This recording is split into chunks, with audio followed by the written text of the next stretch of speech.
welcome to another Red Leaf for Retrocast wrestling episode 92, Indie Road to Tag League Climax. Add a little something there for you, Kay. Yeah, Indie. Indie Road. Dude, we're talking a lot of independent wrestling today. Sure are, but it's just a funny thing to add to tack it at the beginning of that title. Yeah, why not? You know, I'm sure some people, whoa, Kitty Cat, he's going crazy. We're starting early. You mentioned indies. He's like, indies. I love indies. That's what's kept you away from home the past few days. No. How you doing, man? Oh, I'm exhausted. Dynamite on Wednesday night, Beyond Wrestling on Thursday night, bowling Friday night, including the MLB playoffs, World Series thing, Astros. I grew up in Houston. I don't know if you know that. You're a fan of the Filthy Cheaters, gotcha. So they ended up losing Friday, but yeah, my body it all hit me. And bad work day on Friday, so everything has hit me at once. The last 2 weeks in wrestling is a weird mixture of everything happens in like a 24-hour span, and then nothing happens for the remainder of the 2 weeks. So everything occurred like on the 16th and the 29th, sort of. Or I guess it would be the 27th. Yeah.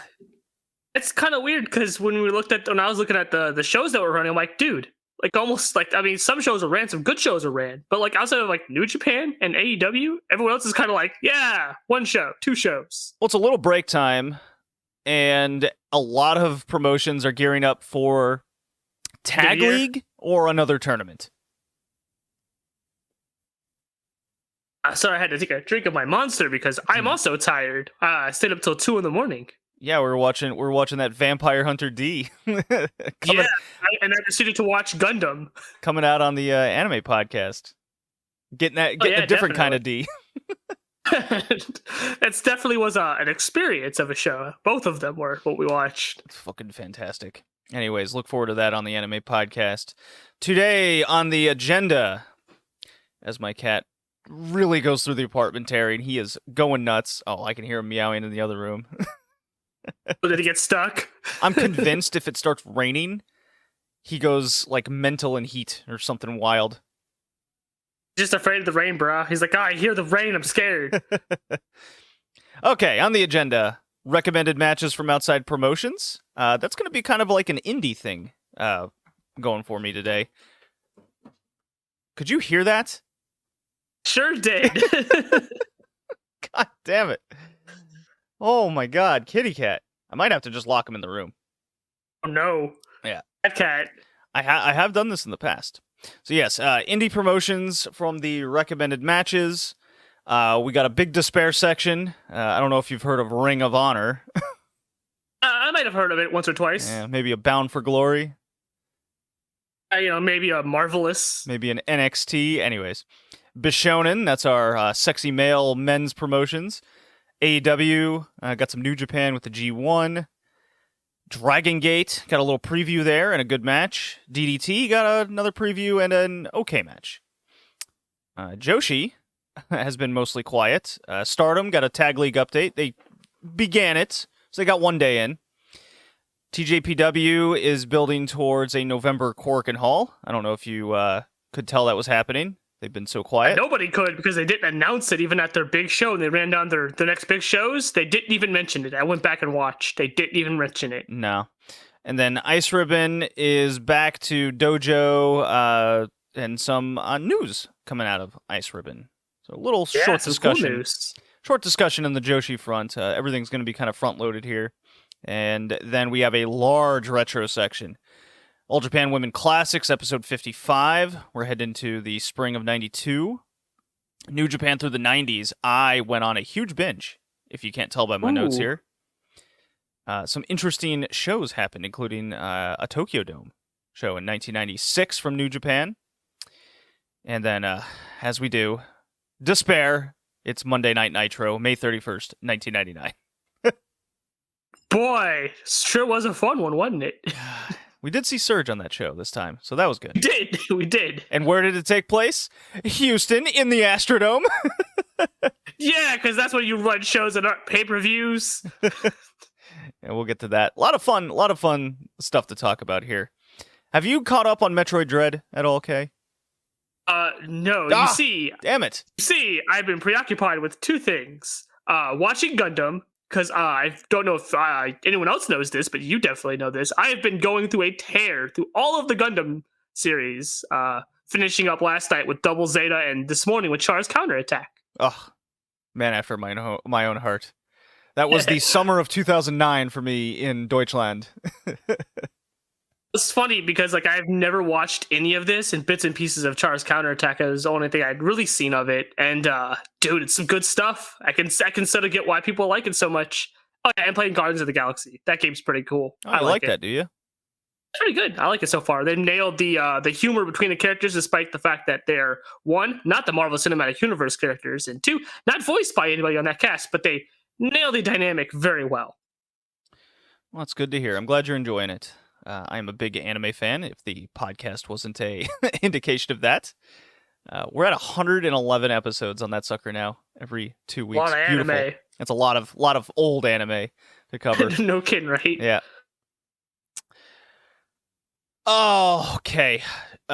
Yes. Over on the Patreon, we have a Patreon. Should probably plug that. The PWI Women's 150 came out, and we did a free 20-minute episode.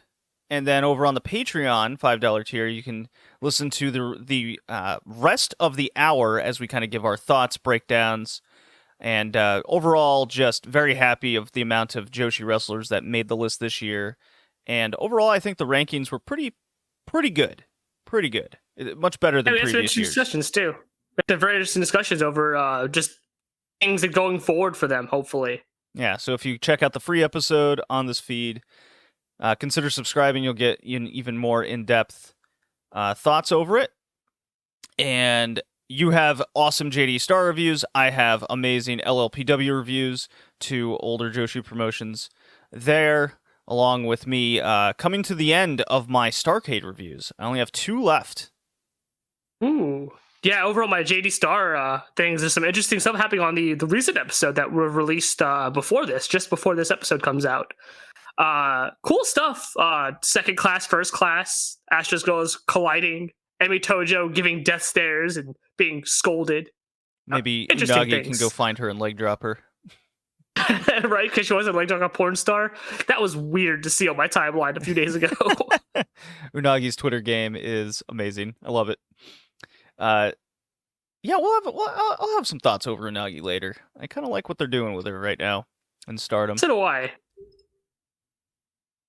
And after this episode, over on the $1.50 tier, we have our Joshi 2010s journey. The Diana episode came out. I'm so happy we did that. That is a lot of fun. Oh yeah, it also perfectly coincides with the actual anniversary show that they did that same week that we recorded that. Fucking phenomenal. And our rankings episodes, which is just us goofing around, talking about wrestler rankings, getting points, and we'll record that kind of after this one. It's a long recording session ahead of us, so let's get into some of the recommended matches from outside promotions, as I'll play another Beyond Wrestling drop, just like how I started this podcast. Here we go. Beyond Wrestling! Beyond Wrestling!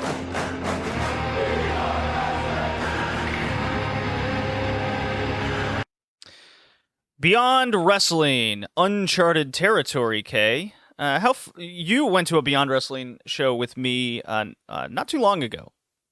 Yeah, but was a month ago, maybe? Something like that. And I believe you had a good time. I had a great time. It was a fun live experience on a beach.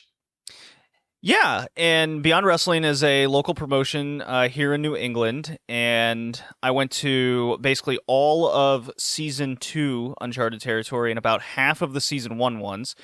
Season 3 had just started, and before I went to episode... I haven't been around to getting to episode 1, 2, or 3 yet, but I did watch some key matches to kind of, brush up myself on the story before I headed to the show Thursday night on the 28th in beautiful Worcester, Massachusetts. Not Worcester, as I pronounced it when I first moved to Rhode Island. It was raining and cold. It was like 38 degrees. It's kind of raining.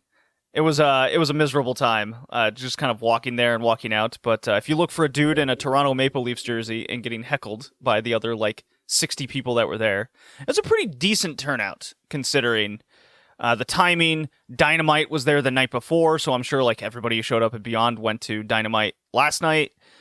And so for the first 3 episodes, my recommended matches would be main event, Alex Shelley, Daniel Garcia.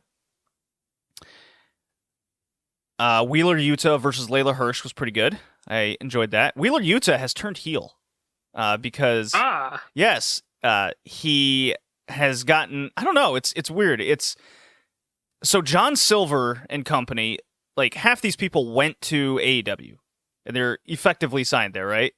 And they come back to heroes welcomes. But Wheeler Yuta has sort of turned heel. And which is really strange because a lot of these angles that they're running, especially from you at the Beach Showcase, you saw Masha, Matt Makovsky, for example, do a big babyface run-in against Killer Kelly and what's his face. Well, over the last month, Matt's turned heel. Wheeler Yuta's kind of turned heel whether he likes it or not. And Masha's the biggest babyface that isn't signed by a big outside company. Don't know what her exact contract status is with Impact, but hardly matters. It's Impact. Right. I just remember the original match was supposed to be her versus Yuta when we went to that show, but they had to change it. I think it got pulled out for an injury, maybe? I think you said it was? No, Killer Kelly's going through some respiratory issues or something wild. I would, let's see, nothing from night 2 stuck out to me, so I skipped a lot of that. Not into the whole Alec Price, basic Becca angle that they're running. Not one of my favorites, I would say, to say the least. And then from episode 3, I'm just pulling up Megan Bain versus Willow Nightingale. I quite like that one. And then Matt Makovsky versus Davey Richards. So that's the last 2 matches on night 3 there. Pretty fun. Trish Adora is showing up kind of every other week, basically, and she's got Pan-African World title matches. So she's doing well in the sense of this title, what it represents, what she represents. Match wasn't great, really, but this dude, Eel O'Neill, okay? I even saw him at the show that I went to, and he was in this match against Trish Adora. Now they ran an angle where Jordan Blade is tag team partner, the Kings of the District. You remember these two? I remember them. They were pretty cool. They were pretty cool. Well, Jordan Blade is challenging Trish Adora for next week, and this dude, Eel O'Neill, he kicks out like a Joshi wrestler. He picks 2 big spots in a match where he'll get a near fall, and his near fall is him bridging up on his neck and screaming. That is hilarious. Yeah, I popped pretty good. So from night 4 here, Beyond Wrestling, the main event was great. It was John Silver versus Aaron Rourke. There was big Club Cam presence outside through it all. John Silver is just over as fuck, no question. But the match of the night to me was Masha Slamovich versus Wheeler Yuta. It went 9:57, just under 10 minutes. Basically, the time for every one of these matches was about 8 to 11 minutes. Masha was big-time babyface. Wheeler Yuta was kind of playing a heel. He was in control most of the time. And these two just worked around the ring much better than everyone else on the show. They kind of just know how to build a match, when to kind of turn up the gas a little bit.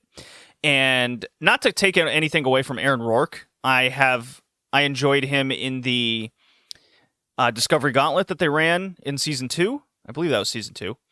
And he's really improved. He has a good cocky presence. His mohawk look, not quite into that. It's definitely a heel type look to them all. But John Silver got he really made Aaron Rourke work. That's a mouthful. To kind of get up to that level. And an underrated match, I think. A lot of people, if you want to see just kind of the ongoing development of what happens in Beyond and the New England independent scene is this Matt Mikovsky Ryan Gallione match. It's a mess, don't get me wrong, but like the power-up spots from Ryan Gallione were really fun. He does a fucking like Io Shirai front flip kick deal that he just lands on Matt Mikovsky's like face and head, and it's really wild. Matt Mikovsky he's seemingly being built as the big presence for Beyond Wrestling here and in Limitless Wrestling. I think he's showing up there a little bit too. The Megan Bain pre-show Little Mean Kathleen match was just 3 minutes. It just kicked her ass and we went home. Yeah, I kind of vaguely remember the Kathleen chick. I think I did see her live. She was the one in the Evangelion gear, right? No, that's Davienne. Okay, then maybe I didn't see her. I don't remember now. No. But I did see parts of the show that you went to live as what'd we you were think? watching it. I liked the Yuta Masha match. It was good. All right. Okay, good. So that's kind Beyond. of all I had to say about it. That's fine. So, I watched some West Coast Pro. And are you familiar with West Coast Pro at all? Now, you know the answer to that question. The answer is no. The answer is no. Okay. So West Coast Pro is like a Northern California indie promotion, okay? And right. It's really picking up a lot of steam because they're getting a lot of They're getting a lot of upper talent from like MLW, more notably New Japan Strong guys like Yui Uemura. They got Alex Hammerstone, AJ Gray, Jeff Cobb showing up there. Even Jeff some Kabu. Yeah, Jeff Kabu. Jacob Fatu. Like, they have a lot of talent showing up at these West Coast Pro shows, and they're kind of capping at like 200-300 people there. So it's definitely one of the, I guess, a better drawing promotions, but it's really to get a lot of these guys work. The AJ Gray Hammerstone match was okay. It was a big title change there. AJ Gray won. That was kind of cool. They ran it was called No Leaf Clover. It's the 3rd anniversary show. This is the one with Minoru Suzuki versus Daniel Garcia. Definitely recommend that one. And Davey Richards versus AJ Gray was for the title in the mid card, which I thought was kind of weird. That one was good. Very weird. Yeah, there's always matches you can kind of pick and really get a hold on kind of who are the kind of next level indie guys to look out for. And AJ Gray is kind of right there with them. He's really improving. So West Coast Pro is something to pay attention to. I definitely recommend that Minoru Suzuki Daniel Garcia match. And their next show, I believe, is West Coast Pro versus the World. That's in November. So that's something to look out for. And just to kind of mention another indie promotion I pay attention to, that's Limitless. That's in just outside Portland, Maine.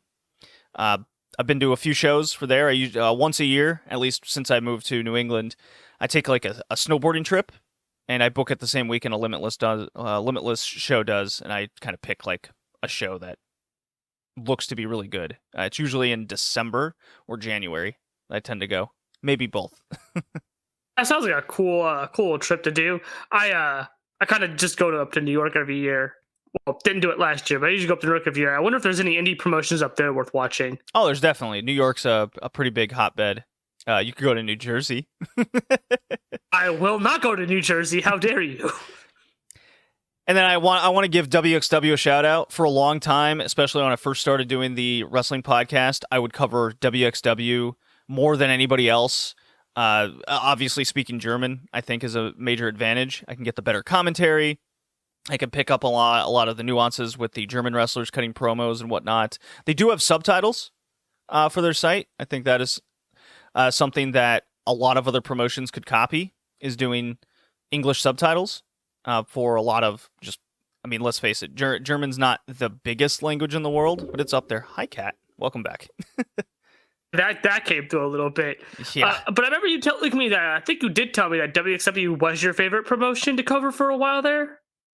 Yeah, I mean, it's European wrestling. It's very different. It's extremely niche, obviously, but the way it was booked and they told their stories, it's not the highest level wrestling promotion, but as something operating and building stars, that's why I enjoyed it so much. And just the different cultures and languages that always came in there. They had a big tournament once a year, 16 karat gold.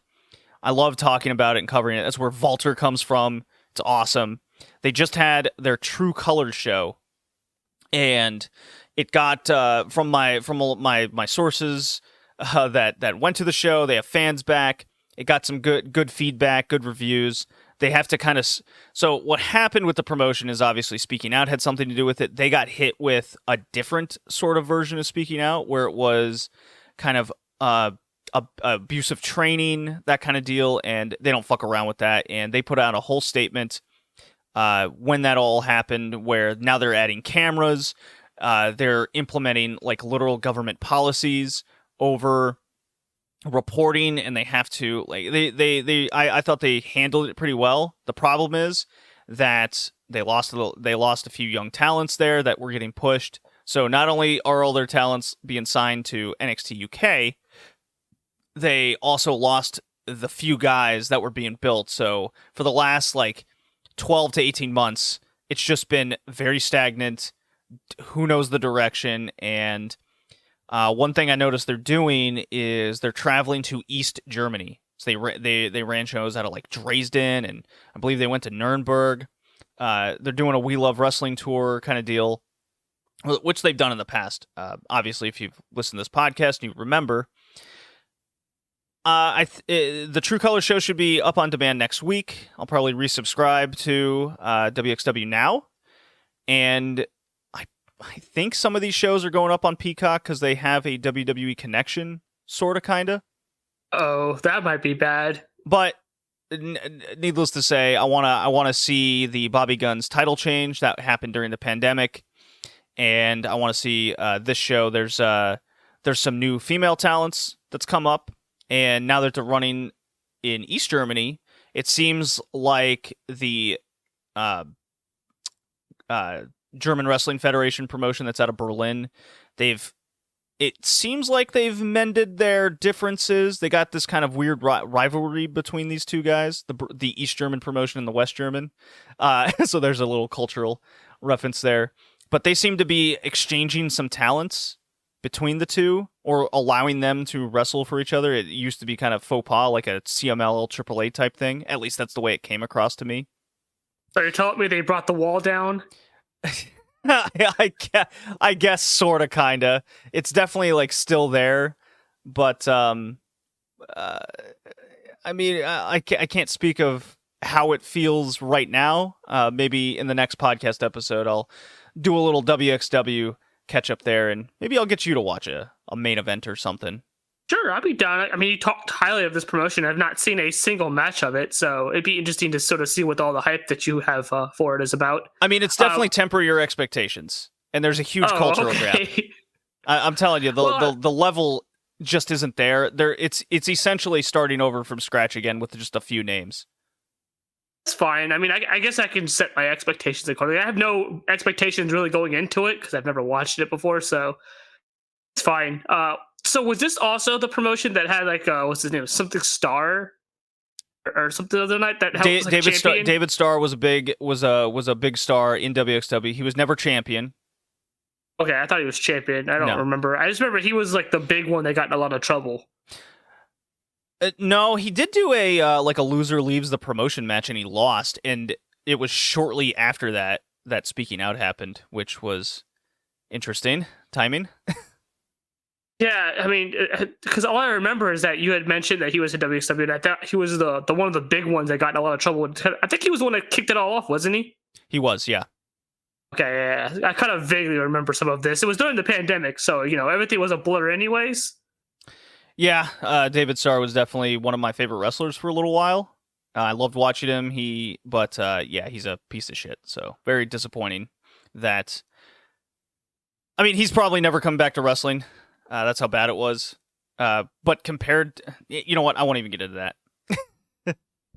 Yeah, I didn't mean to bring it up. I was just trying to remember if that was the case or not, because I could not remember for the life of me. Yeah, but there's a lot of talent that come out of WXW that we now know. Malachi Black, Aleister Black, Tommy End, he came from WXW. A lot of names he goes by. Yeah, well, Tommy End was the big one. He was a major champion. Walter came out of WXW. Like, seemingly every single of their major champions has signed to a major company within the last 6 years. It's crazy. I think that's a big deal for them then, right? Oh yeah, I mean they're a big feeder promotion. They know how to book wrestlers and train them well. It's Would something you to say pay they're the attention to. actress girls of the UK scene, of the European of the scene? Euro scene? Yeah, maybe. Yeah, maybe indeed. Okay, let's get into some despair. I guess this will be a fun one. Oh boy, Danganronpa, where are you? I always have trouble finding it.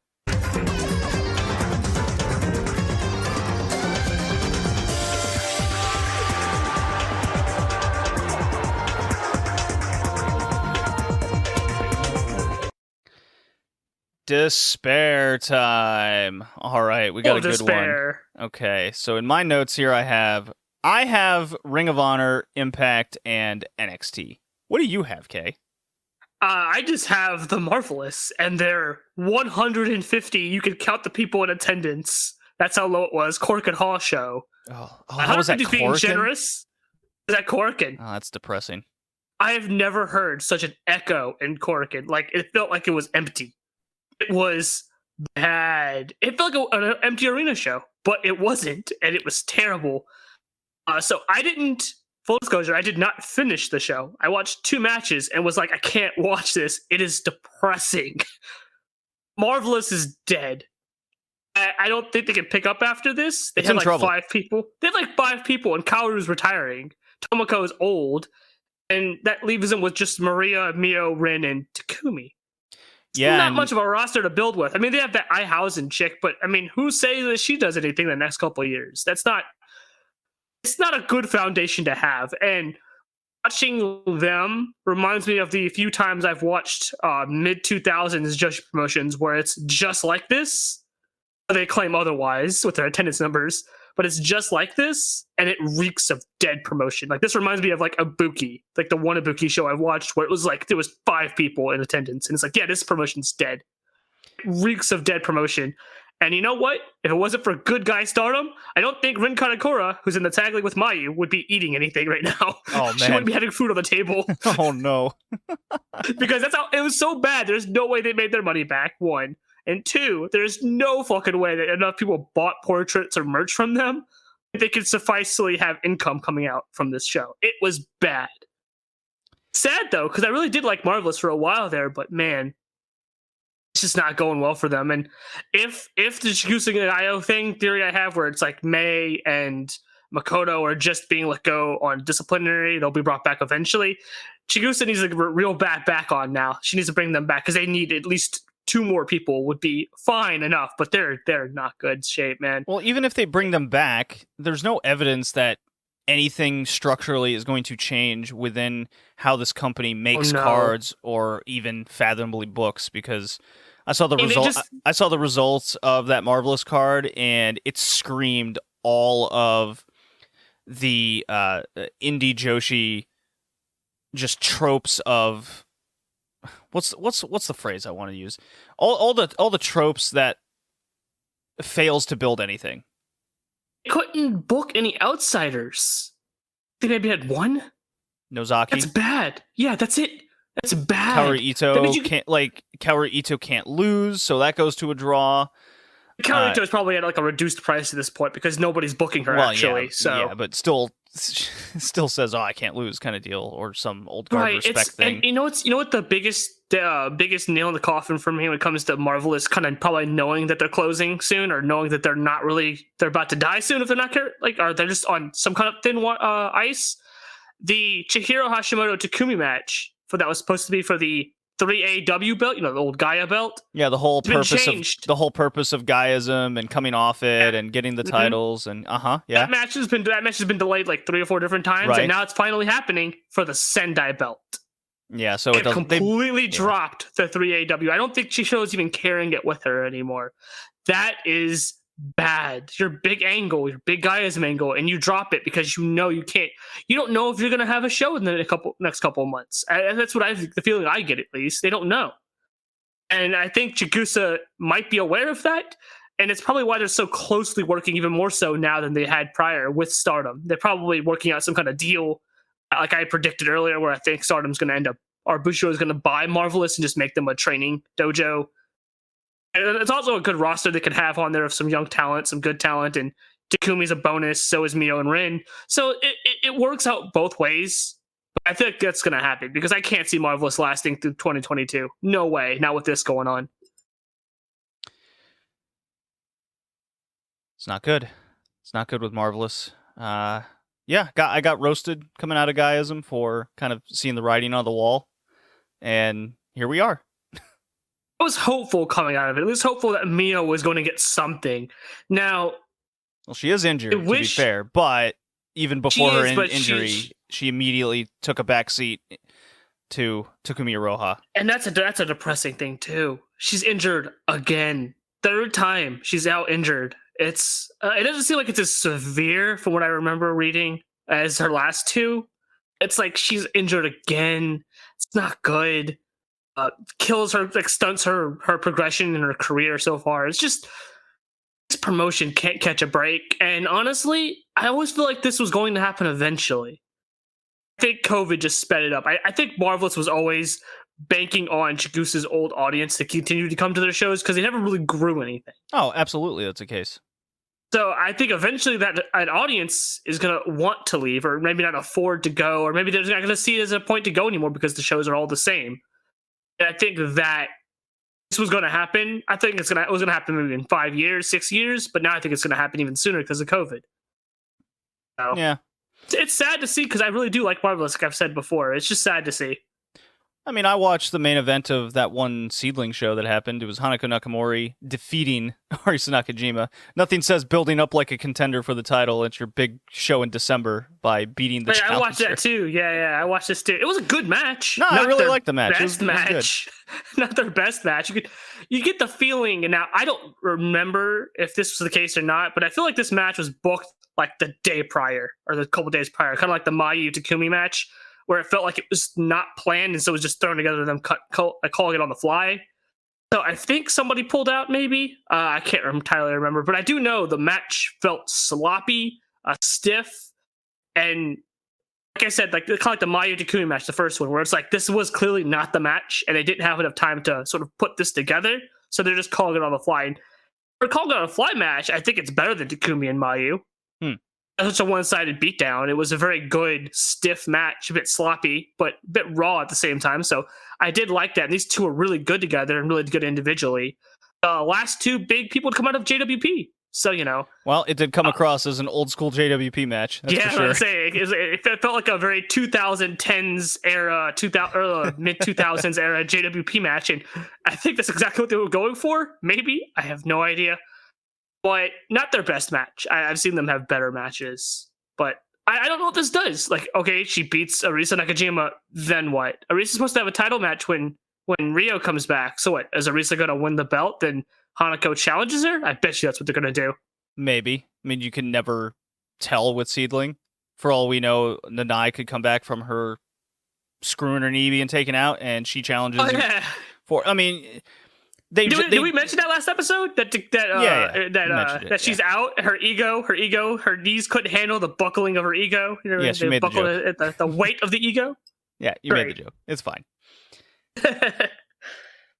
Yeah, I mean, between Marvelous and Seed, I've said this time and time again. I mean, you just mentioned COVID sped things up with problems, and I think the same thing is happening with Seedling. It definitely happened with Ring of Honor. Just a sec. It's when these restrictions keep getting lifted and lifted and lifted, and all indications from those like Tokyo COVID reports is, I mean, shit, now they're up to 50% capacity in all stadiums and arenas and buildings. And it seems the closer we get to the end of the year, that could get lifted even further. And when these buildings start opening up again, we could be looking at a lot more Ring of Honors out there, a lot more Ring of Honor situations. Maybe the Joshi Indies are in a little better because they always draw super small crowds. However, I mean, we're still talking about rent cost, and you still got to be able to draw the same amount of crowd. Who knows? Maybe everyone will just start operating out of shitty Shinkiba over and over and over again. Or Itabashi Green Hall like TJPW. Gross. All right. I'll say on that note, just before we get away from that, I think it's a lot less of just the rent going up. I think it's also how much money did they make during this period of time? Sure. And then when rent goes up, how much money will they have to spend then? Because their finances are definitely strained in some of these promotions. So now that your purse string's a little tighter, now you got to spend full rent. So now what level of attendance do you need in order to make your money back? Yeah, and that's the big case, because when we were talking about what was that Ring of Honor show that we watched a couple months back? Hold on. It was the one with the really shitty pure match on it. Yeah, that one. Best in the World. When we saw Best in the World, and there was like 200 people there, and then shortly after that, Ring of Honor goes, "Oh, we're going back to empty arena," and they claimed COVID restrictions, and I'm like, no, because AEW and WWE are running full arenas, NBA and hockey are running full arenas. The list goes on. That's not a good sign. So these are the kind of indicators that you want to look for when promotions and buildings start running again on a full-time schedule, or at least their normal schedule comparatively. And talking about Ring of Honor, they have effectively closed. And they will reopen in April 2022. They're going to have Final Battle. They're going to have some TV tapings. And now it really is effectively an indie promotion with a known name. That's what Ring of Honor has become. They've released all of their talent. So, hey, Kellyanne from Australia or New Zealand, whichever that country she's from, and Roxy might be picking up a phone, at least to get It's that. called Roxy. Well, I really like Kellyanne. I think she's the higher talent. Roxy has she's only 19, so there's plenty of time with her. Could be an Anna Jay situation there, or Sky Blue. That's kind of the three that I'm paying attention to, at least. Hey, you know who's free now? Sumi Sakai. Somebody give her a call. Oh yeah, she is. Oh, she'll probably Actually, give Sumi Sakai a call. I mean, she wouldn't be a bad trainer for AEW. I'd probably, if I was Cody, get her in the Nightmare Factory. That's what I'd do. Sign her and then have her maybe Sakura head light dark. Bro, we'll get to some dark when we get to AEW. What is your best case and worst case scenario for Ring of Honor going forward? So I didn't know that they're going to close down until April. So that kind of now reminds me of, remember when I talked about Wave doing a similar thing where they closed down, effectively just shut everything down in order to keep assets and keep money, not lose anything. For I think about the same amount of time, actually, now that I think about it. Look where Wave's at. Now, do I think Ring of Honor is going to be in that good of a position? No. I think Wave is in the position they're in because the scene that they're in is still kind of small comparatively. And I think ROH is not going to have the luck that they have. Also, no one's signing up all of Wave's talent. I feel like a lot of this talent that they have now that they released and that they maybe want to give callbacks to are probably going to get signed somewhere. Well, at least the major stars, stars, won't have access to that. Yeah, you won't have access to those people. So then you're sort of scraping the barrel. And that also affects your profits because who's going to come watch some no-name or some mid-name guy main event your show? Nobody's going to pay money for that. So I think best case scenario, they kind of limp along for a few years, then AEW just buys their tape library or some shit. Worst case scenario, they fold almost immediately and nobody buys their shit because nobody cares. So I get what you're saying. I don't necessarily disagree. How we got there, I'll get to that in a second because it is a few factors all put together. But for best case scenario, they become East Coast PWG, where now they can allocate money to one show a month starting in April, and they can just get whoever the top indie talents are at the time. And when you operate like that, you can offer a lot more money for a one shoot weekend, along with some TV tapings along the side. because they're still owned by Sinclair. Sinclair hasn't completely sold them off or anything yet, or shut them down, WCW style. Which, by the way, if they do get shut down, that tape library plummets in price, just like in WCW's case.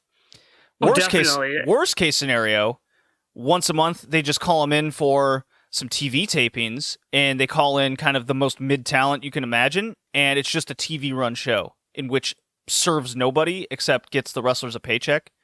And how we got here, I have a real bad feeling that it's going to be the latter. I don't know if you've seen the latter feels more appropriate for them. Yeah, because if they would have actually cared all those years, maybe Sinclair would have been more apt to pump more money into advertising, marketing, media coverage, that kind of thing. They never did that. They just put them on syndicated television. Nobody knew where to even watch them, even though it was like free on their website all these years. But here's the other thing. If the TV was any good, there would be buzz and people actually wanting to watch these things. Their TV was always bland and boring and shitty. Always. Yeah, that Pure Division thing, I think that's to me. So I remember when we watched this, I was like, how the fuck is this a thing? And I don't remember if it was you or somebody else in the chat was like, well, the fans liked this during the pandemic. I'm like, can't see how. It was so boring. It was so much like a just check your brain off, change the channel.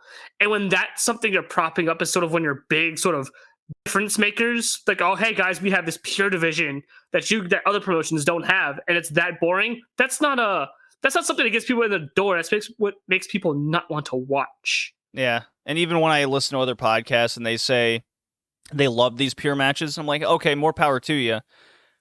I guess you and I are definitely in the majority where we are of the same feeling as it's not enough. Like, even if we don't like that one match, the rest of the show still isn't up to par. Where a lot of things are going wrong or had gone wrong and went wrong, I've said it over the many years. Sinclair has something to do with it, with, again, money influx. They did sign a lot of talent. Don't get me wrong there. Sinclair also invested into like all these Fox channels for sports that is effectively like worthless. I think it was like $9 billion they invested, so it could bankrupt the company in some way.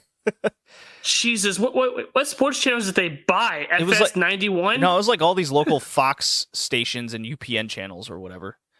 Sounds like a very dumb business move. On its face. It was bad. Somebody made a wrong call there, and there was they had like a huge data breach hack, and when that happens, that always gets people to like take a closer look at your books.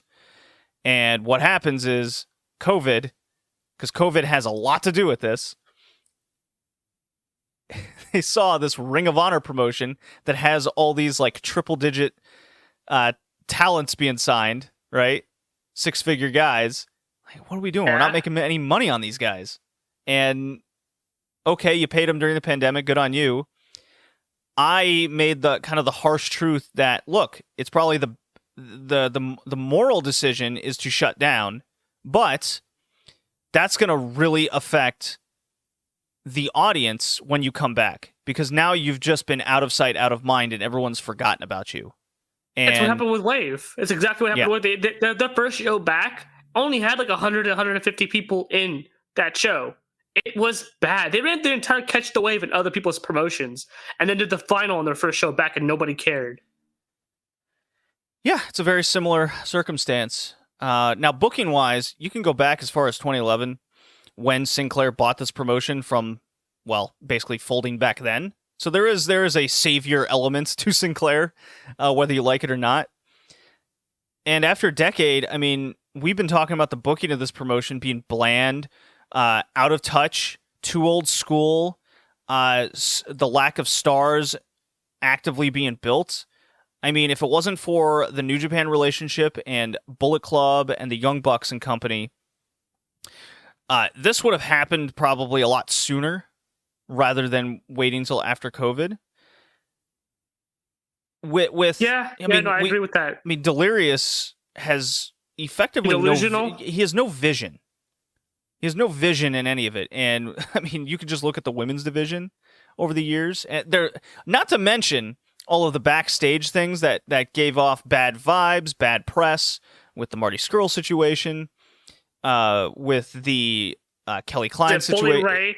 Bully Ray grabbing a fan and bringing him to the back and yelling at him. Like, who does that? Yeah. So when you got all these factors and then COVID hits, people gave up on this promotion. And no matter what they did, it was ice cold. You could never feel stars were being built. We made fun of Bandito winning the title from Roosh. And, hey, good on Roosh. He saw the writing on the wall, and he's like, I'm out, boys. He rolled the fuck out. Now, hey, AEW, Tony Khan, sign this man. I want him versus Miro. Like tomorrow.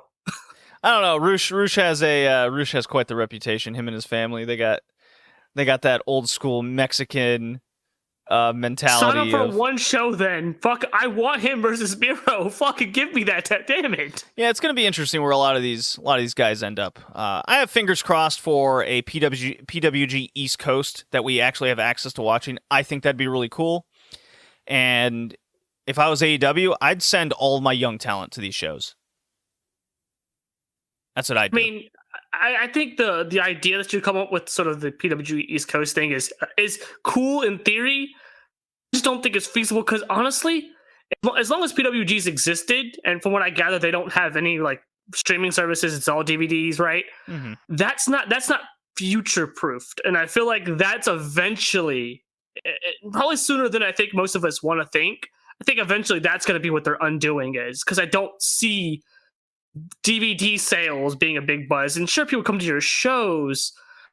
Then if people don't go to your shows as often, or maybe they just don't find it as interesting because I'll stop you right there. PWG, its lure is the fact that you have to go to these shows, and that's why they sell out so well each and every time. That's with the something allure like AEW of existing, PWG. where you see a lot of these similar matches, right? Similar style, where it's high octane, really cool, like it's not slow. When you see it, like almost like I think you mentioned it before, like AEW has a very almost PWG-ish style and feel to them sometimes. So when you get that on a national broadcast TV, maybe you're not feeling as compelled to go to the show because there's an AEW show you can go to that feels like a much better experience. I'm trying to get at, and if you have an East Coast version, that's even less of a reason for you to go fly over to California to go see them when you can just go see the local one. I'm not even saying the style is the same. I'm just saying super indie, big matches, that kind of operation. Anyways, I don't know. I just don't think that sort of style is future proofed enough, and I think eventually that's going to end up going the way of the dodo, as it were. Maybe PWG is still operating the way they have. I don't think ROH is even going to do that. I don't think ROH is even going to be able to do that because, like you said, they don't pump enough money into them. Sinclair, that is, and honestly, that requires them to have some level of vision or understanding of their own situation, and I don't think they do. I think they're much like TNA. They think of themselves as having this fan base that's much bigger than it is, and so they'll probably just do the stupid TV taping thing and then die off eventually. Well, one thing that's clear, let's get into Bound for Glory then, because this kind of carries over into that, is the bookers, the people in charge, management, they're all from this like Attitude Era, early 2000s, like Court Bauer from MLW, Scott D'Amore, Delirious, like they're all from the same era. And they all book the same. They all have the same mentality of how to make a star. It's all about heat. They're not evolving with modern wrestling. And when we I can't believe we watched Bound for Glory, but we were kind of hanging out, joking around. It was on, and I just laughed at the show the whole time because it was horrid. It was an atrocious show. Atrocious. It was an absolutely abysmal show with some funny, very WCW-esque moments. Oh my. Okay, so the battle royal, the call your shot battle royal. Fucking. I have it as like my worst match of the year. Oh, I have it as the funniest match of the year because they literally, in this exact order, I believe, it was the Kiss Demon, from WCW. Oh no, I gotta pull up my tweet thread because I was tweeting like what was happening in this match. Let me pull this shit up. But it was the Kiss Demon. Then it was Zack Ryder. Oh, computer disconnect phone. I'm still hooked up. Then I think it was like Zack Ryder, then Kurt Hawkins. Oh, that same succession. I died laughing. Here we go. It was great. Here we go. D'Lo Brown on commentary says, Melina is one of the best ever to step in the squared circle. Ha! Then the fucking Kiss Demon came out. What the fuck is this company? And then from there, I just started recounting Kiss Demons going one-on-one with Brian Myers in a battle royal, and the woo-woo guy came out. Yeah, it was Kurt Hawkins after him, and then it was Zack Ryder. Yeah. And I just died. It's so funny. Oh, yeah, and they had a big match with Heath fucking Slater and Rhino. What the fuck is this promotion? Dale Torborg putting the boots to Chris Sabin and Laredo Kid. Molina is in the corner overpowering their former X Division champion. Laredo Kid came out shortly. Let's see. I'm embarrassed. Yeah, and it just goes on and on like that. Moose wins. You say you're glad Laredo Kid got a paycheck at least? Yeah, I'm glad he got paid, yeah. Like, you have Black Taurus, Laredo Kid. Black Taurus wasn't even on the show. Laredo Kid's thrown in to a nothing happening battle royal. Moose wins. It's horrid. You have just bad intergender wrestling. I like intergender. I spoke about Wheeler Yuta, Masa Slamovich being a great match. Impact, I am happy they're kind of like trying to find their own niche with intergender, but they're doing it like bad. Moose's victory, he won a small dinky plastic trophy. Yeah, I called it the piss cup. Hilarious. I called it a piss cup. It's so low rent. There's like they claim 900 people were there. I would probably better bet 600. The crowd was dead the entire show. They book a Heath Slater Rhino tag in which Rhino doesn't come out, lets his buddy get his ass kicked the whole time. It's such a trope. Everything on the show was just trope filled. The fucking Iconics make their debut to a bad lip sync song. They're wearing their fucking skin penis colored suits in a horrible tag match. Best. Like, this is how they started off their pay-per-view. Their biggest one of the year. The tag belts too. Is they win the tag belts, and I can't believe I'm saying this. The Iconics weren't even the worst person in that match. It was fucking Havoc, who was tripping over her own feet half the time.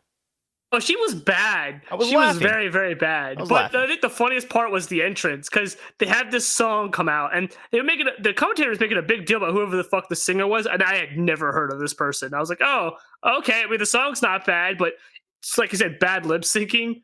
And then they come out and they're Streetwalker's finest. They come out looking like a bunch of people in the corner, bunch of hookers. Didn't look very good. They did their weird dance thing, and then they had a bad match and won the belts. Mickie James beats Deonna Purrazzo after days after she gets number 3 in PWI. I fucking called this, did I not? I was like, oh yeah, to book her against Mickie James. Oh yeah, of course the former Fed person's going to win. This is how this promotion runs. Yeah, it's the match was mid as fuck. James I wouldn't even say mid. Mid is very, very generous. All right, I'm being generous. Whatever. Bishop Purrazzo over here trying to get a good match out of Mickie James. Like I like Mickie James. This was not her best match. What the fuck was she wearing on her head? It was the weirdest Pope hat I've ever fucking seen. I don't know. Looked so bad. She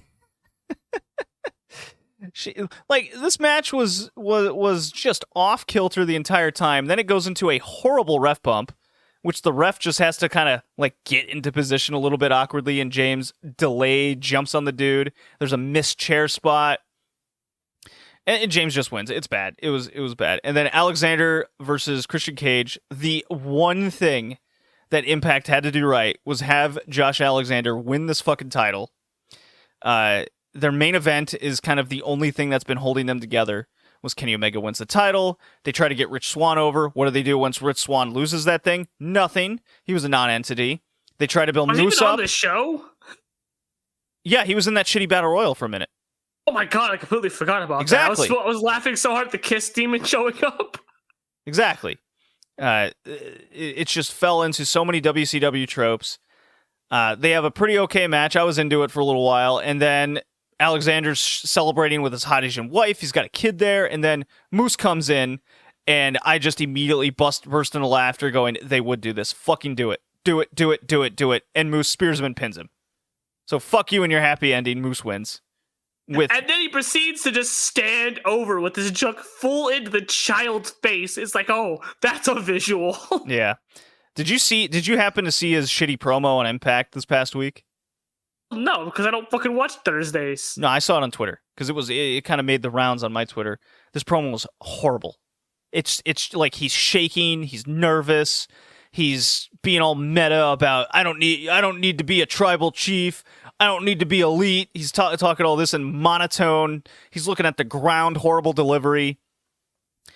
It's I've said this before. Impact is literally Raw without a budget. That's what it is. No, it's Nitro without a budget. I wouldn't go that far. I think Nitro, you know what? Fuck it. Yeah, they're bad. It's Nitro without a budget. Sure. But Raw is still around. Pope Perazzo. They had Pope Perazzo and Mickey James have a bad match. What are they going to do? What are they going to do with Deonna Purrazzo again? Build up another Mickey James match, or team with Rachel Ellering to face the Iconics? That's like everything sounds horrible with this promotion. I know what they're going to do, right? It's in her gear. She's wearing a Pope hat. She's going to start her own goddamn church. Duh. I don't know. Maybe she already started an OnlyFans account apparently. So just start a church while you're at it. Yeah, I listened to quite a few reviews of Bound for Glory, and it was back and forth. You could immediately tell who the Impact fans were, and people I heard people say Purrazzo versus James was a banger, and I laughed so hard when the Observer came out and he gave it 2 stars, and this was Purrazzo's best title match to date. I'm like, dude. Sure it was. Dude, you know what the funniest parts were? Especially going into that title match, they had a big video package for the guy who ended up winning and then losing the belt. His words were, "I've been watching TNA Impact since I was a child." I looked at this guy's age. He was a fucking adult when Impact started. Yeah, sure. There's no way he was watching this shit as a child. Come on. Who are you trying to fool? 2005? People were watching Impact. I was watching 2006. I was watching TNA. But the whole thing was that he was a child and he grew up watching Impact. I was like, no, you fucking didn't. You were a teenager. Or an adult. He was like fucking 18. Yeah, so what? He grew up. He grew up in his 20s. He grew up in his 20s. He was a late bloomer. Yeah, whatever. NXT. NXT's horrible, Kay. NXT's horrible. Io Shirai almost died in that ladder match. You didn't watch it, but me and people in Discord, I refused to watch it. Like, when I saw this announced that Io Shirai is going to be in a 6-person ladder match, tag match, 3 teams, and 5 of them were like rookies, I just went, oh, this is going to be a train wreck. And it absolutely was. Io Shirai takes this like flipping bump onto a ladder, almost lands brain first on her fucking skull. One chick like took a power bomb on a ladder awkwardly, and it like sprung up and spun down off her.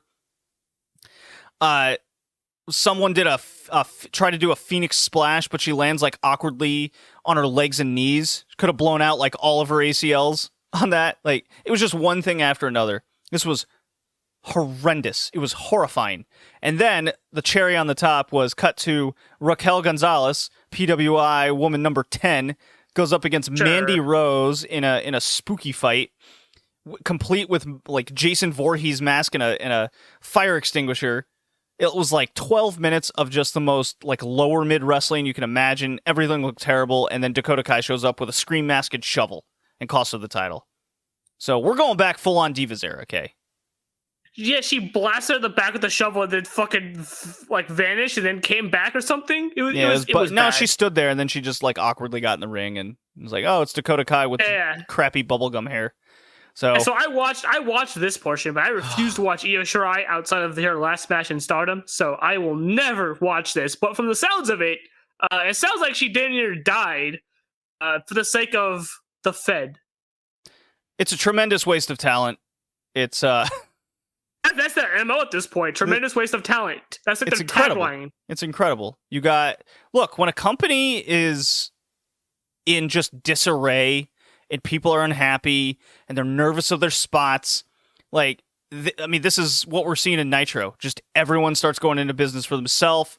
Nobody's getting along. And then you got the wrestlers that are trying, like, killing themselves in things that they shouldn't be doing at this point in time. Io Shirai, Dakota Kai, Ciampa, they all look like they're just going to be stuck in NXT, here to get the wrestlers that they want to push in the future ready for the main roster. Like, that is their job. Their job is to be trainers at this point. And Io Shirai is like 32 years old. She's in her prime. What a waste. What a waste. Honestly, it makes me sort of sad to hear this about Io, but so for anyone who's getting their hopes that she's going to go to Stardom, I don't think she'll ever go back to Stardom. I think it's a pride thing with her. I think I've mentioned this before. But I don't think she'll go back. I think if things don't work out here, she'll probably just either try to angle for AEW, or Tony Khan should definitely angle for her. If he doesn't, that man needs to be slapped across the face like hard style. If Io Shirai becomes available, you sign her. You sign her tomorrow. Well, if it's any concern to you, if you were wondering about old Saray, she's on like 205 Live beating jobbers in like 4 minutes. So I guess that's like dark. Hey, I thought 205 Live was the cruiserweight thing. She's a woman and not a cruiserweight. Don't worry about that part. Okay, cool. Also, it's just a name, Kay. Don't worry about it. The NXT redesign is atrocious. It's an eyesore. Oh, I hate it. Oh my fucking god, dude. We were playing old Nickelodeon television show theme music while we were watching these matches. Oh, but even then, right? Like if you look at old Nickelodeon stuff, it looks. You get what they're going for. This looked gaudy and overdone. It's like weird fucking colors in ways that don't look right. You know what does work though? When you play the Guts theme song over the shitty commentary and any sound, because you just get the you know what? Do you have it? Guts? It just keeps going. It's so bad. It weirdly works. So with Nickelodeon, they're all splats of different colors, so you kind of get it. It's all uniform, right? Yeah. This NXT thing, it's like paintbrush strokes, splats, and spooges, and so it looks awful. All of it looks so bad. It looks so gaudy, and it makes my eyes hurt just looking at it. Well, again, do you know who's booking these things? Pritchard, McMahon, Shawn Michaels. They're all from that era. I feel like Vince puts these big screens, because if you look at Raw, they've got that giant, awful-looking just screen stage. And this, I think it's because he can't see anymore, so he needs it all to be big, loud, so he can actually see it. All right, so enough despair. Let's talk about some fun things, like AEW. Here we go.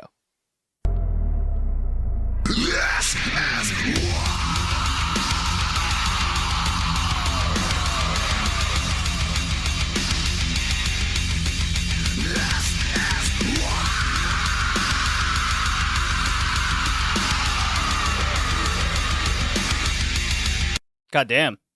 Got a request to play Wardlow's theme song, and so I did. Did not forget. Yeah. Not the Rampage song, which we hear every time they go to commercial.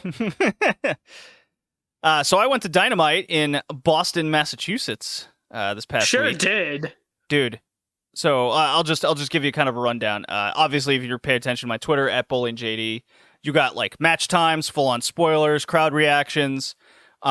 This is my second Dynamite I've been to. I went to the second one ever, covered it on the podcast as well.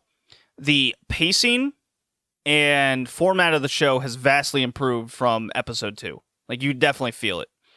And one thing I noticed was, so they start at like 7:15, 7:20-ish, and Dark Elevation starts, and I got to see like Riho in a minute match, 4-minute women's tag. Nyla Rose got big heat reaction. Like, you kind of get a feel for how crowds react to a lot of these players that are coming out at Dark Elevation. And like Riho, Nyla, Riho got a tremendous reaction, like ridiculous levels. Emi Sakura, not so much, because she's still getting used, but she hasn't been on TV yet either. That's kind of why Nyla and Riho got the biggest reactions. But one thing you notice is they're so fast with how they come out, the match time, like nothing's able to settle in. And it feels like it would be better served if they started at 7 sharp, or at least as close to it as possible, and they give each of these matches more times, and it's a free-flowing show rather than this back and forth, we're done here, next match. It definitely came across to me as it's just pop for the people and get you warmed up for the main show. It doesn't serve as development at all. That's what it really came across to me as, this Dark Elevation. So it's definitely not serving the purpose that original kind of press release of Elevation was to be. Then you get into Dynamite, And Dynamite itself is tremendous. It's just nonstop action. And I said this before when I first went there. And I had great seats. I was a little bit elevated. I was in I was in third row, hard cam side. So again, I'm not a hard gay guy you gotta find. Okay. Well, I'm sorry. Oh, tongue slip. Weird. Hey, you watch your mouth when you speak of hard gay. Our Lord and Savior, the hero of many hard gay pop culture icon. You should definitely see me during the Moxley entrance during Dynamite in my Leaf shirt. I was getting some jeers. Yeah, because your team sucks, like the Cleveland Browns of the hockey world. I wouldn't go that far. I mean, it is a profitable team. But anyways. Hey, so are the Browns. Their fans are loyal and stupid and watch the team lose every time. I guess. Yeah, I do definitely watch the Leafs lose a lot. They're playing some bad hockey. My God, are they terrible. So, when you go to a WWE show, now bear in mind, it's been obviously years since I've been to one, but it's just video packages, commercials. Guy comes out, you wait for 5 minutes before the match starts. It's headlocks, everything's worked to TV. Things are just slow, and there's 15-minute promo segments, and like everything comes across as propaganda, and you're bored. At least I was. Like, I'm just not feeling it. At AEW, I highly recommend going to these shows because it's a party when you go. Everything moves fast to keep you in your seats. You never want to leave. The matches are super fun. They try, at least on this show, they tried to make everything different from the last. So they start off with CM Punk, Bobby Fish, kind of slow, tactical, get you built up a little bit. CM Punk gets you the big pop when he comes out. They follow it up with an MJF segment. He beats a jobber in like 60 seconds. He makes fun of Boston, which I definitely approve of. Hot angle with the Sting and Darby Allin thing. Everything on the show came across so hot on television, or I hope it did on television, because in the arena, everything was clicking. Everything they did. The CM Punk stuff and Bobby Fish match, that was probably the hottest match. I think I remember the crowd being very, very into everything there.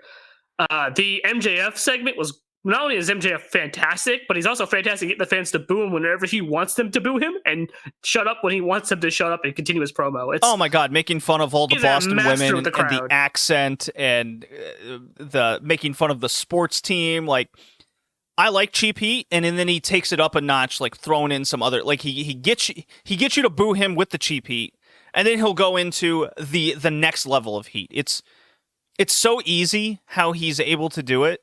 And, for a crowd, when you make fun of the town, easy. It's great.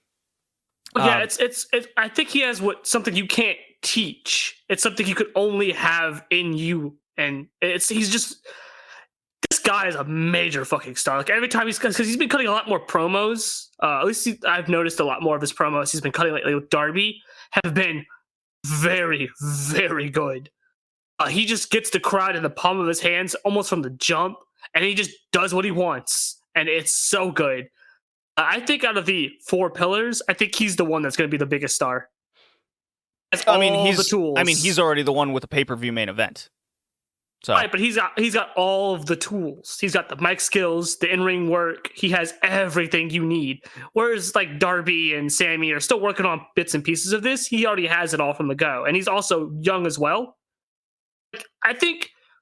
So I used to say that you probably couldn't turn this guy face, but you probably could at some point. And he probably could excel at that as well, because he's just so good at his promos and getting the crowd to just go with him. I definitely want him to be one of those guys that is always a heel. Maybe when he's like 25 years in the business, he becomes like a Ric Flair, where even though he excels at being a heel, you just can't help but cheer for the guy. But anyways, back to what like the arena, the Serena Deeb Shida match live was like, you could feel in the arena how edge of the seat that match really came across, because everyone was familiar with the previous match. Deeb won with submissions. It was her kind of match. Shida comes out, she charges the ring with her trophy, and the whole beginning it was let's go Shida, let's go Deeb. They were back and forth, and then as the match went on, Deeb really worked the heel role super well. Very underrated heel in the women's division in AEW. And when it came to each like near fall and climax, the biggest moment of tension was definitely when Deeb rolled through the knee shot and got her in the first submission, the Serenity Lock or the half crab or whatever it was. And Shida, big time babyface, like everyone thought she was going to tap. I thought she was going to tap. Gets the ropes and then pulls back for the Tanahashi tap out that Jay White would use. And we thought she was going to tap again. And I'm not kidding you when I describe like a lot of people hard cam side and in my section all rose to their feet to kind of get a better look if she was going to tap out. So that's a winning match formula. And then huge, like that Joshi roll sequence that they did where they went back and forth and Shida reversed and got the pin. That if you told me Emi Sakura is now booking some of these matches or Kenny Omega and her are coming together, I'd believe you. That's how this came across on live. This was phenomenal. Yeah, so watching this, it didn't hit me at first that it could have been Emi Sakura, could have had her hand in this until the finish, and then I went back and rewatched the match. Yeah, no, this has Emi's fingerprints all over it. Whether she was the only one booking it or not is a different story, because I don't know if Kenny also had a say in this, but you can just see some of the Sakura-isms in sort of the match structure and how things played out. It was very good. Yeah, and it definitely worked. More of this for AEW, please. This is what we need. Less Bunny and Allie J. Anna J. Anna J, whatever. I mean, I like Anna J, but she still needs development for sure. That's what tag matches should be for right now. But and then as the show went on, great main event. Then it went to Rampage. Eddie Kingston versus Danielson. Holy fuck, what a match. It was great. That match was stiff and good, and I love it. It's good. That back fist spot was great. I think we all popped in chat for that when we watched it. I don't know if you caught this on TV, but when Eddie Kingston hit that back fist, the crowd rose to its feet. You definitely got a big pop from the crowd. I don't know if I noticed people rising to their feet, but everyone rose to their feet and started screaming. And then he crawled and got in. We all just went, no! And we all sat down because we thought that was the finish. It was, I am not kidding you. It felt like I was watching this 90s All Japan Pro Wrestling, just big time matchup, the way it was put together. I mean, it also helps that Eddie Kingston's also using all of these moves from that era. Yeah, right. Okay, like 90% of his moveset at this point, right? Yeah. Did you guys love the whole Ghostbusters Dark Order main event? It was fun. I do think it was a bit messy at points, as one of these big multi-person matches tend to be. I don't think there's any way you can not make it messy. It was fun, though, for what it was. I wouldn't say it's my favorite match, though. It wasn't my favorite match of the night. I think that goes to Kingston. It was for me personally, it was a tie between Kingston Danielson and Shida Deeb because of the way they came across. I also really loved that finish from Bobby Fish, CM Punk, working over the leg. He hits the GTS and he's too slow to cover him. So at 3.15, Fish kicks out. It's like, holy shit. That came across really well live. And then you get, after that Kingston Danielson match, a bunch of people left. You got Dante Martin versus Seidel. Everyone's chanting, "Do it!" Match. It was fine. But live, we were just it was good. Like all of the energy was sucked out of us. And then when we had Martin and Seidel doing like headlocks for a few minutes, the crowd immediately turned out. We had no patience for this anymore. There was a huge section all chanting "Do a flip," "Do cool shit" was another chant. And that didn't come across on the screen for us. You know what? I recommend rewatching this match. Just rewatching it, having not been there live now, and sort of watch it on your own, because I thought the match was very good, and Dante Martin looked really good. Like, I keep saying this, but this guy, like, his brother could come back, but dude, I want to see him be a singles wrestler now. He's just that good. He's improving vastly. And throughout the course of the match, you could just see him getting crisper and better, and it was just very good. So I know it was a good opponent for him. As soon as Martin hit that like Matrix flip that he does, that's when everyone was happy again, and we all got back in the match. It's just that 3-minute time span. We were all just like, "You fuckers, don't do this right now. It's like 11 o'clock at night. Please, we beg of you." Well, I think a lot of that has to do with them how AEW structures their live shows. I think I think breaking it up a little bit better would probably help. I don't know if they want to do 2 different circuits, but maybe don't have a Rampage taping on every Dynamite. Maybe have it on some Dynamite. Oh, they maybe do that. Don't start with Dark. Maybe keep your Dark shit to like the Universal Studios place. Just keep it there. Don't travel with that. I see the purpose for the idea of elevation, at least getting us warmed up before Dynamite, like so we're not waiting around. And there was a lot of people waiting in merch lines and going to the restroom and whatnot. So, but I think the structure of elevation definitely needs a complete revamp change for sure. And I've been saying that for a while now, but I think it's that they're not going to do that. I think you just stick that in Universal Studios. Don't travel with that show. Yeah, well. Abaddon versus Britt Baker. This was horrendous. This was atrocious. It was so bad. It is an atrocity. It was so bad. I was shaking my head, smiling and laughing because of how bad this was. And it was bad live. Was it bad on TV? Oh, it was hilariously bad. The table spot was fantastic. So there's a spot where I think it was Britt trying to put Abaddon to the table. The table does it. She just bounces. And they splat. Yeah, you just hear a thud. And so the camera angle for it was hilarious because it was right there, and so it falls right in front of the camera. So you hear the thud, and you hear Abaddon go, "Yeah." Oh God, that's even better. It was hilarious. And then they pick the table back up and try to do it again, but this time a suplex, and she just lands on her back a little bit and just doesn't break the table. Oh yeah, the crowd. We like us in the crowd. We all chanted "Let's go table." At that point, I was like, this match was an utter disaster. Jamie Hayter, Reba are like running away from Zombie Girl. It's terrible. It's bad. The gimmick is not something you put in a main event match. No. Matter what, it's not the gimmick is.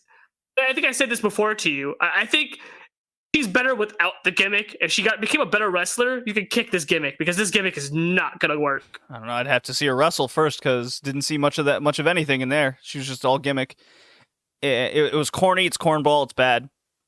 And then shoved thumbtacks in her mouth. I mean, thumbtack spot, Britt Baker. I mean, that's all well and good. We laughed in chat as she shoved thumbtacks in her mouth. We just busted out laughing because it's so stupid and absurd. And, like, for real, who believes that those thumbtacks were going into her mouth and were like real thumbtacks? It's such a cornball spot that kind of takes you out of the match. Well, because you don't believe for a second that that's actually happening. It's like one of those things where it's a little too breaking immersion. It's a little too far for you to keep your immersion for it. Well, I like the spot. I just think with Abaddon, it was ridiculous. It didn't work. The chair spot was gnarly. That got a good reaction. And then she just rolled her up after interference. I was like, what are we doing? Why wasn't this like 3-on-1 from the start? We squash her, maybe do an angle with Tay Conti. Because they're afraid of Zombie Girl. They're afraid of the zombie. And then, the Abaddon did what I yell at the screen every time she puts that stupid fucking lockjaw in. Bite her hand. Abaddon did it. Oh, it got fucking hand. It got a comedy reaction. That's what this match was. And because it was a stupid comedy match. I feel like more people should just clamp down on her fucking hand. It's such a dumb looking finisher that's what the first thing that comes to mind every time she puts it on. So seeing Abaddon do it, I just laughed. I was like, of course, this is the one match you fucking do it in. Yeah. But besides that, also what came out of Dynamite and Rampage the previous weeks, this is when SmackDown was head-to-head and they lost in the demo, so haha. Suzuki versus Danielson was a match of the year candidate for AEW. I adored it. Oh, that match was fucking amazing. I adored it. It was just two... Yeah, I'll call them legends. They're definitely legends. Two legends, the aura and the story is just them being who they are, and they get in the match and they beat the shit out of each other. Danielson wins, and then Pac Andrade 2, another match of the year candidate, and I loved the roll-up finish that they went into the finish. Like, they were doing tornillos, space flying tiger drop situations. The interference came across pretty well, and when it came to Pac, just kind of, he didn't do like the schoolboy roll-up or anything like that. It was like a package driver or something, and that's what was there interference in this match? I don't think there was, actually. It came at... No, this was a little bit. No, this is the one where as soon as Pac pinned him, the lights went out, and that's when Malachi and then Cody came out. Right. So the Suzuki Danielson match is probably my favorite match I've watched from AEW. I think it's the best match, at least from time I've watched. It's the best match they've ever had on their shows. It was fucking great. You're and talking it got television. all the time. Oh, I'm talking in general from what I've Oh, watched. even more than the tag match, cage match? I was so into this from start to finish. It was so good. And see, I like that cage match a lot. I think a lot of that's because I hate the Young Bucks so much. Whereas this was a fucking straight up. I mean, that's a good storytelling match just in general. Gotcha. But this was old Japanese man who ain't having your shit, an old hipster man from Seattle who ain't having your shit, and they are just beating on each other. And I was hoping for blood. I was like, dude, somebody blade. That's all it was missing was a little bit of color. Like, I just want to see Danielson just spit blood out of his mouth. Just like, it was so good. His hair's all messed up and in his face. He's just getting a beating. It's just, oh my god, dude, it was such a good match. Badass Bryan Danielson. He's hitting banger after banger here, and there's been a lot of. He hasn't had a bad match. He hasn't had a single bad match Since All Out, there's been, I think, 1, 2, 3, 4. There's been 5 arguable match of the year candidates from AEW. At least from, like, their best matches of the year have all taken place in the last, 8 weeks. A lot of them have had Danielson in them. Yeah. Dude. He's making a big end push. He's had nothing less than a 4-star match since he's come back. Every match has been crazy. 4-star and above. It is fucking amazing. I don't know if you can continue with this streak, because I think eventually you're going to have to start pacing yourself, because these matches are so hard. Dude, that Suzuki match, I was like, he has got to be feeling that. Like, after that match, there's no way he's not going home and he's just fucking aching and dying. He got the shit kicked out of him. Suzuki did not hold back. Well, you know who's not holding back? Cody Rhodes. Let's do it. Where's the music? There we go. Let's go. Whoa! Cody Rhodes in my soul. It's Rhodes to the top, baby. I got to finish this before we get into Cody Rhodes talk, because we got a lot here. So Rhodes to the top ends with Cody being sad the fans have turned on him because he loves them so much. And Brandy really wants to come back to wrestling. Some people are against it. Oh, yeah. And she needs to prove herself. And there's this line where Cody wants her to be a babyface and go from the bottom to the top and earn her way to the top. And she goes, I think the crowd just wants to hate me. I'm a bitch. It was like, yes, Brandy knows. No, but that's not all we want to hate you. We hate you because you're bad. Well, we hate her that way. But anyways, that was the season finale. Cody's like all distraught over the crowd hating him. And he's at a crossroads of his character. Ooh, I see what you did there. Yeah. So Cody defeats Malachi Black on his 3rd attempt after his students beat the fuck out of him. I'm way into the story. There's this wacky kind of 4-way going on with Cody, Malachi Black, Andrade, and Pac. And it seems like it's building to a tag match at Full Gear. If it could be a 4-way, I think I'd prefer that. I think they could do some real cool shit in that match, and that'd be a big win, and whoever comes out of that, seemingly for a TNT title or even a world title going towards Hangman Page down the line, they could do a lot with a match like this. Even a tag would be pretty awesome at Full Gear. What is your heat factor on this whole Cody Rhodes storyline and the other 3 guys involved? It reminds me of Triple H, and not before you cut me off. Let me finish my example. I wanted to cut you off. Okay, yeah, let me finish my example here. He reminds me of the Triple H man, not in the backstage burying people, not in the burying people in the ring, because he's not doing that, right? But he's involved in the inner workings of the company. He wants so badly to be a babyface, but the fans just dump on him, and he's so disillusioned by it that he continues to pretend like he's the babyface, despite the fact that he's actually just a heel. Do you think this is all like super in character and a work that he just? I don't like, know. Him... That's why I made the Triple H example, because for Triple H, it's not a work. He thinks he's a big babyface badass, but the fans hate him.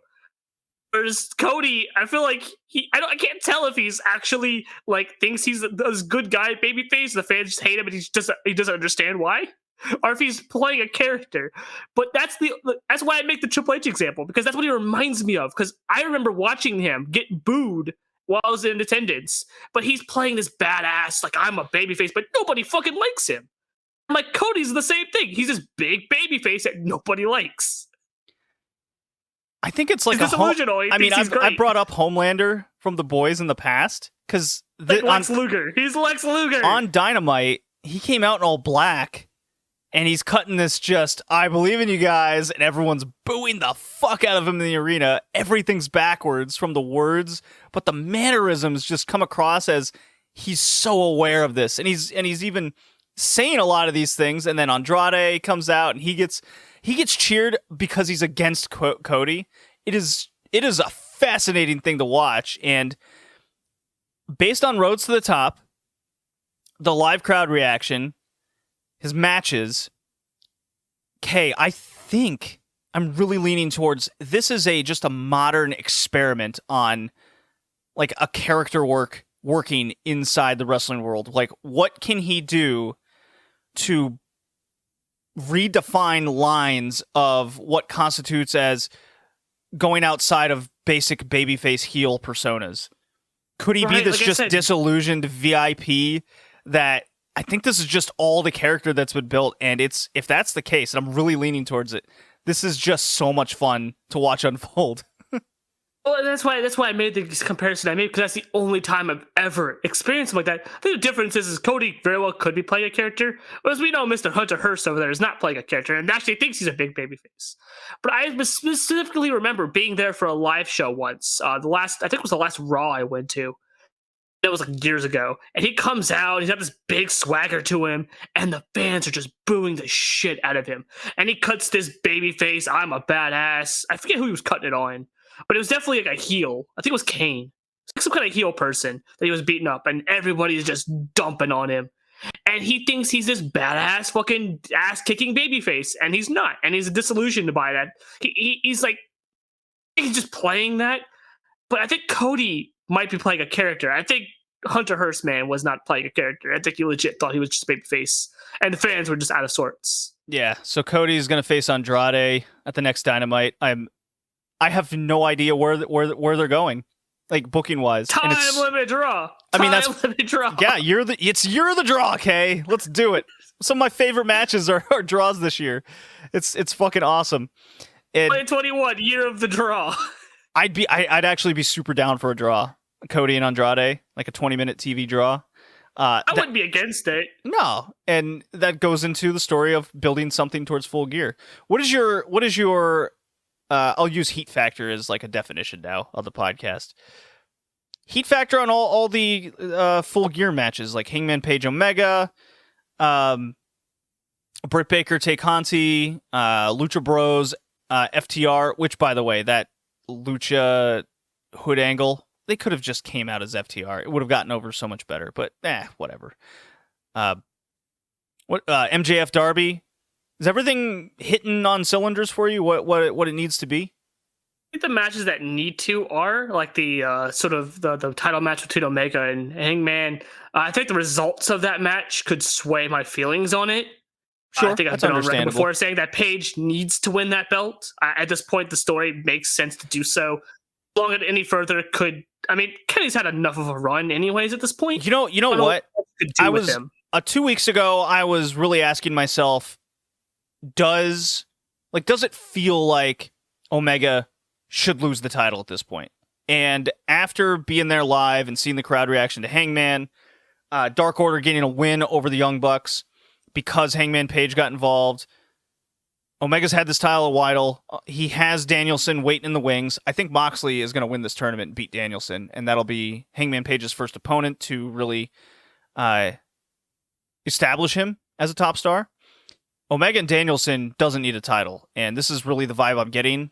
I do lean towards Page should win this title now. I think he's ready. Yeah, I think it'd be a mistake if they didn't, because like you said, the big rivalry for Kenny now doesn't need a belt. And I think that's good when you have a match that doesn't need a title involved. That's great. That means you have two giant stars. You don't need a belt to prop up a main event. So I think going in that direction would be great. And I really hope they're doing that. I don't care about Britt Tay Conti. Tay Conti's been kind of hit or miss, and Britt's been very hit or miss. I saw Tay Conti live on Elevation, and she hit like 4 moves, 3 kicks. She moves horrible in the ring. She still runs like a plank. I feel like she regressed a little bit. She moves like a plank of wood. It's really bad. She wasn't like that. She wasn't like that. Like just earlier this year when she had her matches. I don't think. Well, she seemed like she regressed a little bit. But that could just be not actually wrestling, but just having squash matches, which is a problem that they need to address. But I'm not excited for that match at all. Don't really care. The Darby MJF match is probably the only other match I'm very excited about. I'll be honest, I don't care about FTR and Lucha Bros. Lucha Bros should definitely win, but I feel like in a way I don't take FTR seriously because they don't ever win anything. They won the AAA tag titles. No, those don't mean shit. Well, their matches are definitely going to... You even told me they don't mean anything. Of course they don't mean anything, but they're going to, look, FTR is going to go to Mexico. It never works. It's going to fail in AAA. And that's fine, but I'm going to laugh at it. Take them seriously because I feel like they never win anything big, so I never really care about their matches. They're not the stars, the Lucha Bros are. They're kind of just the fence filler, in my opinion. Okay. Is that it for AEW? That feels like it's it for AEW. Yeah, it feels like it, yeah. All right. Okay, where's Okada? Because we got some New Japan. This is going to go by real quick. Kazuchika Okada. Here we go.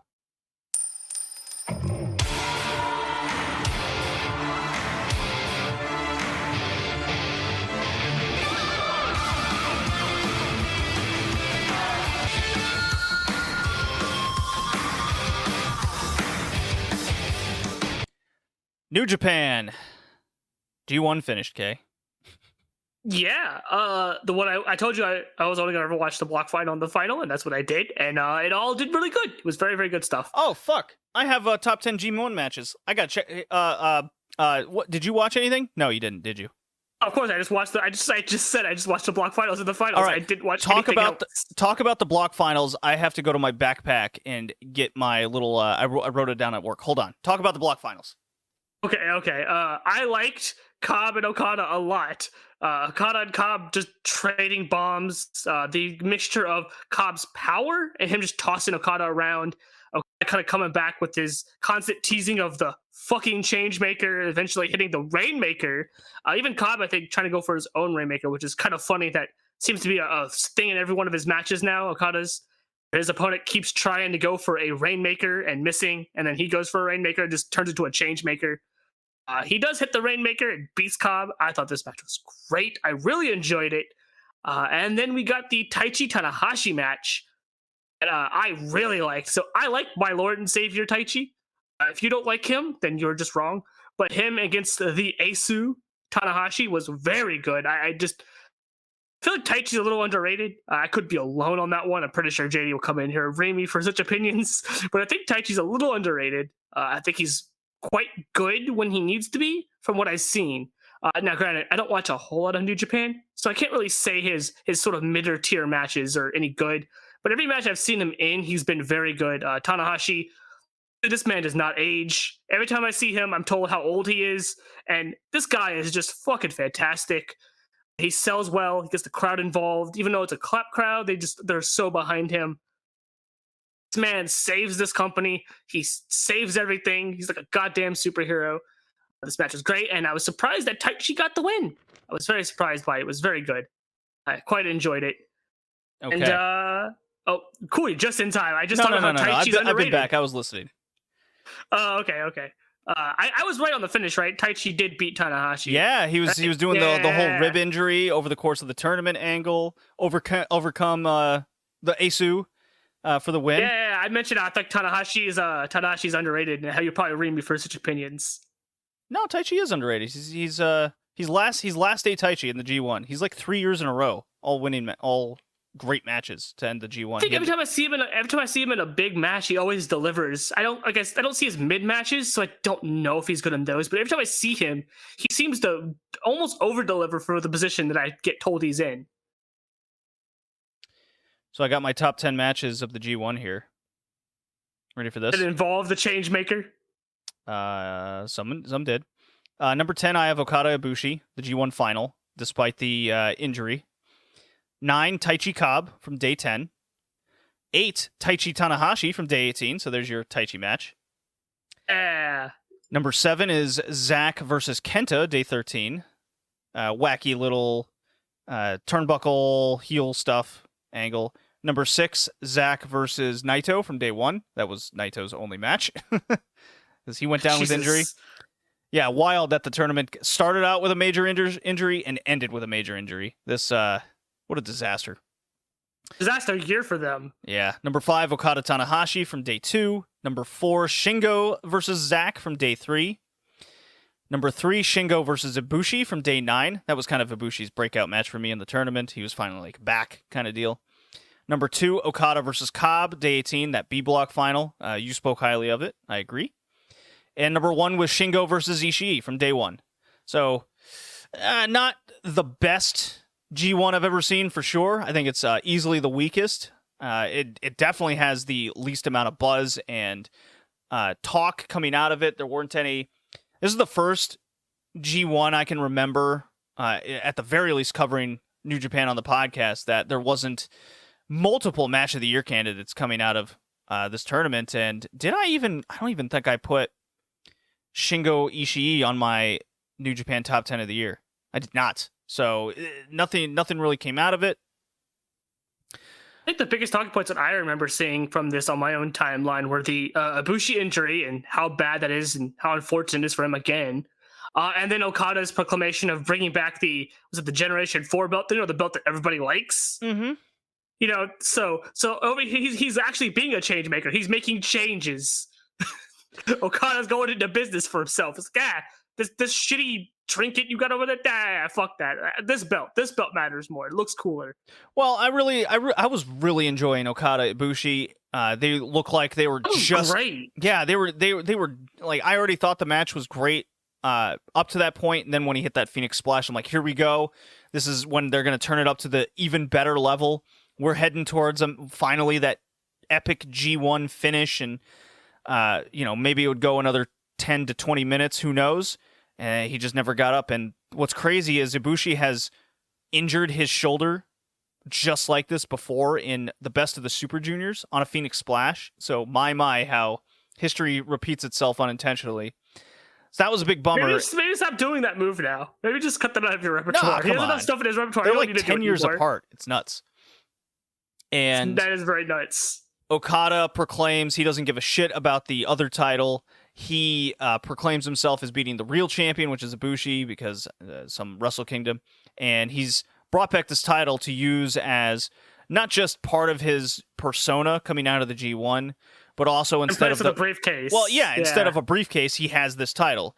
So all this plays into Wrestle Kingdom, where you can have Shingo versus Ospreay for the real champion, Okada versus Shingo for the true champion of them all. Real champion? Yeah, the real super duper champion.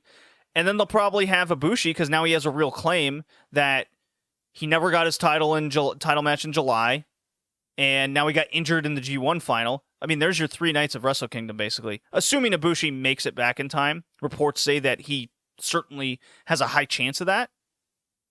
And then Shibata. Shibata had the Zack match, UWF mat wrestling thing, and all signs point to he's coming back at Wrestle Kingdom, and you could sell a lot of tickets with his return. That's exciting, and it got a big pop out of the crowd. Sure did. Probably the first time that I think that I've heard them ignore restrictions in Japan for a New Japan show, at least, where they were actually cheering for him. Yeah, you could tell they were holding back at first, and then when they realized it was a match, they went, "Oh!" Yeah. So I'll say this because I feel like this is probably a good time for them to reset things going into next year. COVID's restrictions are being lifted, vaccines being distributed widely in Japan. I think at this point, you just bin the new belt. You bin it. It's painted, I think, so much by this COVID era and how much bad they've had things going so far for them. You just bin it. Just scrap it. You bin it. You're you bring saying, back the. I mean, I don't hate the new title. I mean, a new title isn't going to change booking patterns and what they're doing with like House of Torture and shit. I'm saying as a representation. You're saying a for the representation fan base. as COVID is over. Yeah, I mean that's not the worst idea in the world. I'd definitely be for it. I feel like it'd be a good feel good thing for the fans who don't seem to really care for the new belt a whole lot. It also signifies that, hey, you know what? We're over. We're out of this. We're back to normal. And how else you go back to normal? You go back to the belt that's more iconic with this promotion than the shitty thing you introduced that people were a fan of. And you bin it, and you know what? You bring back the IC belt too. Because I think they desperately needed that upper mid card. Well, belt. they have the open weight title. That belt doesn't mean anything. They have the now New Japan Strong title. They still have the US title. You don't really need the IC title back. I don't see it as a necessity. The IC belt's important. The IC belt's important to an extent. I don't think the Never belt fits that. The US belt feels like it gets tossed around so much that I don't think it really matters a whole lot either. And the Strong belt's in America, so that doesn't count. Yeah, you could always book these titles at a higher pace, and I think the open weight titles already reached that level personally. New Japan has a lot of options. New Japan has a lot of options with they got these build shows coming, so Okada's defending his quote unquote title against fucking Tama Tonga. Does that get your pants wet, Kay? Sure doesn't. It makes me even more hope that they do what I say. And you know what? You have Okada beat Ibushi at the end. If you have him be the final one, you have him beat Ibushi and bin the old belt. You can have Ibushi make a comeback again and win the belt back. I think you're really all about this Medusa angle. I mean, hey, if Okada just grabbed a very good-looking trash can, placed it in the ring, and dumped it in there, I'd cheer for him. It'd be great. Be a big babyface move.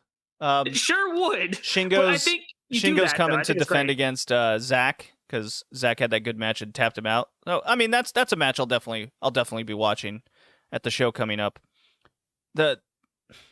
Everything else is still very flat to me still, so maybe I'll be quiet on New Japan for the remainder of the year. At least until Wrestle Kingdom, right? Yeah. I just think that idea is great. And, Ibushi sort of brought in the unified belt. Well, so don't work yourself into a fantasy booking and then being disappointed when it doesn't happen. I'm not gonna work myself into a shoot. I don't care enough about New Japan to be able to work myself into a shoot. So don't worry about that. I'm just saying it's probably a good idea, a good sort of. It doesn't change the booking, but I think it's a good feel-good thing to actually do to signify the end of this COVID thing. And this belt's kind of only existed within that time frame, and it's constantly been tossed around because people get injured. Will Ospreay gets injured and leaves the US, and this belt's been tainted so much so early on. I think just binning it and bringing back the belt that people like would probably just be a good feel-good thing to do. Well, at least they made the right decision. Okada winning the G1 is the right way to go. The Super Saiyan hair. His hair was in full flux. Up, just mad scientist Okada over there. But as for Ibushi in the final, that really came across as flat.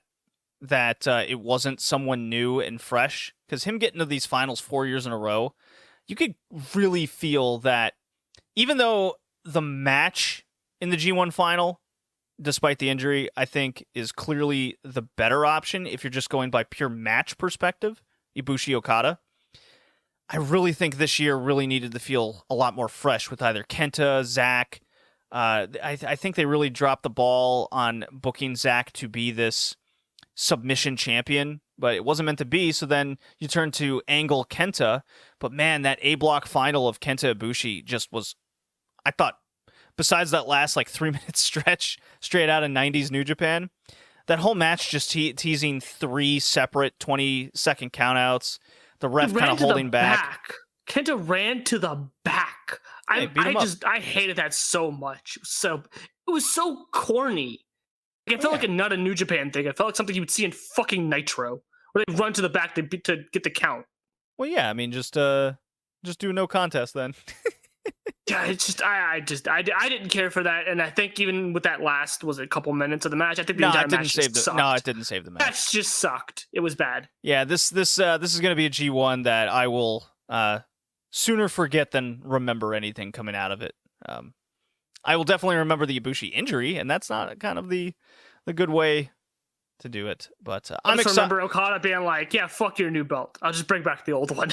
Yeah, I'm very curious how New Japan Strong is going to play into the rest of the year for New Japan. I don't think it plays into anything. I think what are they going to do? A lot of hopes on that. I feel like it's just a U.S. branch of New Japan. Well, they're definitely. I mean, they're having Okada and Tanahashi and company come over for like a Philadelphia show or something. But are they? Okay, I didn't know about that. Yeah, so New Japan Strong is going to have a big thing going forward.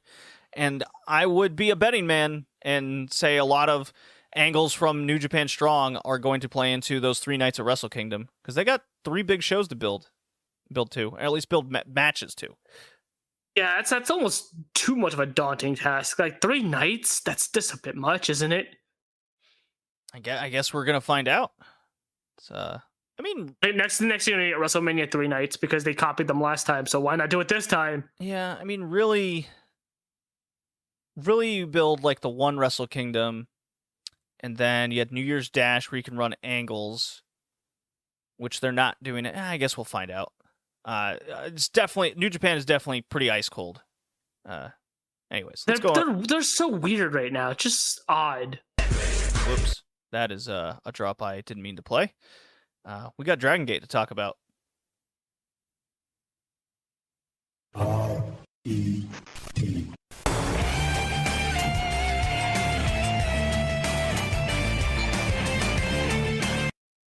Okay. I haven't played the RED song in a while, but here's Dragongate. Yeah, Dragongate. We watched that Bravegate match from October 17th. Okay, what'd you think of SB Kento defeating Jackie Funky Kamei for the Bravegate title?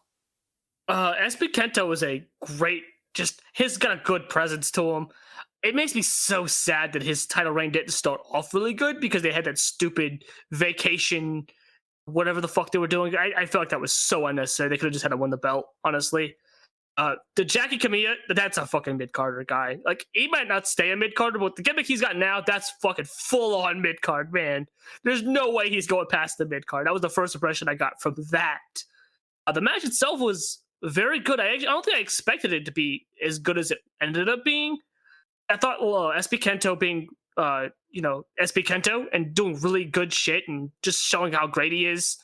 Kamiya's good, I guess. I can't get a good gauge on him. I feel like the gimmick overshadows him a little bit. That's kind of the impression I got. I was like, you kind of are good, but you're doing these weird, wacky sort of gestures and stuff. Like, I just can't tell with him. And I don't think it fits super well. Like, it fits Casey. I just don't think it fits him well. But the finish was surprising. He didn't beat him with the sharpshooter. He beat him with the Ito special. Yeah, right? Yeah, exactly. Yeah, this is a great match. They're from the same graduating class in Dragongate. Right, I remember that. You told me that. Yeah. Yeah, and them for these 2 guys to do like a 20-minute main event for Dragongate really shows a lot of their confidence in their young crop of guys, and that's why they're getting these big pushes like this. It was quite impressive. This is easily Jackie Funky Kamai's best match to date. SB Kento came across as a super future star. Yeah, definitely. Future superstar. There we go. Words. Too much German on my Twitter lately. It's really messing with my word structure. Yeah, it's funny. It's hilarious. Your Twitter's been great with all the German. Im Schlamm, man. Im Schlamm. Im Schlamm. Which means in the mud, people. Let's go. If whenever SB Kento drops his Bravegate title, he's going to jump right into the main event for Dreamgate title matches. I think this was a good indication that he's going to be ready for that main event spotlight sooner rather than later, much like how Kota Minoura impressed for his match last month against Yamato, despite it being kind of a previous generation style match because that's who Yamato is. Kamai really, I mean, I do agree. The gimmick is a bit wacky. It's very Dragon Gato. But the difference is Dragongate isn't like other promotions. They kind of know where they're at. They know their ceiling. They have their fan base. Yeah, they're like Ice Ribbon. I got that. I can put that together. So is he Dreamgate title? No, but could he be tag title, like Twin Gate, Bravegate level with this gimmick? Absolutely, he could.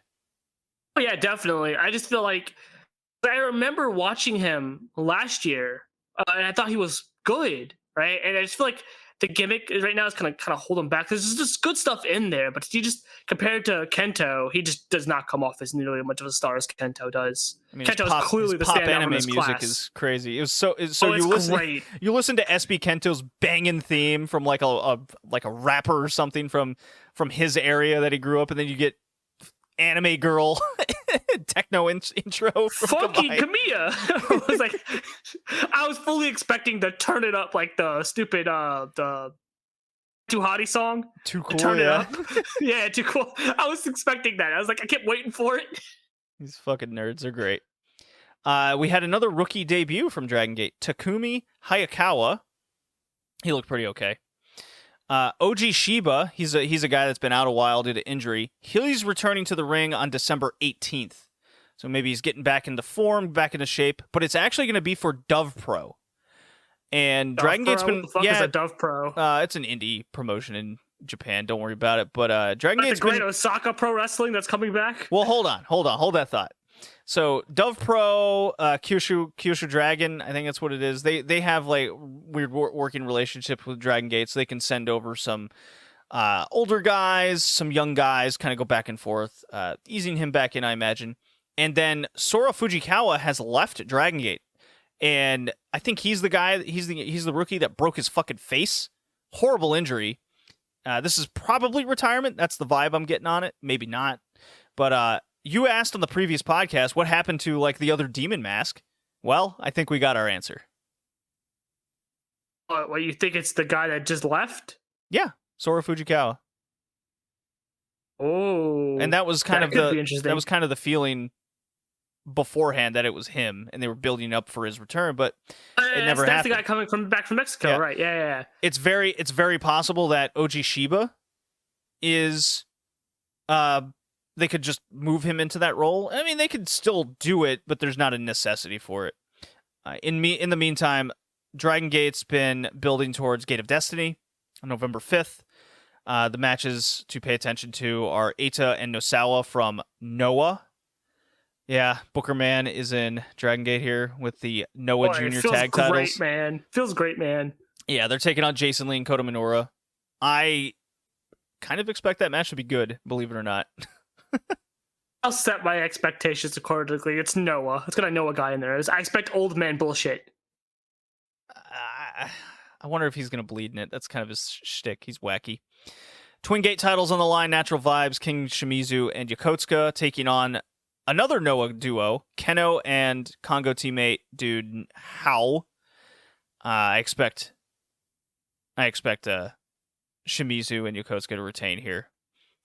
I expect them to lose. I think the other team. I recognize at least the Keno guy. I feel like he's too big of a deal for them to have him lose a title Why match. do you think then Jason Lee and Minoura are going to win the junior tag from Noah? No, I wouldn't put it past it. Because I see both like home titles staying with the home guys. I really would like that. I really hope for that. I get the feeling that hearing the name Keno and knowing that's a big guy in their fucking promotion, Yeah, I get the feeling those tag belts are going to loose switch quotes hands. on that one. Okay, well, for their fucking standards, he's a big deal. I don't know. I recognize his name, so that's all that matters to me, guess. at least. I guess.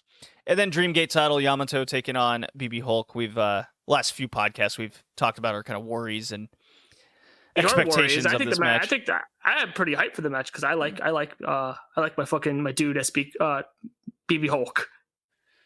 SB Hulk. I would have preferred Different guy. I would have preferred SBK in this match, but yeah, I mean going back to the Bravegate title, I had one comment I wanted to make, and I kind of get what they were doing with the Bravegate title. They vacated it, did a little angle, goofy stuff, and it was mostly for the house shows, build something up for that purpose, and I believe that that Bravegate main event drew a decent number for Dragongate.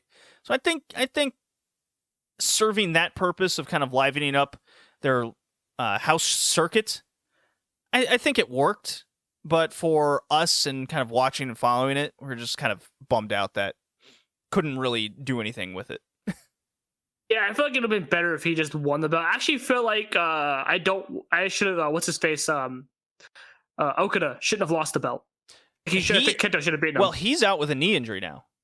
Oh, okay. Was he injured before or after that match? I think it was before.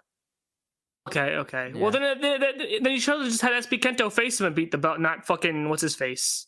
Yeah, I think they had more planned, but something may have gotten there. Don't quote me on that, but it's just kind of a feeling. I guess, but if you know he's gonna be out for an injury, then maybe have Kento just beat him on that title match instead of was it Genki that beat him? Yeah.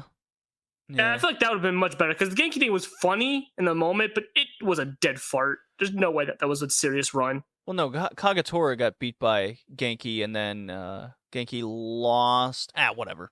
The point is it was a mess. The point is the vacation mess. thing was a mess, and this SB Kento Kamai match was a great kind of starting point. Agreed. It's a good little restart point. It was a good match. Definitely recommend it. Let's do some DDT.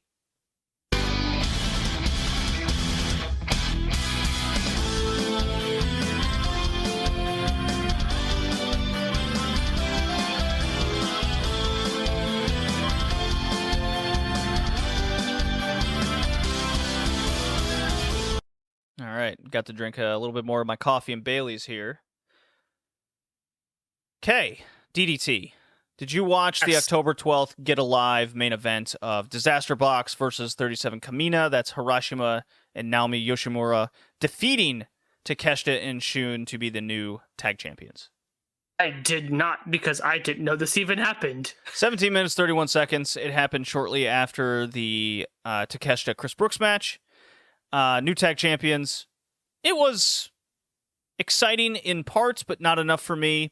Shun's still really improved. He's one of the most improved guys this year. It was good to see Yoshimura back in. It just kind of came out of nowhere. Didn't really get a build for it, so I'm kind of mute on the whole thing. Maybe this going forward can put the tag titles separated from the Ace. Other than that, the match is kind of nothing to go out of your way and see.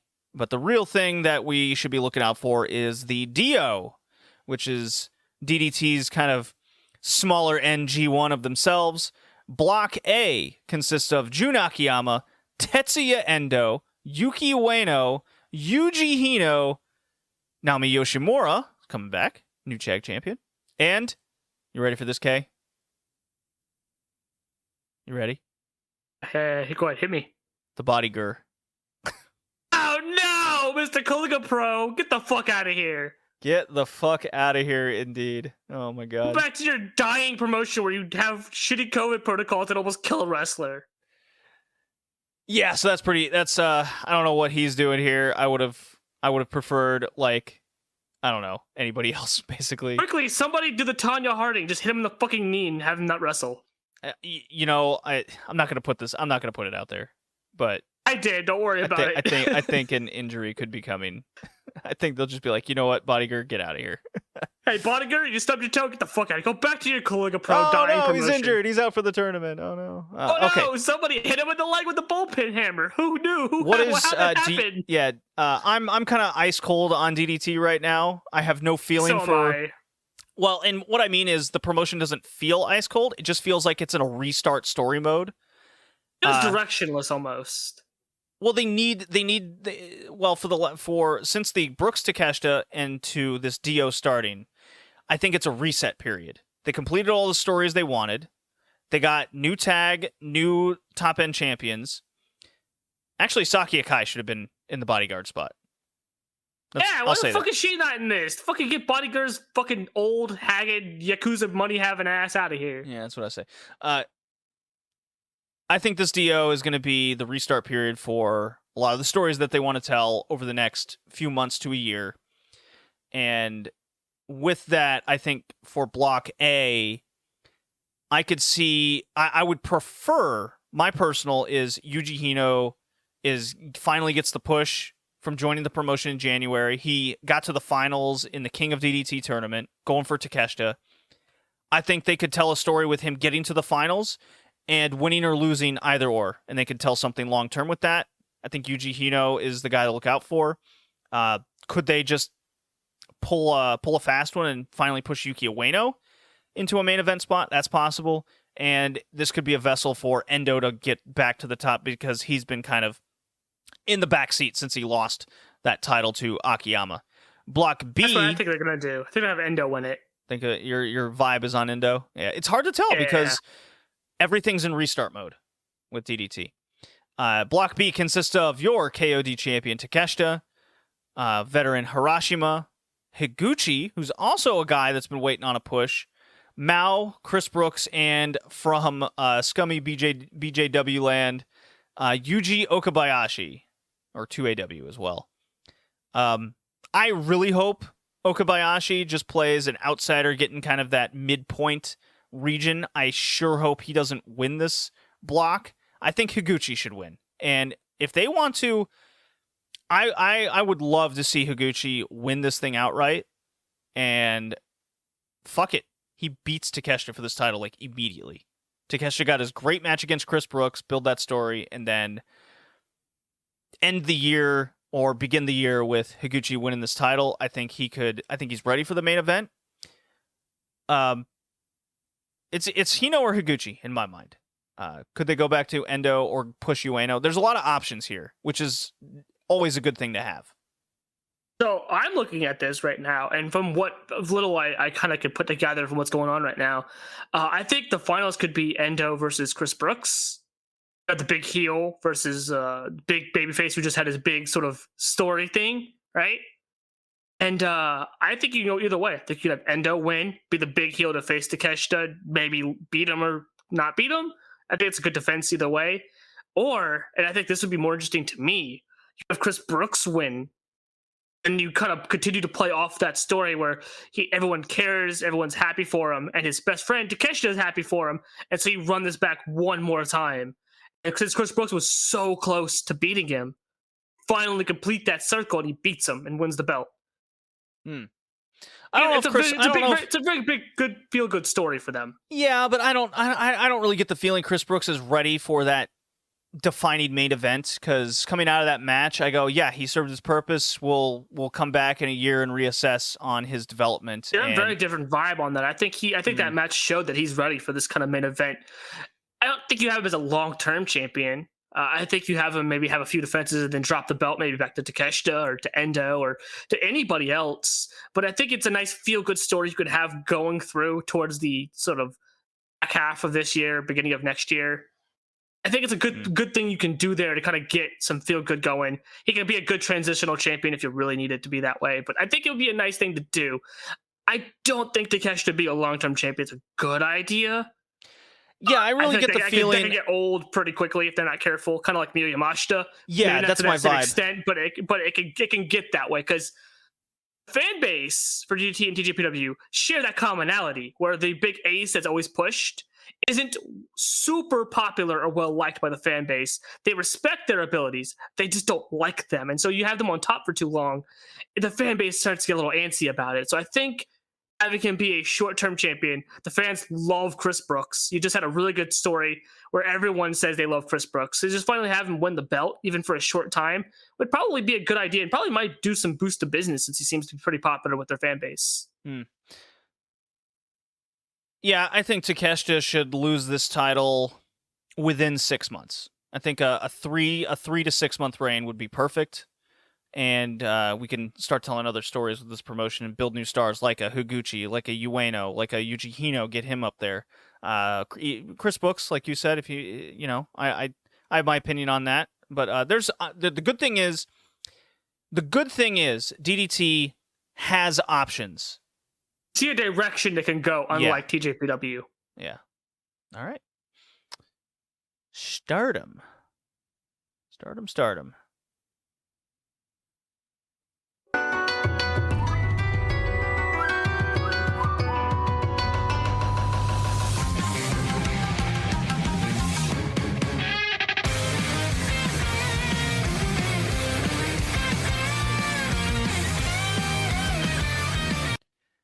Stardom Tag League update, and we're building towards, like 3 or 4 big Super shows. Wars. Yeah, we're building towards the Super Wars. I'm very excited. I'm super excited. And their seats apparently sold very well for the Super Ho show. They went on sale just last night as we're recording this. And boy, people like Stardom. Them tickets went fucking quick. Yeah. Let's see. So they had a house show in Gunma. They did. Yeah, not much coming out of that. It's fine. It's a house show. And then the Tag League sold out Cork and Hall for what they could. And what was your takeaways from Stardom Night 1 here in the Tag League? Well, before you pass over Gunma, I want to talk about 2 matches on there that I fucking loved. Okay, we'll go for it. So we had the sort of Momo and Azumi, or was it Momo and Saya? It was Momo and Saya versus Hazuki and Koguma. And so since Hazuki coming back, I've been very vocal on how excited I am for her potential matchup with Momo because they have such rich history with each other, right? Mm-hmm. You know, they call Momo True Heart. I think they changed Hazuki's name to Wild Heart. I don't remember if it was always Wild Heart, but she's the Wild Heart, and it's like, the fucking clash. So in this match, their interactions were fucking amazing. So, Momo and Hazuki? Oh yeah, that was fantastic. Yeah. Hazuki is clearly a babyface at this point. That's clearly how they're trying to paint her, at least. And so she goes to shake Momo's hand. Momo has none of it. Then she's just big baby facing with Momo, and Momo is just kicking the fucking shit out of her. Like, she is stiffing her really hard, and then kind of shoving her boot in her face and yelling at her and saying things. And from what I gather, she was telling her to come on. This is the best you got. What the fuck? Like, kind of egging her, like, wait, what is this? What are you doing? Taking this as a joke? Who the fuck are you now? Sort of thing. And just the attitude switch between the two. And it's kind of funny because before Hazuki left, the dynamic was swapped with these two. It was Hazuki sort of booting and putting her boot on Momo's face and talking shit to her and giving her crap, while Momo was kind of just being the aggressive babyface. And this dynamic switch is just fantastic. I ate every second of this up. I cannot wait for the inevitable singles match these two are going to have. Fucking loved it. And then the main event, the 5v5, the DDM team versus the full Cosmic Angels team. The match was a bit messy at times. I think Waka. I think that was 5-on-5. No, because Julia's out with an injury. It can't be. Oh, right. It was 4-on-4. But I thought it was great. Silly bitch. Silly bitch. Hey, fucking don't call me names. I'm basic bitch. I'll have you know. All right. I mean, if I won't argue, basic bitch. Shut up. Anyways, I thought Waka looked a little lost at times, but I think she wasn't bad as I would expect. Like, I think my Sakurai in this spot would have been way worse, if I'm completely honest. But I think Waka did fine where she's at. Unagi is, God, her interactions with everybody just are so much fun. Interactions with Poi were hilarious. Her just kind of like doing things and Poi getting very visibly frustrated with her. Same with the Mina and Poi stuff and Mina and Micah. This entire match was so much fun. It was definitely a house show match. I really, really enjoyed what I saw of it. I thought everybody looked good. I thought DDM probably looked a little bit better as a whole, just a unit. All of them looked way better. I thought, Mina and Unagi had spots where they looked good, spots where they didn't. Waka looked a little lost, and Tam seemed to. I'll say she took the night off because she didn't entirely take the night off, but she definitely wasn't full frontal Tam where she was just beating the fuck out of people and taking nasty bumps. Totally necessary given her Mayu match. Before I forget, I do have a comment about Tam. Because that goes into night 1 of Tag League, where she dropped the fall to... Who'd she get? Did she get pinned by Micah? Yeah, Micah pinned her ass. She did. Yeah, Micah style. She pins everybody. The Tam and her promo after that really struck me as the story she's telling is being white belt champion is physically and mentally exhausting. And going into the 5-star and coming out, and now into Tag League, being with Tamina. See what I did there? Yeah, Double H team. Anyways, it's really taken a toll on her. And when you have her stablemate Unagi, who's really on a real roll of being pushed, she has a strong crowd reaction. Or connection. The crowd loves her. She is super over. Yeah, she's excuse me. She's really connecting with the crowd, and there could very well be a scenario here where I don't think so, but the way they've built up the Nogster and how she's connecting, there's a real possibility she could just win this white belt.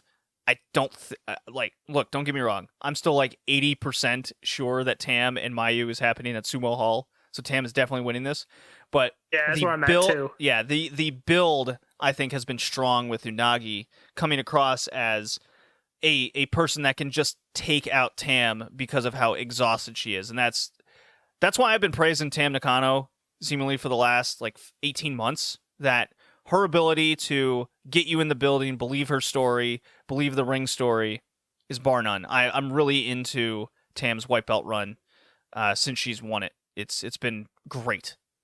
Yeah, I know. I love that portion of the story, because she's mentioned this before in her, I think, another defense, where she mentioned how being white belt champion is like playing with having the devil on your back or whatever, and it's like a burden. And when you look at it, well, Julia had a bunch of really hard hitting banger matches. Arisa had a lot of really hard banger matches, and then Momo did as well. So it kind of lines up with the lineage where this belt is like the belt you bust your ass and you just go through these really epic main event matches with it. And so Tam acknowledging that it's exhausting, and probably also playing on the fact that she's not saying she's on the older end, but she's playing on the fact that I think the audience knows that she's on the older end of things, and she's banged up and things, and just playing on all of that is such a Tam thing to do. Mm-hmm. Whereas I think a normal wrestler wouldn't play in on all of that. Tam plays it on like she's weak. She's been weakened. And I don't think in Japan especially, I don't think a lot of champions play on that portion of things where they're just visibly weakened and tired from being champion. Yeah, I don't think Unagi beats her. I think Unagi goes to a time draw. That's my prediction. And I think that's how you build up this. She's exhausted because she can't finish her opponents. She had the match with Mayu. She had the match with Mayu that went to a time draw because of their hatred for each other and not caring about the limit. But then you have the Unagi match go to a time draw because she's visibly exhausted and just can't seal the deal. And then you have her lose it to Mayu at Sumo Hall. My vibe I'm getting from a lot of this is she's got 2 more defenses in her. She's going to beat Unagi. It'll probably go 20 minutes. I think that's a good time for that. She'll beat Mayu at Sumo Hall. I think did they say? No, they'll probably say it's no time limit. That'll play into it. I don't think that match is going to even eclipse 30.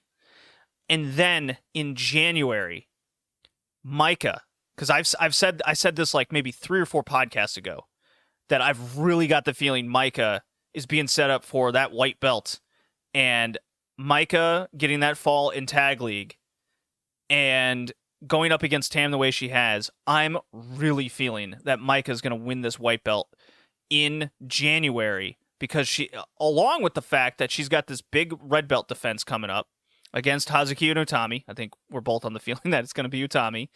Her rival, Utami, beats her, and her last chance for a singles title challenge for a long time, this is the way Puro Company's book. I'm really feeling that she's going to beat Tam in January for that white belt. Mark it down.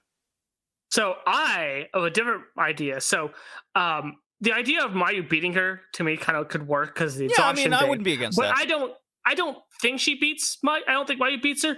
I think Kamitani wins the belt. I think Kamitani's long been primed for this, and it's a very Tam thing kind of story there, because they have a story with each other that they played off of last time.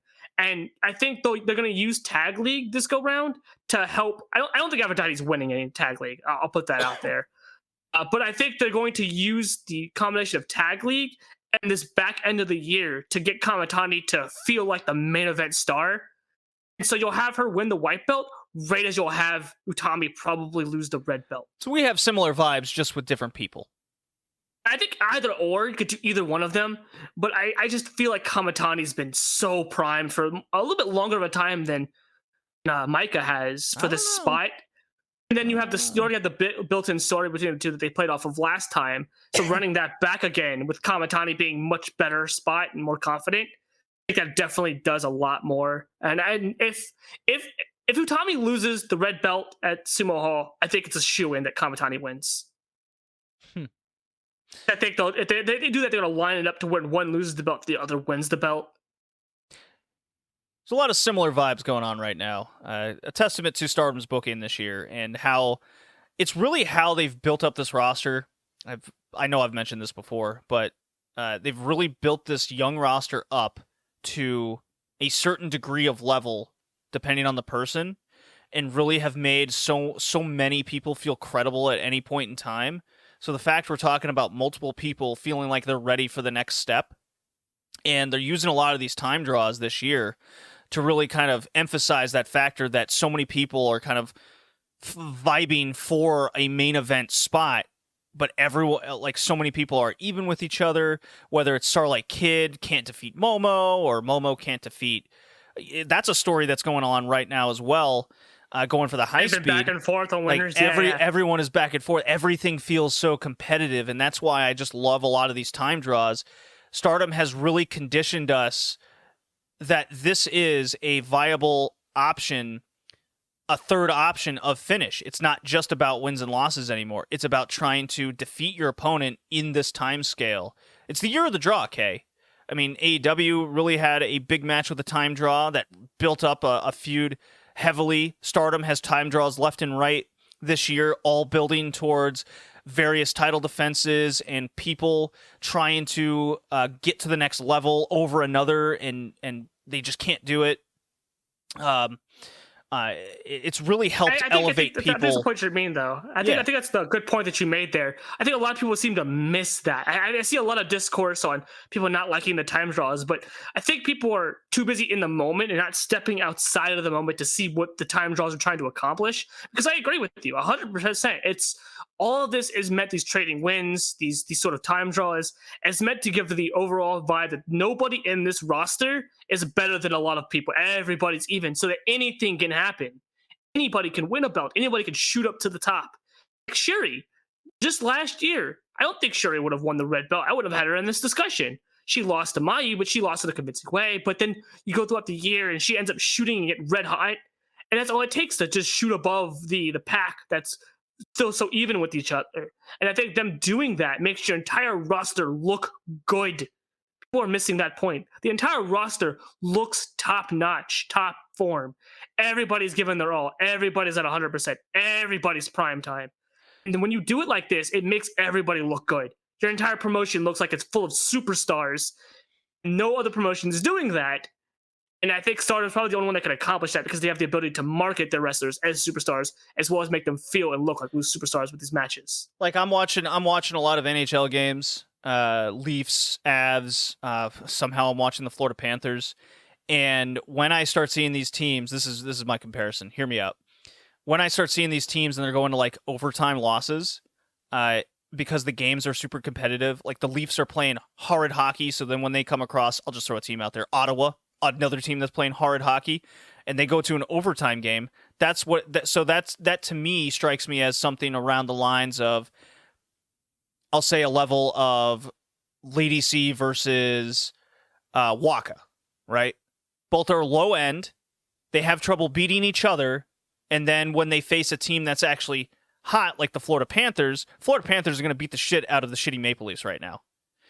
However, when you get somebody like Florida versus another team that's hot, like Carolina, they'll probably go to overtime because they're at such a top form that neither team can beat each other unless they go the extra distance. In that point, they're exhausted. That's what Stardom is really coming across to me right now. And there's a reason why NHL got rid of the draw. They want the overtime loss. I could see a scenario here in 2022 that they've exhausted the time draws as their viable option, and now they gotta start striking on the hierarchy, if you will, because you can tell that Shuri, Utami, Julia, and Mayu are at that tippy top level. They have trouble beating each other, but they can beat everyone else, kind of situation. Right, in singles Mayu, matches. The Momo, Starlight Kid, and Kamatani and Micah, they're on the level just below that on the come-ups.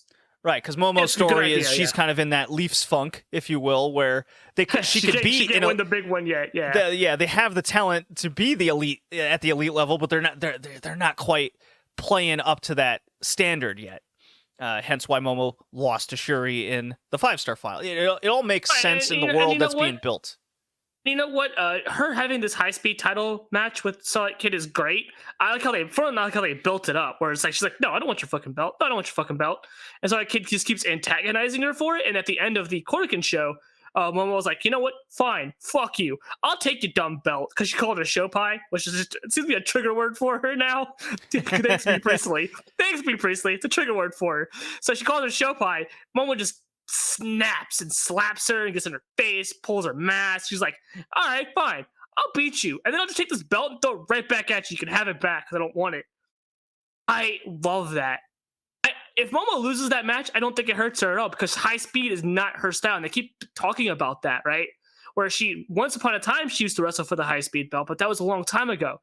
So she's out of the high speed sort of game, right? So you can have her lose this match and it doesn't hurt her. If she wins the match and holds on to the belt, I think that does more damage, because then it lowers her to the high speed division. I don't necessarily agree with that. Anything's going to lower her, whether she wins it or not, even gives it back. Listen, that's what I want. I want her to win the belt and then just fucking vacate the damn thing. It's, yeah, fuck your belt. I don't want it anyways. It would definitely fit in character. And Starlight Kid can have a genuine hatred for Momo going forward, that she disrespected the belt that she worked so hard to get. Yeah, there's a lot of directions they could go. Have the belt vacated, and then you could fucking have a high speed tournament for a house show circuit and have somebody win the high speed belt. Hey, Bravegate That's options. great, dude. I wish they'd do that. I don't think that's what they're gonna do. I actually think it's gonna be a time draw, because there's like a 20-minute time limit, or 15. I forget what the time limit is for high speed matches, but I think it's gonna be a time draw. I'll tell you what. If it's 15 minutes, that's going to a time draw. If it's going 20, I think Starlight Kid just beats Momo. I don't think that even matters. I think if it's 20, it still goes to a time draw, because I don't think. One, these shows go 3 to 4 hours. There's no more restrictions on times because of COVID, so I don't think that they even care. And I think your undercard matches are going to be shorter as a result, so I don't think it really matters if it's 20-minute time draw, because the main event isn't going to a 20-minute time draw. I don't think Hazuki beats Utami. I think Utami beats her in convincing fashion, sort of giving Hazuki her sort of reality check that she's back in Stardom and needs to get back to form. Right now, it seems like it's like the welcome back tour for her. Right? And I think her Utami match is going to be putting her back in her place and realizing that she needs to work her ass off to get back to the top again. There's definitely a story being told with Hazuki. She can beat the Hanans and Rinas of the world, but she has because she went to a time draw against somebody. Who was it? It's a tag match, and the Momo match. Yeah, the Momo Saya match. So that kind of strikes me as she's at that same level. And when she faces Utami, she will just get her shoulders pinned to the mat, that she's on the verge of main event, and she's, like you said, she's got to get back into form, and I think that's a great match. I think that's a great match. It's a good story. I think it's a great story too. Yeah. It's like she's back. She's got this welcome back tour. She's meeting up with her friends Koguma.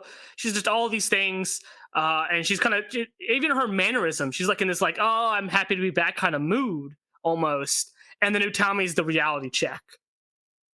I like that, and I think it's gonna. I don't think it's just gonna be a win. I think it's gonna be a convincing win.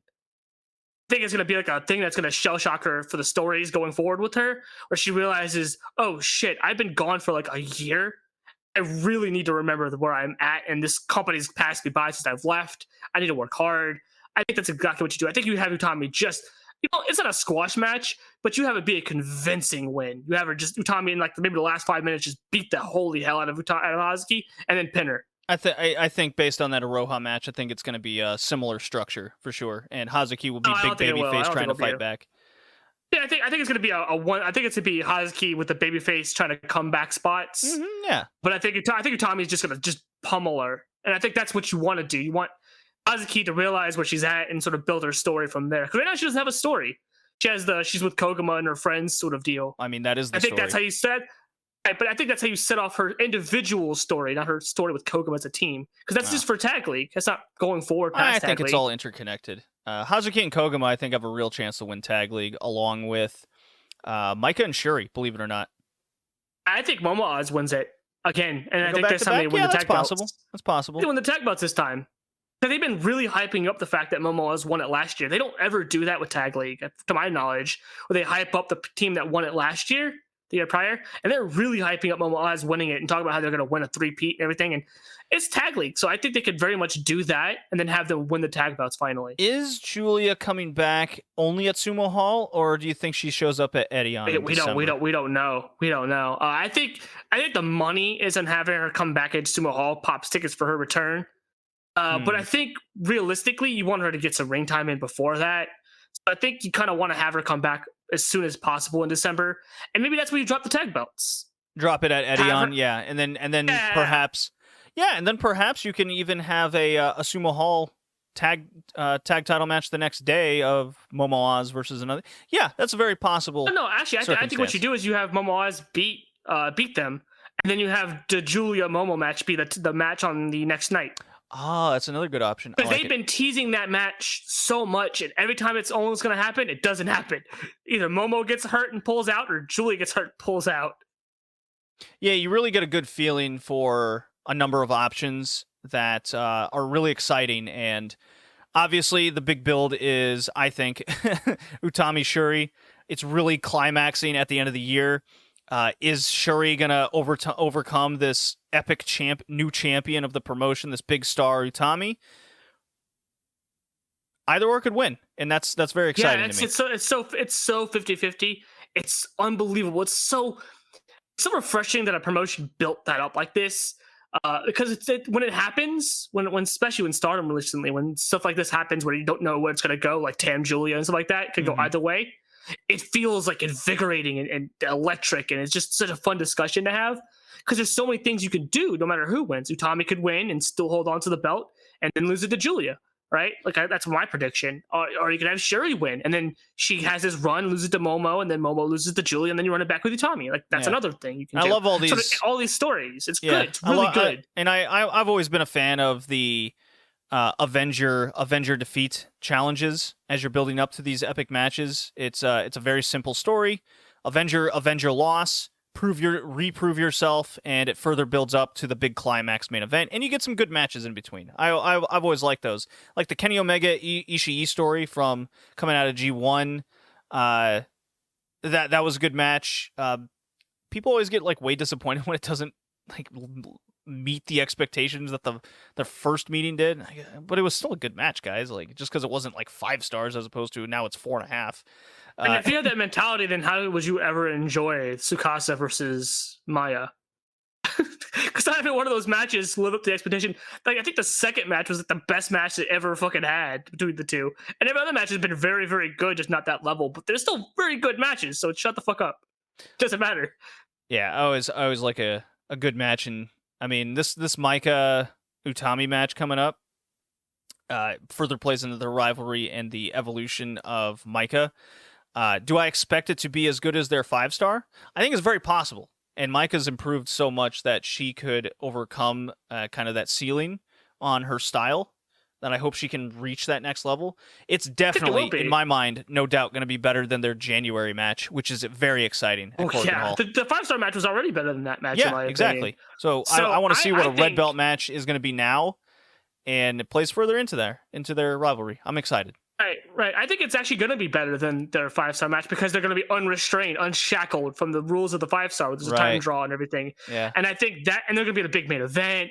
I think this is going to be Micah's star-studded making performance. She's going to lose, but she's going to look damn good in defeat. So, I feel like Micah's not going to win the white belt. I feel like she's going to win the red belt. She's going to just hop the line. I feel like that's what they're trying to do with her. Maybe. I feel like Kamitani's going the traditional route. I think Micah's hopping the line route, kind of like how Utami did. All right, let's go through She didn't win a white belt and everything. Koguma and Hazuki defeat Hanan and Rina. Oedo Tai, team of Death and Saki, the team roll-up.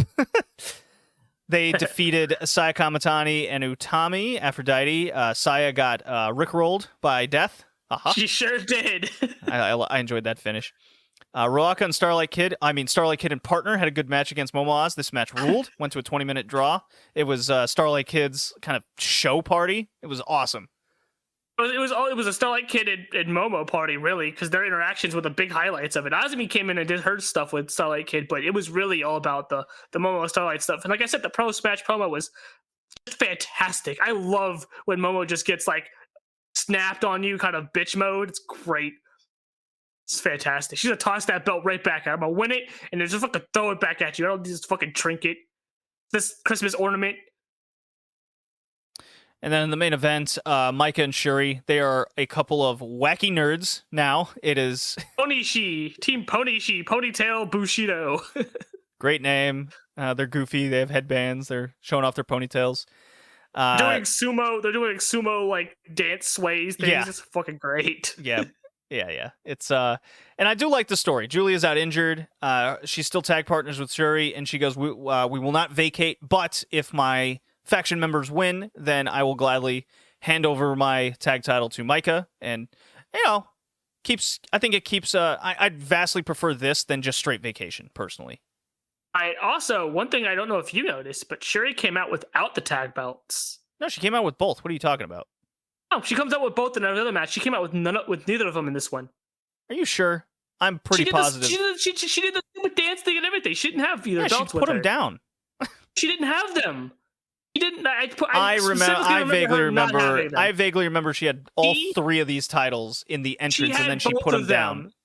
I think you're mixing up the Gunma match. I think because she had them all with her on that one. But no, I don't think she came out with the belt at all. I think she came out without the belt. I think to symbolize that Micah is not her tag partner with a tag belt, so she's tagging with her. They're not holding the belts. Hardly They matters. did the whole dancing and everything. I mean, I think that. Listen, you could be right. I could be wrong, but I feel like I remember it being her not having the belts because I remember that sticking out to me. Big Match Mina showed up here. Her charisma is flying through the galaxy. Her and Tam Nakano have a great Cutie match pair, with Micah and not Shuri. dirty pair. The cutie pair, not the dirty pair. I'm doing the cutie pair pose thing with the little post pre-match promo was great. I popped for it. Yeah, it's good. No, I enjoyed this match. So Stardom, Stardom's my favorite promotion right now. There's no doubt. It's still Iserman for me because they're always going to be a very fun thing for me to watch. But Stardom is definitely the hottest promotion in Japan. At least from the heat factor, sure. All right, let's bust through the rest of this.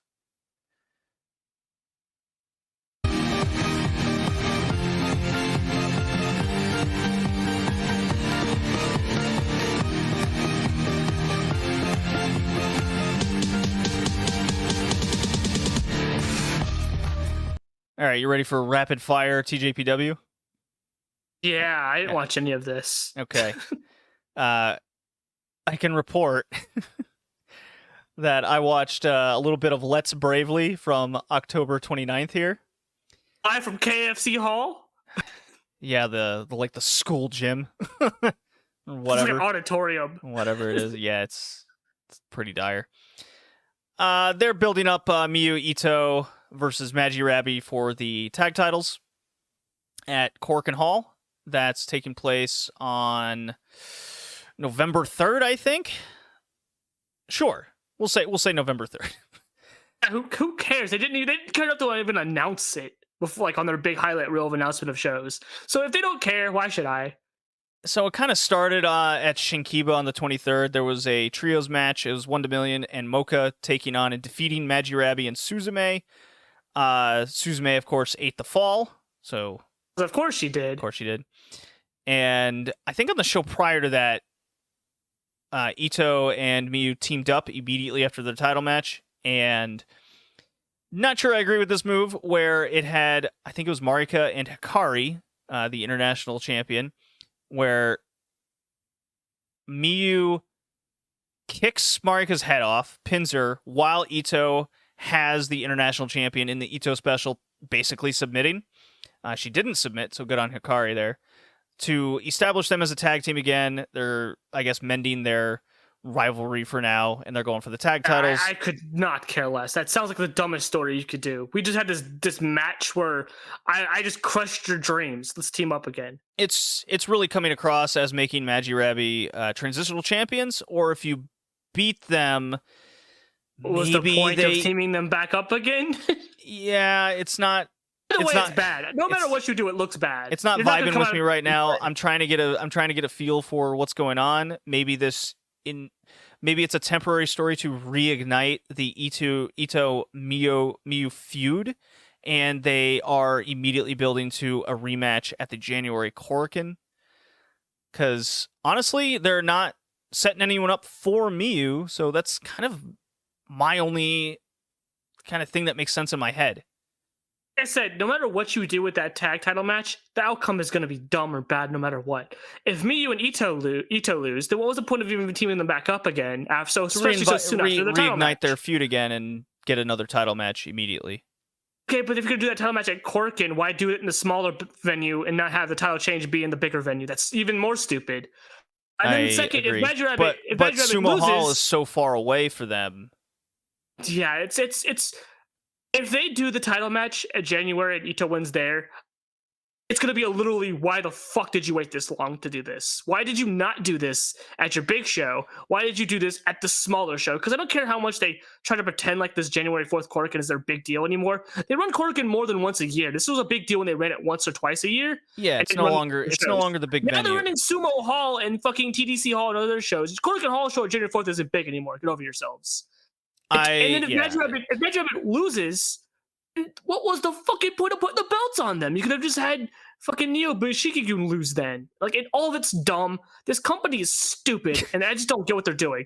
Everything doesn't make sense. From a booking standpoint, everything is fundamentally bad and doesn't make any sense. Okay. All right.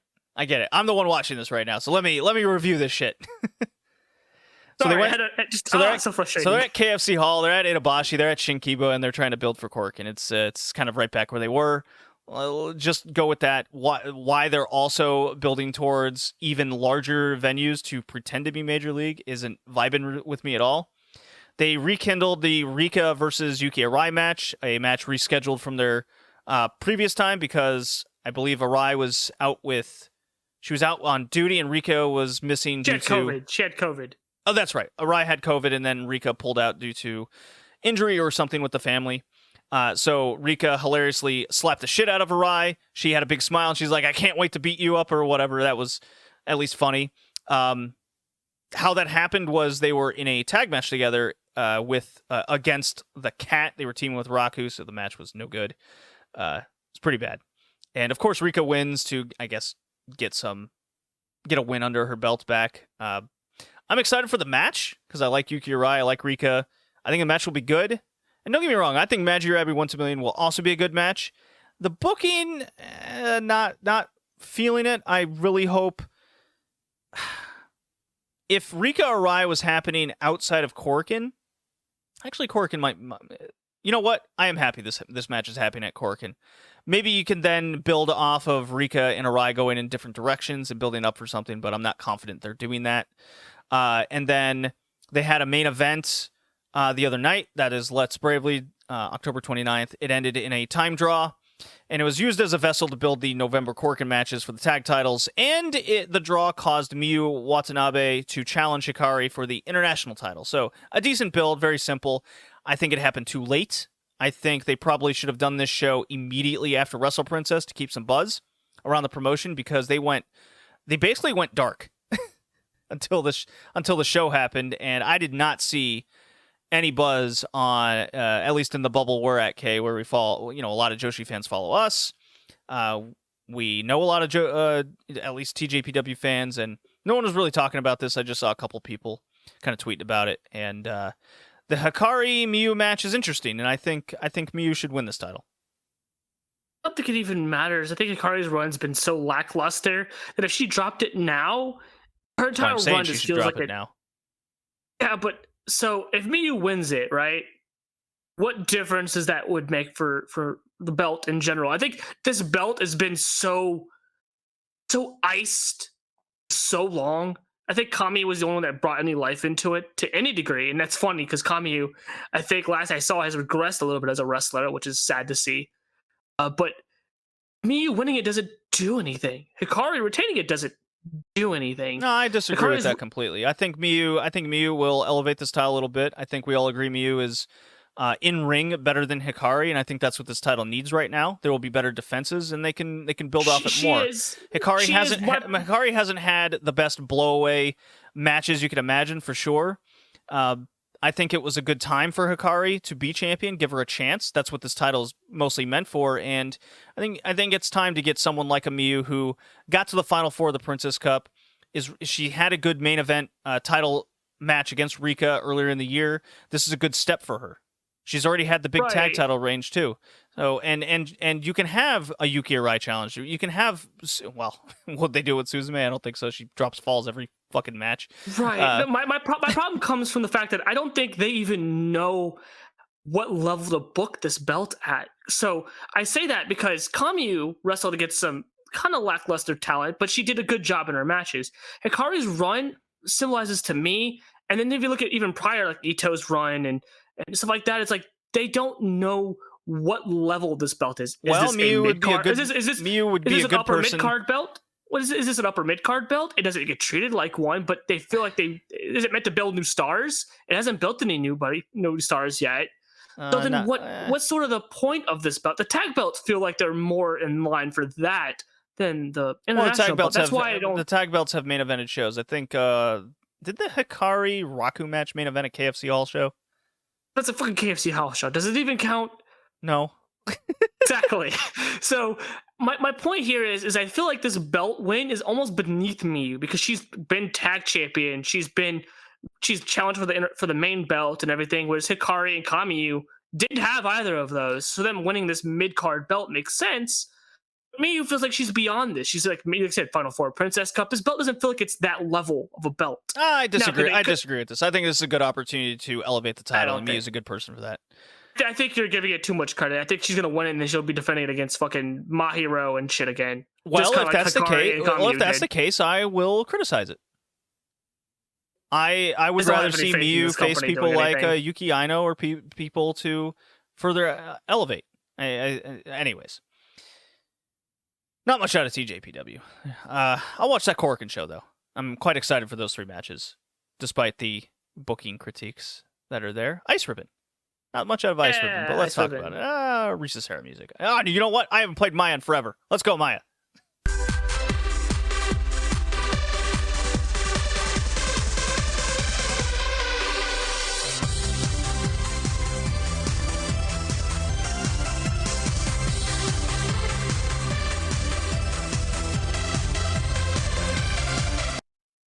Ice Ribbon, K.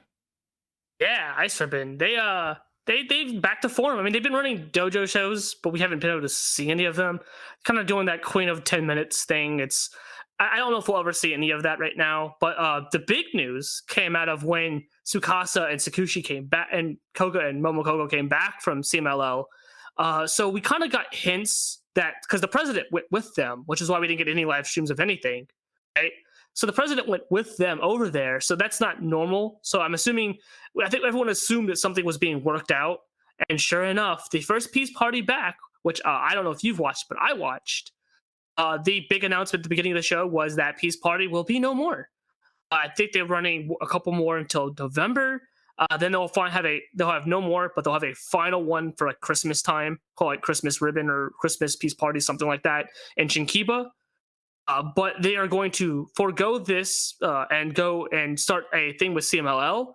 We've got no details. We don't know who is going to compete. We don't know what's going to compete. Yappy announced that so technically, Yappy is part of the Peace Party roster. She's like the only member of that roster, which is the funniest thing. I for the longest time I thought it was a clerical error, but apparently that was whatever they did with that. So Yappy made the joke on Twitter that she's now homeless, but she's not really homeless. She's figuring into some kind of plans for this. Or at least she gave hints that she's gonna have plans going forward. I feel like from the things that she said in her live streams and stuff that she might be stepping back a little bit less as a wrestler.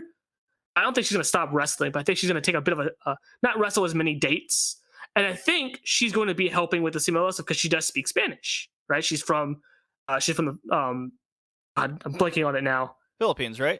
Philippines, yeah. God, for some reason my brain kept wanting to think Portland. I'm like, no, that's fucking Oregon.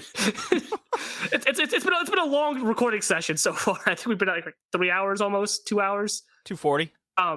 Yeah, something like that, right? So she does speak Spanish. I don't know how fluently. I don't know if she's ever discussed how fluently, or if it's the same kind of verbiage in Spanish as they use over there in Mexico. I think she's touched on there being differences, maybe.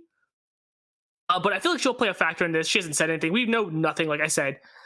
My hope is this isn't going to be like fucking Reina or Tehama's Jast thing.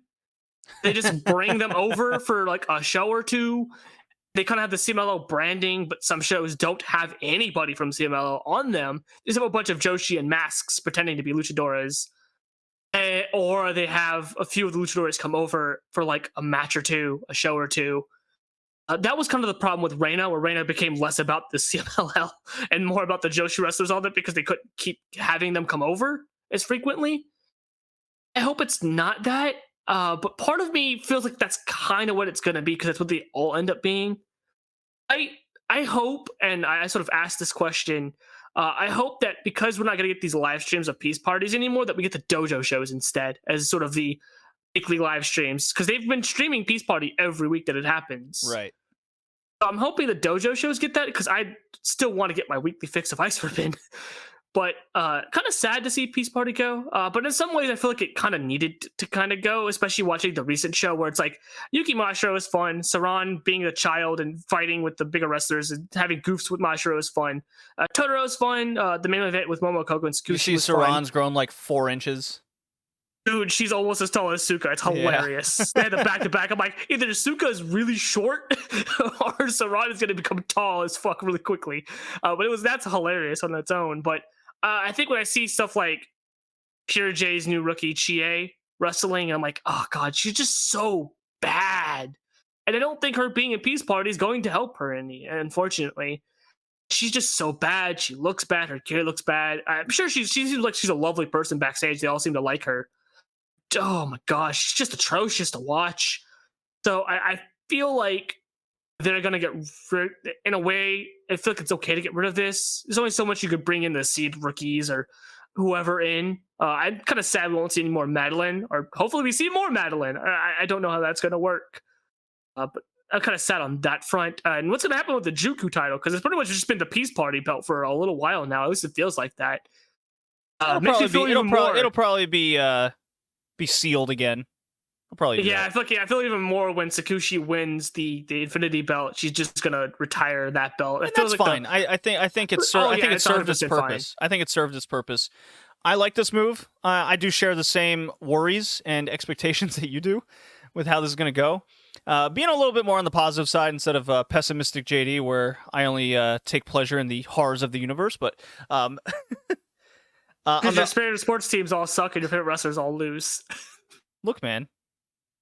Being me is quite hard sometimes. Watching those CMLL shows, there was a lot of talent there, especially on the international side. A lot of potential for talent exchanges, talent shows, talent being sent back and forth. There's good potential there. I do like the idea behind this. Could it easily be Shitty Reina? Yeah, it could be. That's always. It seems like CMLL is taking from what I've heard, CMLL is taking its women's division a little more seriously these days. Yeah, because they don't have like half their men left. That's why. Well, I mean, hey, if they take the women seriously and it's a prolonged thing, I'm all for more women's wrestling being taken seriously in more countries. That's great. If they do that, then I think this partnership will just be a boom for both sides. If this is like one of those, like, what I gather, like Mexican promotion does thing for 2 months then stops, I think this will become a bad thing for Ice Ribbon. But I don't think it's going to hurt them, because I don't think they're as invested in it as, like, they're not flying people over probably as much as CMLL will be doing so. So I don't think they'll be too hurt, and they can just bring back Peace Party again, because this isn't the first time they've killed off Peace Party. If you remember, they killed Tequila Saya retired, and then they brought it back because of COVID. But here's the thing. Peace Party served its purpose during COVID. So did the dojo shows. The dojo shows are sticking around. They're both separate entities. The thing I see a lot of potential in are these international people from CMLL, because a lot of them are freelancers, but they have CMLL exclusivity in Mexico, which is the thing. So I was really pumping up Stephanie Vacker possibly coming over, and that's a lot of good fresh talent that Ice Ribbon could use in the under and mid card, and hell, throw a main event in there, throw them a bone every once in a while. I'd be down for like a Stephanie Vacker Tsukushi title match. Maybe it wouldn't reach quite the levels that we're used to, but it'd be fresh, it'd be fun. There's potential I could see coming out of it. The other thing is Peace Party because it had a lot of these outsiders from Diana, from Actress Girls coming in, now they can use this as a way to bolster their own shows and own roster. Now with fans and restrictions coming, loosening up and coming back, this serves the purpose, I believe, for a better business model, better potential going forward, rather than just sticking with, your 50 to 100 people showing up on these weekly shows, which you still have with the dojo shows. You still have that. Nothing's changing there. That's been their model for years now, and it's worked super well for them. So yeah, so they're taking the next step coming out of COVID, and I see this as a positive, and it's worth a chance. I still think these CMLL things are going to be in the dojo, so I don't think that's changing at all. That's fine. I think they're not going to Shinkiba first ring for every one of these shows. I think it's going to be still in the dojo, and that's smart. Oh, I prefer the dojo over Shinkiba. Don't get me wrong there. Right. But this is going to be something that I think is going to stay in the dojo, and I think that's smart on them. They are Ice Ribbon is the only promotion that still ran the same venues throughout the entirety of COVID and the pandemic, and the same venues that nobody else that they've always run. Because they've always just run the dojo, then the 176 box, and then Kira Goku or whatever the one other arena they go to in Yokohama, and then Korakuen. So I think you pointed this out too, and when we discussed it in chat at one point, Ice Ribbon books everything for where they're at properly, and so I don't think they changed that too much. So I don't think the Peace Party is just going to be the CMLL show. Now, whether that's weekly or not, different story. I don't think it'll be weekly, but I think they're all going to be from the dojo because I think it's cost effective for them, especially starting this off. You don't want to pump in so much money. Like, I mean, just go look at it's very tough for a lot of these promotions, Ice Ribbon included, to really gauge how much they're going to be able to draw now that things are opening back up. So this is a good opportunity with a lot of this fresh talent to see, okay, we have all these new people. People are going to see fresh talent. It'll inject something new into the promotion. How much can we draw? Where's our dojo? What's our dojo drawing level going to be? What's our Korakuen drawing level? What's our Yokohama? It's a good way to gauge where they're at without extending the reach too far high. Which when I look at something like a TJPW going Sumo Hall, I really scratch my head and go, "Are you guys sure you want to do that?" And then there's still this. Yeah, and you're still going KFC too, right? And Itabashi. They're going. They went to Oda. Only went like 800, 900 people, depending on what they wanted to write on the piece of paper. Yeah, right. But it's like with Ice Ribbon, kind of like I keep saying Dragongate, right? Where they have their fan base that follows them everywhere. So I don't think they need to. I don't think they want. Honestly, they don't want to grow because they do want to grow, but I don't think they're like as eager to grow as like TJPW, where they're so badly trying to present themselves. They don't have that kind of financial security at a top level. They just last year, I think they started booking Korakuen more than like 3 or 4 times a year. They started booking it every month. They hadn't done that prior. Like that was the first time that they had done that. Yeah, they're extending it. Yeah, and the goal was clearly to extend their Tokyo reach within that area of the city, which is worked flawlessly for them because they've gotten more. I mean, just look at the Surge Engine results. They've got more results in Tokyo than fucking Tokyo Joshi Pro, who's established in Tokyo. So tells you a lot right there. I just whether they continue to book Korakuen every month, I don't know. I hope so. I really hope so because I like these monthly Korakuens with these really cool, inventive new names like Ribbon Nights and stuff like that, and really cool main events. And I think it pumps up their title matches a lot more. But I don't. If this CMLL thing doesn't work, I see it kind of like the All Japan Women's Division thing. They just wash their hands of it because I think that's done. No one said anything, but it's Japan, so they're not going to say anything. They'll just ignore it like it didn't happen. And it seems like exactly what both sides are doing. Well, yeah, so I mean, it didn't happen. Doesn't matter. Yeah, if it doesn't work out, it's okay. It's not a bad thing, but it's not like in America it's definitely where something it doesn't work out. Where it has more potential than like if it fails, it's not a big deal. Right, that's why I think they're gonna be very cost low on it, and it's smart for them because they're not promotion that takes a lot of unnecessary risks. Yeah, so it's good for them. Okay, let's take a break and reconvene for the retro. Oh boy.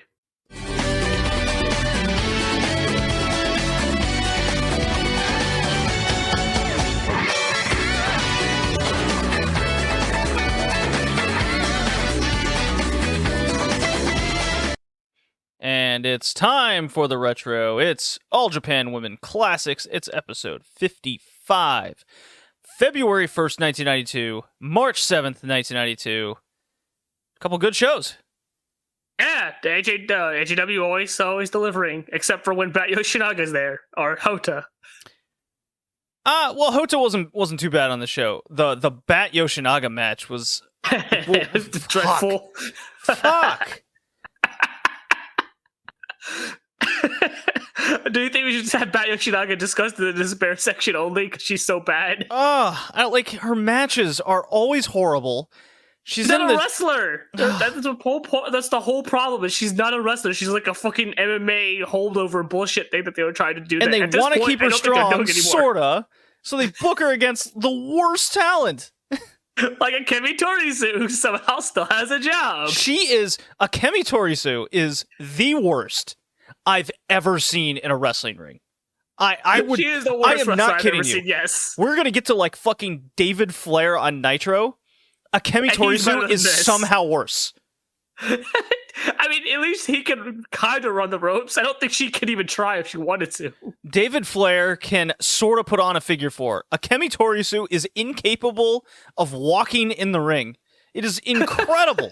I have never seen anyone like her. And she, like, whether it's in the shoot fighting where she doesn't know what she's doing and she's huddling, and they book her to get the shit kicked out of her, and then in a regular wrestling, you know what? We're giving her way too much time. All right. No, go on. She's terrible. She's awful. No, too much time. I want to talk about fun shit like Debbie Malenko and Saki Asagawa taking on Toshio Yamada and Kyoko Inoue from the February 1st, 92 show. This went almost 20 minutes, and it was sick awesome. Oh, yeah, dude. Especially at the beginning when they're fighting in the streamers and shit. That was pretty cool. Yeah, Debbie and Saki dropkick Yamada and Inoue through the streamers. They hit a couple dives. Then they fight in the streamers. It's a rad start. I love it. And then Kyoko Inoue, as you have here in your notes, so lovely put, why is she doing Mongolian chops? I ask myself that every time, because she still does spots to this day. I don't know if you know this. And they still look just as bad as they look now. They do not get any better. The only person I've seen do Mongolian chops any good is Tenzan. Or, as I discovered in my Starcade reviews over on the Patreon, Tensan, when he shows up in WCW. Tensan! It's like I think Kyoko Inoue, this is like her peak. I don't think she gets any better than this. I think this is kind of the level of skill she has throughout her top run and everything, if my memory serves me correct. So don't expect her to get any better is what I'm trying to say. She's not bad, but I don't know, she doesn't ever come off as a main event wrestler. I disagree with that. I think she's being heavily elevated. This Yamada Inoue team is fantastic. It's two completely different styles from each other. Yamada did a sweet elevated like kick thing, and then kicks the shit out of Saki Hasegawa. It's pretty awesome. Elevated gory special is what I meant to say. That's very wacky moves. Yamada is improving, adding much more to her arsenal. She is among that group with Manami Toyota and company that you see a lot of visible improvement as the last year or so has gone on. Kyoko Inoue got that big push in the not Tag League, the Grand Prix, and she's been over ever since. She has hit some level that she, like, I hope to see her when she reaches the main event in a more, I guess, singles capacity, that she can reach past the ceiling that she currently has. And I think that's why we're seeing her in these tag matches with Yamada, trying to bust out some new things, get more comfortable, so then when they do put her there, she'll be more than ready and can hit the next level. Right, so what I'm saying is based solely off of big memory of stuff that I've watched of hers in the 90s, which isn't a whole lot, admittedly. Especially, I think I've only seen one of her title matches, and I wasn't too impressed, if my memory serves me right. So that's why I say, like, I don't think she comes off as, like, the AJW style main eventer. Like, when you think of AJW main eventers, there's names that come to mind, and she doesn't feel like she is in that same category. You know what's funny? I believe it was in the last episode we were talking about who comes to mind for the best of AJW in history, and Kyoko Inoue is super far on that list. She's not the first name that comes. No, and there's since the PWI 150 came out, and you see things like Charlotte's the best, Sasha Banks. They name off all these names. These are the best women ever, and I always look for kind of the Joshi replies. And Manami Toyota is a very popular answer. Mostly because Kong, Bonacano, those are the ones that you see get mentioned a lot. Even like Chigusa gets mentioned a lot more. Well, I mean, if you see Japanese fans reply to these things, they're always like Chigusa, Jaguar Yokota. They may go a little back in the 80s gets left behind a lot in those conversations, especially in terms of the West. But yeah, Kyoko it's usually Inoue Chigusa that gets mentioned around that time. Yeah, that's it. Yeah, Kyoko Inoue is very much part of this heavy 90s high work rate group, and yet she never gets brought up. She never gets brought up ever. It's kind of funny. Yeah, it's always this weird thing that I always feel when it comes to her. It's like she had the big title run and she was a draw. We see that she's popular with the crowd, but she's not remembered like a lot of the other ones. And I feel like because her big title run comes at like the dregs of the company in '97, it comes towards the back half of things. I don't know if she has a run before that, but that's the run that comes to mind when she leaves and everything. But she doesn't. I don't think she has the memorable performances as a Manami Toyota, as an Aja Kong, Bonacano, Jaguar. Even a fucking Hokuto gets mentioned more than her. And Hokuto never held the damn belt. Hokuto is also one of the best of all time. Right, but you see like Jaguar, you see all these people get mentioned, and they all come after or before Kyoko Inoue. She doesn't get the same mention. I think that's why when kind of Hall of Fame conversations come and you finally get down the list and Kyoko Inoue comes up, you kind of think back. It's like, okay, what was the entirety of her career? And we're gonna watch the context of a lot of it, and that's super curious to me because we see her in the 2010s, and it's pretty dire. She's at the end of her career, big time in 2010. What do you mean? She's still going now? Yeah, okay. So the match was back and forth, as you do. It's AJW. You get the idea at this point. You're listening this far in. The finish is a Yamada German right on Hasegawa's head. Kyoko runs up the corner where Debbie is. And Debbie's standing on her corner where she would tag in. Kyoko runs up her corner to do her little jumping back elbow drop that looks terrible. Debbie tries to grab the leg because I guess she's like, I'm going to call it like a shoot, brother. I'm going to try and trip her because this shouldn't be the finish. Potentially, this could have ended in absolute horror because Kyoko had no intention of like falling on a turnbuckle or anything. She was going. Right. So thank God Debbie didn't get a good grip on this at all. Because then Debbie tries to immediately get in the ring after Kyoko has this elbow drop spot, and she takes like half a step in, and Kyoko from the side blasts her with a drop kick, and Debbie Malenko ragdolls from this drop kick into the rope, and then like a slinky downstairs, and hits the mat. Oh, it was a receipt. That was definitely a receipt. Yeah. Saki Hasegawa gets pinned by Yamada, and Kyoko then walks over the corpse of Saki, just cold-blooded. This match was awesome. I really enjoyed it. Yeah, I think Yamada was the big stand-up for me in the match. I mean, Yamada, like you said, keeps improving and more and more gets better and better. I think she's always one that I always feel like deserved more later in her career than she got.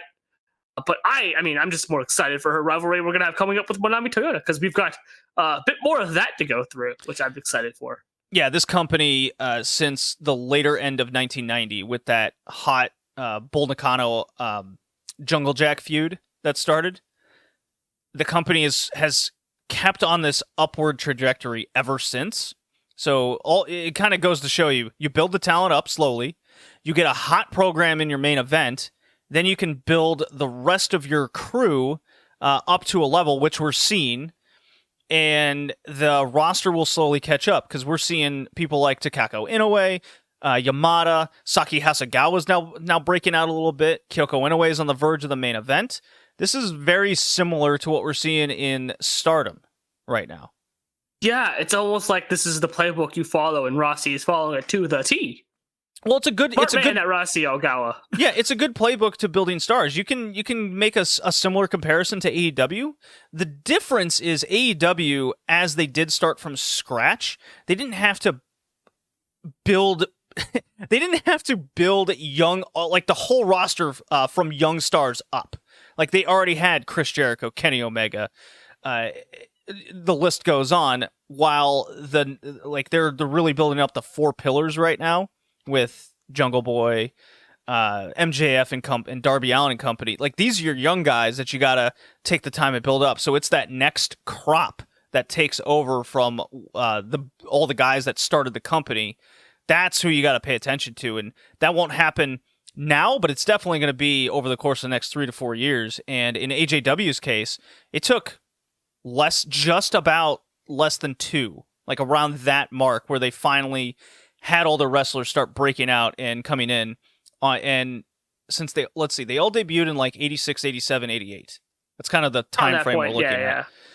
And since later end, so that's 2, 3, 4 years of experience, and now they're all starting to get to this level. And boy, is that a comparison to Stardom if I've ever seen one. Well, right. Well, look at how they started this sort of rise up with this portion of they pulled Bull Nakano, someone that people already kind of were aware of, at least because she had kind of been with Dump Matsumoto in those big matches, and then they elevated her front and center. Sounds like they did what they did with Mayu. Exactly. Okay, someone we have in these big matches. Okay, well, this is going to be the start point. This is going to be the tip of our spear, and everything else is going to go back until we establish everybody.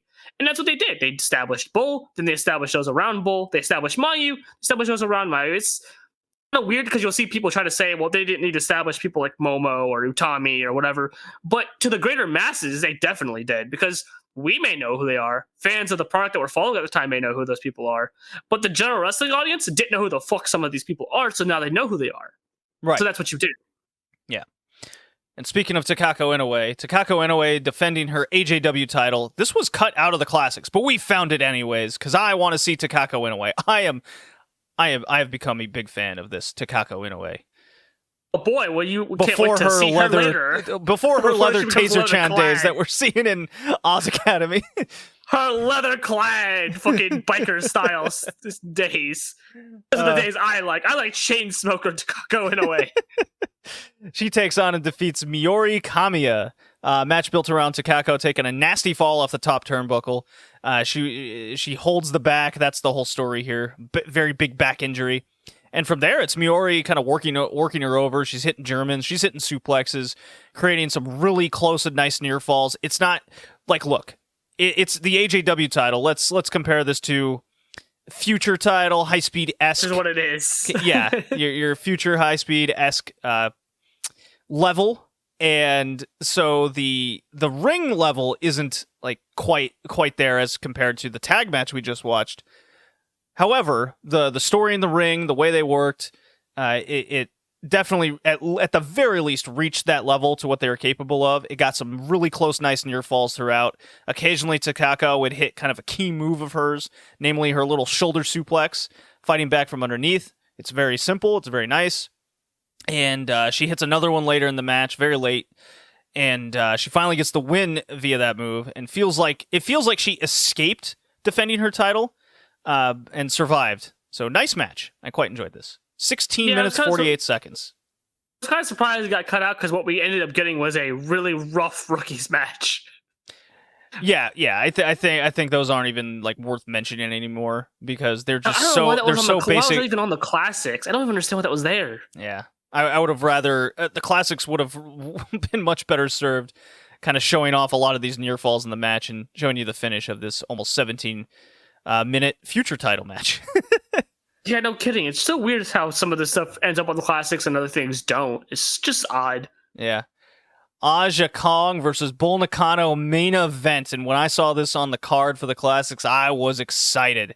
I didn't know what to expect. All I knew was the two big animals of AJW are meeting in the center of the ring. Kay, what happened? Well, they proceed to, Aja Kong proceeded to, in her entrance, just attack parts of the crowd with her trash cans and arms, and then she made her way to the ring, and then Bull's music hits, and then it doesn't even matter because Aja runs to the back and grabs her from the back before she can even exit the tunnel entranceway there, pulls her in, and they start brawling in the crowd immediately. Chairs everywhere, fans are just spreading out, running away, almost like Godzilla versus King Kong, and everyone's just running from the carnage. They are just tearing everything up, fighting on the rings, on the announcer table, just throwing chairs at each other, fighting through the crowd. They eventually get back into the ring. I don't think the bell even rang for this match, mind you, because the ref is like there. The ref is like in horror, trying to piece things together, and then I think he just gives up and just leaves the ring as they just continue to fight each other. Oh, the bell rings. A little bit in the ring. The bell rings, but I don't think it rings. But it signifies the match getting thrown out. Oh, yeah, right. That's when it rang. Because they got to the ring at some point and wrestled in the ring a little bit, but then they went right back to the outside. Yeah, so the ref's trying to get them in the ring. Aja Kong rips Bull from the back, still Grand Wizard outfit and everything. Chairs are just being thrown. They're getting knocked down. Like, swarms of the fans are migrating to different parts of the arena as they're spreading out like they're trying to avoid the destruction. It's like they're running away from the destruction. It looked like a sea of fish with two sharks coming in, and they were moving like that appropriately. So they do eventually get back in the ring, like you said, but they immediately just start brawling again because the ref was about to ring the bell. He's like, all right, we're in the ring. Nope, back outside. And that's kind of when he goes, all right, fuck this. Throw it out. And for the remainder of however long this match goes for, Aja and Bull are proceeding to try to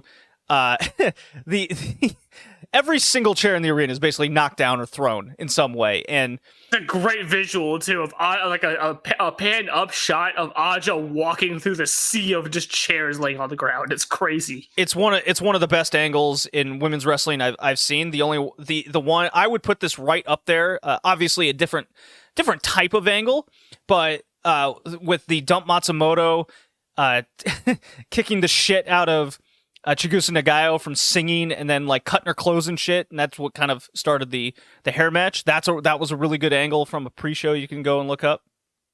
This one is now it's in the middle of the feud, obviously, and this really just kind of took it up to another notch. They've had their cage matches, Geto involved. Yeah, and, right. Just randomly he's involved. I don't even know why. And now they're clearly rekindling this and ran this big angle in a main event. Really cool stuff. I think it did exactly its purpose. I wonder what would it take? What kind of feud would it take for something similar to happen in the modern era in terms of women's wrestling? I don't even want to talk about the men because this Julia Tam might be the closest we'll get to that. Well, there's still the idol aspects to it all. By the way, because times have changed a lot. They don't do this stuff anymore. I think Utami Shuri could do something. Boy, that would be a wacky angle at Sumo Hall. They wouldn't do that though. I'm just trying to think of two badass level of people that could get just like if they were to do this angle in the modern era, like who would it be? And that's a fun thing to think about. It would be Tora, because that's the only equivalent they would have. Nah, she doesn't have the credibility as these two.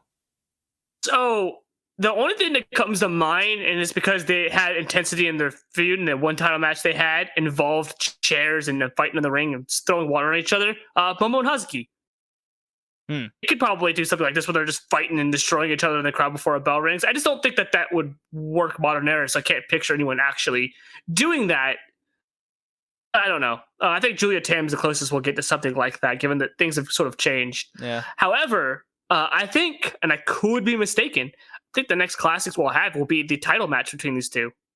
Oh, cool. All right. And I think this is February, yeah? February, January? Yeah, February. So the title match happens in March. So cool. That's probably the next one we get. Excited for that. Yeah. We kind of briefly, or we skipped over the fact that this Classics in the intro showed Bull Nakano and much of the roster kind of pop singing. Yeah, Bull Nakano pop singing, full makeup and hair, by the way. It wasn't like she was like had her hair down and looked all pretty. No, her hair's up, her face paint is on, and she is singing you a tune. Yeah. I want to hear what that sounds like, what her singing voice sounds like with just all of that. I need to see that somewhere. I'm sure you can find it online, yeah. I'm pretty sure you probably could, but it's probably got to be the weirdest juxtaposition visual to what's going, because I think she has a good singing voice, if memory serves, from like stuff she's done in recent times, with her YouTube channel and stuff. I think she has a very good singing voice. So just having that sort of very good singing voice coming out of that monster is just, I just want to see that now. We go on to March 7th, 1992. Bat Yoshinaga versus Akemi Torisu. Horrible. Why watch these? I'm moving on to Match of the something more year fun. candidate. Fuck you. Bull Nakano versus Akira Hokuto goes 14 and a half minutes. Got a 3.75 in the Observer, by the way. Hokuto has her lamp tassels on her white gear this time around. She's not Dangerous Queen yet. Hokuto was in full control for a lot of this match, and in a sense, heel hooks, leg locks, that kind of thing. Really felt like she was trying to channel like Bison style more than Akira Hokuto style to try to take down Bull Nakano, and I guess that makes sense. She's seen. I'm trying to like kayfabe it a little bit in this analysis because Hokuto has seen Bison rip apart Aja Kong. Big rival of Bull Nakano, probably taking her to her limit. She's tried the high-flying game against Bull Nakano, got her ass kicked. Now we're on to another match to try to beat her, and it worked for a lot of it, but it was a little too slow for my liking. I thought it was fine. I do agree it was a little too slow, especially because it's from what we expect of the style in AJW. We don't expect it to be this sort of slowed down. Right. I get what they were going for. I get Akira Hokuto is trying to figure out how she can beat Bull and doing different ways to try to do so. I think it's probably the smarter way to do it. Try to break her down. The problem you run into with that is the match is boring. But from a kayfabe standpoint, the part you run into that's bad is you spend so much time on one sort of thing that you don't actually do enough actual damage to them outside of that one limb. They can just beat you up and win. Yeah, because over the course of the match, anytime Bull kind of has a power back sequence, reverses the flow, this is when Hokuto kind of reverts to her old ways, does some like top rope drop kicks that she does. So a little high speed, a little high flying, but it's not much. There's too much gap in between. And eventually, Bull Nakano just completely overpowers her. She hits a rad top rope Samoan drop. And it had a really cool ending finish, though, because Hokuto is going for like a sliced bread off the little top rope there, but from the middle. And instead of like flipping all the way around, Bull just counters into a reverse neck breaker and pins her. Yeah, it was kind of abrupt, wasn't it? Yeah. So fun match, but kind of slow in between a little bit. Not their best work, I would say, but still solid nonetheless. I agree with that. Yeah, not their best. And now this main event. This main event is phenomenal. I love this. It's Toshio Yamada and Manami Toyota. Their tag team. Yes, they are a tag team. Yeah, what's their tag team? I don't believe they have a name at this point. I don't think they ever get a name. Oh, they didn't? No. Oh, I'm thinking of Tokyo Sweethearts, aren't I? Yeah, no, that's an early team in her career. I don't think they ever got a team name. I cannot remember. Didn't we find it out one of these in the past? I believe we did, didn't we? I don't remember, but I don't remember them having a team name because I've always seen them on the billing as just Yamada and Manami. I don't think they got a name. It makes sense that they didn't get a name because they're feuding the rivalry. It's still kind of going on at this point. It's like we can't beat each other, so we'll just join together as a force. I remember. Maybe that's probably why they don't have a name. I mean, technically, Bull and Hokuto didn't have a name. No, they did not. I swear it was once upon a time we found what they were called at one point. I don't think we did because I don't think they have a name. I wonder. Oh, I don't anymore because I feel like this team on its own doesn't even need a name. They're awesome. Well, tell me about the match, Kay, and who they're against. So they are facing the team of Suzuka Manami and Yumika Hota, the UWA Tag Team Title Champions. You know, the belts from Mexico that I keep thinking from the US. 1987 Team Gold Combo. What? Don't you remember that? I pulled up old notes. That's what they were called.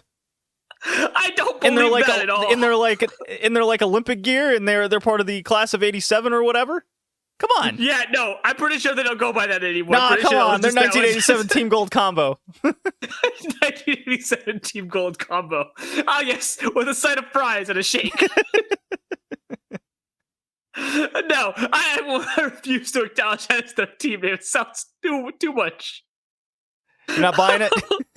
Oh no! Oh no! No! I'm pretty sure that was just for that only, because I guarantee you they don't ever use. I've never heard that used. Well, Suzuka Minami is like perfect white belt material, perfect tag team main eventer. Hota, this is, I think, Hota's best match to date in her career. She had very little to really do in this match. It was mostly around Suzuka Minami and Toshio Yamada, and they work really well together. Great start between Yamada and Minami. Suzuka Minami, I mean. And Minami makes Minami Toyota. God, this is going to be annoying. Minami Toyota makes Hota eat the feet. And by that, I mean just spamming the dropkick button. And the whole match was just nonstop like this. Yamada top rope, Muay Thai kick, pins Hota after it all. Then we finally see these UWA tag titles, and they look exactly like the 1990s WWF tag titles. I laughed hysterically at this. It's the best. So I made the joke a little bit before, but these UWA belts, I always feel like they're belts from the States, but they're from Mexico. Yeah, they have the Mexican flag and and the Japanese flag in each corner of the WWF tag titles. It is straight up the WWF tag belts. Well, there's always the joke in Mexico where they take designs of American belts, and then they just put like a little of their own stamp on it. That's and they float around Mexico for a long time, and that's what we got hilarious. Here. So I find it funny that you mentioned, this match was great. Hota had very little to do with it. I wonder why why the match is great then. A little Hota in the match probably sounds like a good thing. Well, Suzuka Minami's cardio, her fitness, like everything is just at the next level. And whenever we see her in tag matches, whether it was her in the Marine Wolves with Akira Hokuto, this is where she's strongest. Is when she can mold with people like Yamada and Toyota, each with two completely different styles. Keeps Minami keeps Minami looking fresh because she can kind of rest as Yamada just throws strikes and Toyota runs around the ring. And whenever she needs to pick up her own pace to hit her moves, she can do that. Hota, on the other hand, she comes in and just does her few things. She throws a few kicks, hits like a German or back suplex, and then she's out of there. And that's where she's strongest, when she does as little as possible and does the four things she does well. No, I think the match was it was perfectly put together for what it needed to, because at this point, Minami Toyota is great, but she's super flashy and super all over the place. So you want to focus on the two people that are at least more put together and can sort of carry the brunt of the match, right? Yamada with her kicks, Suzuka Minami with her cardio and her ability to just sell like a monster, just get the shit kicked out of her and sell it really well, as well as have the really good babyface kind of come up spots when she tries to come back and everything. He said Hota comes in, does her a few things. Minami does sort of wild things on the outside and sort of picks up the pace at times. It's exactly what it needed to be. And Minami and Yamada I think I've said this before, but they have the perfect chemistry against each other. They're a gold team combo, okay? Oh yeah, 1987 gold combo. Without don't miss the fries and shake though. And the apple pie. Yamada goes to the top rope, and so does Suzuka Minami in this match for some sort of crossbody. They both look like planks of wood falling off that turnbuckle. It's just, and it's not like a horizontal crossbody. It's just a vertical crossbody, and there's no jump. They just kind of tiptoe off the turnbuckle. Meanwhile, Minami Toyota goes, "Oh yeah," and she does her springboard moonsault where it looks like she has no footing, and you're just waiting for her to faceplant on the apron every time. She almost did. Almost does this time. I think it was just the last one that we covered where she actually does faceplant herself, and Bison plants on the floor. That was a real barn burner for the century. God. No, she got so close though. I think we replayed it, and she was like just millisecond or millimeters away from it, like just a few inches more, and she'd have just smacked her face full frontal on it again. It's incredible. This went almost 23 minutes. It was just non-stop action. Incredible match. Lots of energy throughout. Good near falls at the end. I mean, this is the standard Joshi tag match. This is it right here. Well, yeah, definitely. And I think Minami and Yamada are probably when you think of, at least when I think of good tag teams that symbolize this sort of Joshi, this era tag style, it's those two that come to mind because they play so well off of each other and their styles fit the mold. The strikes and the speed and high flying, just that combo together works so perfectly, and they have such great chemistry with each other. I think they're probably the one tag team that I think of that isn't like a standalone tag team like the Jumping Bomb Angels and whatnot that have the perfect chemistry. They're two single stars that do so well together and against each other. I mean, they're a great tag team. Gold standard. Suzuka Minami. This is the second high level match that I've watched in the last couple months from Suzuka Minami.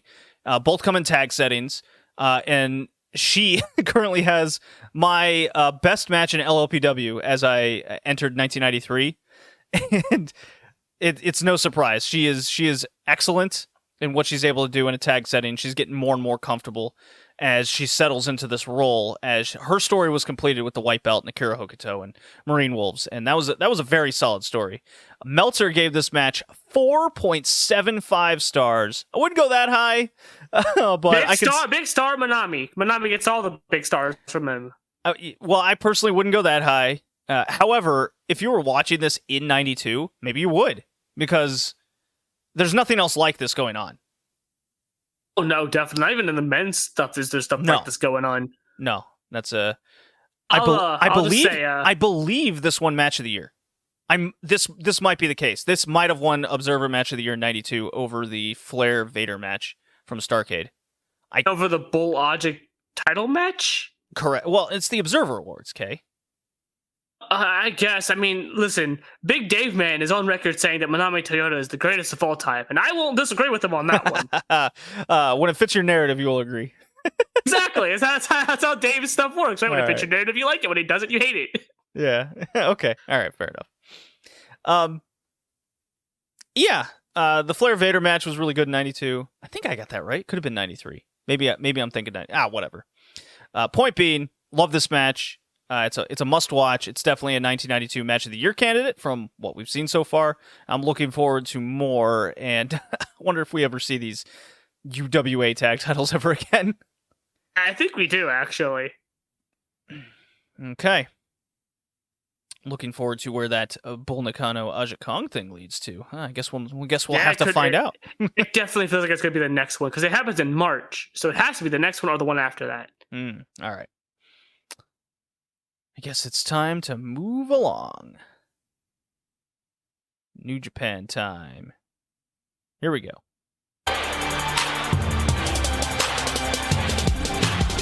Fake Rush, Real Fighter, Ore o Mitero, I'm Shono, Down Rush, Real Fighter, Ore wa Tatakau, I'm Shono, One Rock.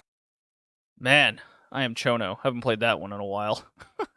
Yes, I too am Shono. Yeah, Chono's kind of disappeared from my little New Japan retro stuff here, but maybe he'll pop up eventually. Chono's chilling on the beach with a Mai Tai.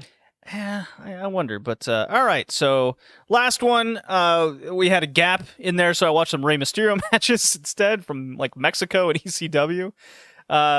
April 1996 was a huge month because AJW had the Champion Carnival going on, and New Japan ran the fucking Tokyo Dome, respectively. So a big week in 1996 for the Puro.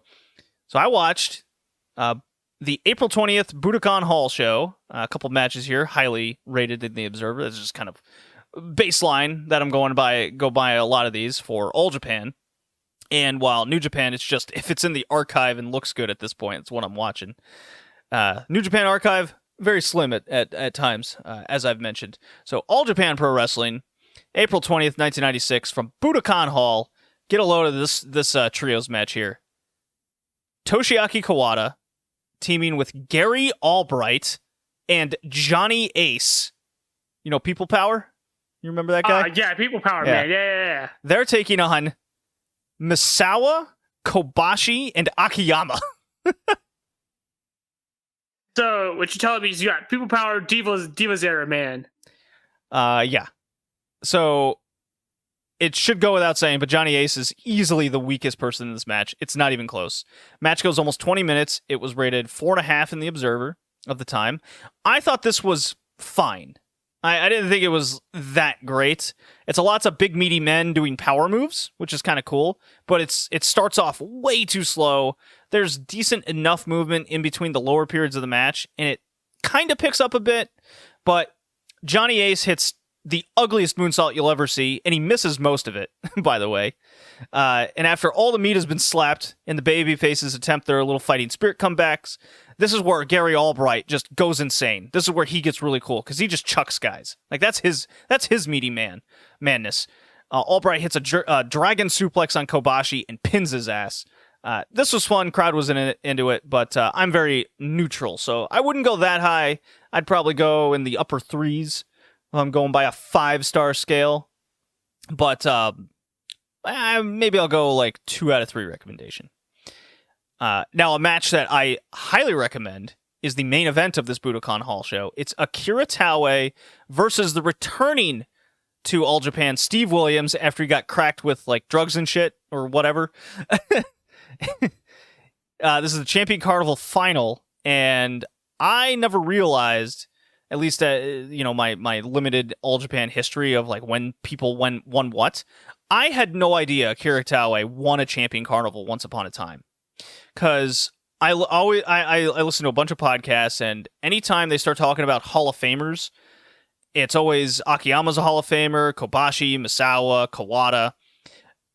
And then there's this wild argument of Taue that most of his accomplishments came in tag matches, and while that's true, here's his probably, I mean, I don't recall if he, on top of my head, if he wins the Triple Crown, but here he is in the Champion Carnival, one of the big-time tournaments, one of the more prestigious ones of the time, for sure. It's their G1. And he wins this, and this is a major singles accomplishment. And he faces Steve Williams, a guy who is a former champion, and it goes 21 minutes. It also got 4.5 in the Observer. I will agree with it, though it's not by definition a 4.5-star match. What it is the ugliest match you will ever see, because seemingly nothing goes right, moves look like shit, but because Steve Williams and Taue are just awkward, it's fucking awesome to watch. How's that for a review? It's terrible, but good. Yeah, gotcha. Like there's choke slams off the apron. The crowd's going apeshit because, like, they'll throw lariats and they'll kind of go down. If you would say this, if you had told me this was a shoot fight, but they're still trying to do wrestling moves and work through it, I'd believe you. It is so ugly, but it's awesome. It is awesome ugly. Taue wins with a chokeslam after like a million years. Yeah. Yeah, it's quite the sight. So then on to New Japan. They have a lot to compete with there. Let's see if they did better. 1996 Tokyo Dome, April 29th. The Great Sasuke defeats Jushin Thunder Liger, 19 minutes 27 seconds. Not in the archive. I had to find it. All these big level junior matches, I keep saying this, they're just not in there. It's stupid. Fast and Furious start. Weird. Yeah. Fast and Furious start. Missing wheel kicks. Kicks Liger to the outside. An immediate tope dive. Hot. And then it's a long heat period on Liger with holds. Finally, after a long time, Liger hits a low drop kick. And now it's his turn for a long heat period. And I have a lot of other notes here. They're really not worth going into because outside of that, like, first 20 seconds, most of the match is just kind of these holds until they start trying to kill themselves at the finish. So there's a corkscrew moonsault. Crowd finally gets into it. Liger hits Frankensteiner. It gets reversed, though, into a roll-up by Sasuke for a great near fall. I kind of don't like the no-selling a move spot. That always bugs me. Liger blocks a Sasuke Frankensteiner. Sasuke almost kills himself because he lands right on his head, so that's scary. Sasuke fights back, hits 3 straight big moves, and beats him with a tiger suplex. So the finishing stretch here is super rad, but those 2 long-ass heat periods did nothing for me. I'll be generous with a 1 out of 3 recommendation. Meltzer gave it 4.5. Obviously, I do not agree with that at all. Great Muta versus Jinsei Hakushi Shinzaki. 19 minutes, 44 seconds. 3.25 in the Observer. And I will disagree, thinking it's slightly better. I'll go 3.75 because this was a gimmick match. And as you've said, Kay, this is when Great Muta is actually good and interesting. Yeah, when he's not, Mr. Keiji doing Muto. his dumb shit and being Keiji Muto. Yeah. So Muta is in his black and gold along with a slick black coat with a small silver dragon across his shoulders. It's pretty rad. While Shinzaki is the badass jacked Buddhist warrior. He's got writing all on his face and body. He's got like a big Buddhist stick. I don't know what it's called. I'm not up on my Buddhist religious connotations and items. So aesthetically, this is already rad as fuck. And they stand around for a while. There's a lot of aura going on. Muta shoots green mist in the air, and he goes wild on Shinzaki. Handspring elbow, jump heel kick. Shinzaki oversells this, flies over the top, rope apron to the floor. It's really funny.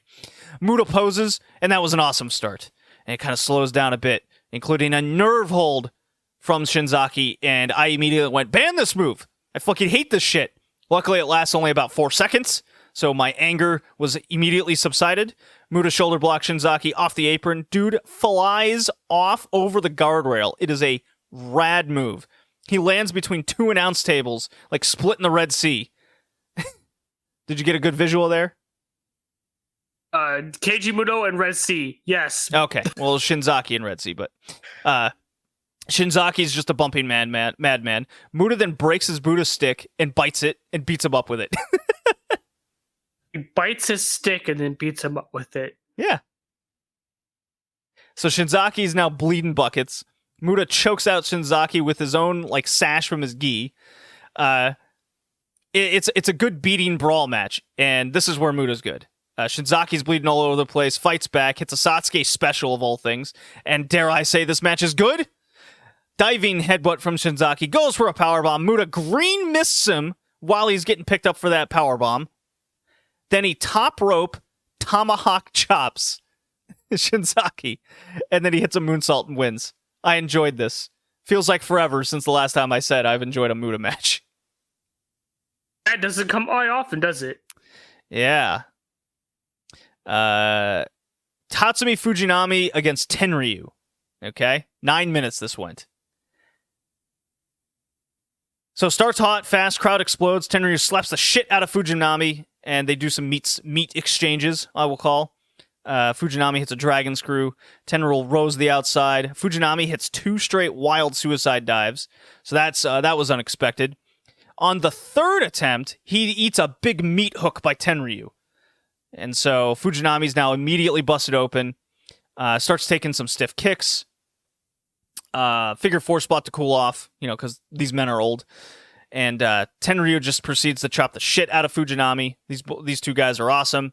Big elbow drop. Tenryu almost slips off the top rope doing this. And then the match just gets weird, okay? Fujinami attempts a comeback, punches, hits a back body drop, and then he goes to the top. He completely misses a King Kong knee drop as Tenryu is kind of huddled over. He's hunched, right? Right. So then Tenryu just blasts him with a lariat to the back of the head, follows through with a front lariat, and pins his ass. I don't know what to make of this as a whole, but the way this ended was very strange. It kind of ruined most of the work that they did, because it's just like, oh, a botch? Okay, we're going home, brother.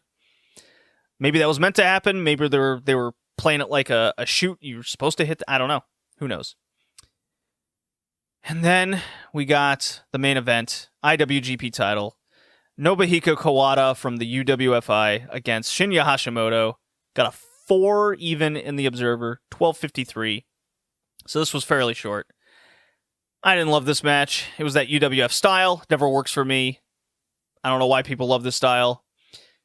It's a whole lot of standing around. Then out of nowhere, one guy will hit a move. They'll tease an immediate finish. doesn't make it automatically bad? No. In this case, it turned out to be okay. Takada gets an early high kick in, teases a knockout. That pops the crowd. I was like, all right, we're going to tease something here. But then mostly it's just teasing submissions. That's all they did for the rest of the time, basically. But the finish is Hashimoto sweeps the leg, avoiding the same high kick that he did at the beginning. The crowd goes nuts from this. And from here, it's finish time. So because it's 12 minutes, there's not a whole lot of that submission in between period to lose you. The crowd of 63,000 just adores Hashimoto. His connection is undeniable. Hashimoto slaps the face, overhand chop style, kind of the Aja Kong back fist, and forces his big DDT, deadlifts Takada for a brainbuster, spikes this dude right on his head, follows through with a scissors armbar, and taps this fucker out. UWFI Im Schlam. And I don't care.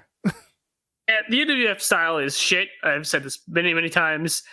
When you have to put an MMA shoot style match in a fake wrestling match, it never works. It is garbage. If I want to watch MMA, I'll go watch MMA. Wrestling, stop trying to do this shit. So annoying, especially because it's coming back all of a sudden. Dumbest thing. Yeah, I don't get it either. But do I want to watch soccer or wrestling? I just put a soccer match in a wrestling match. Who does that? No.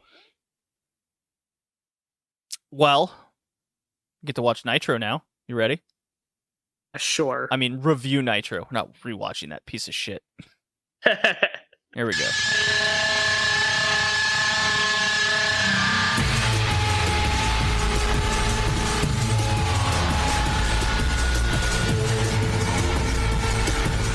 Man, I blasted through those New Japan reviews. Yeah, you sure did. I just kind of let you have it because I had nothing to say outside of Muta being weird. Yeah, it was like 10 minutes, but that was the best New Japan show I've watched in ages, though.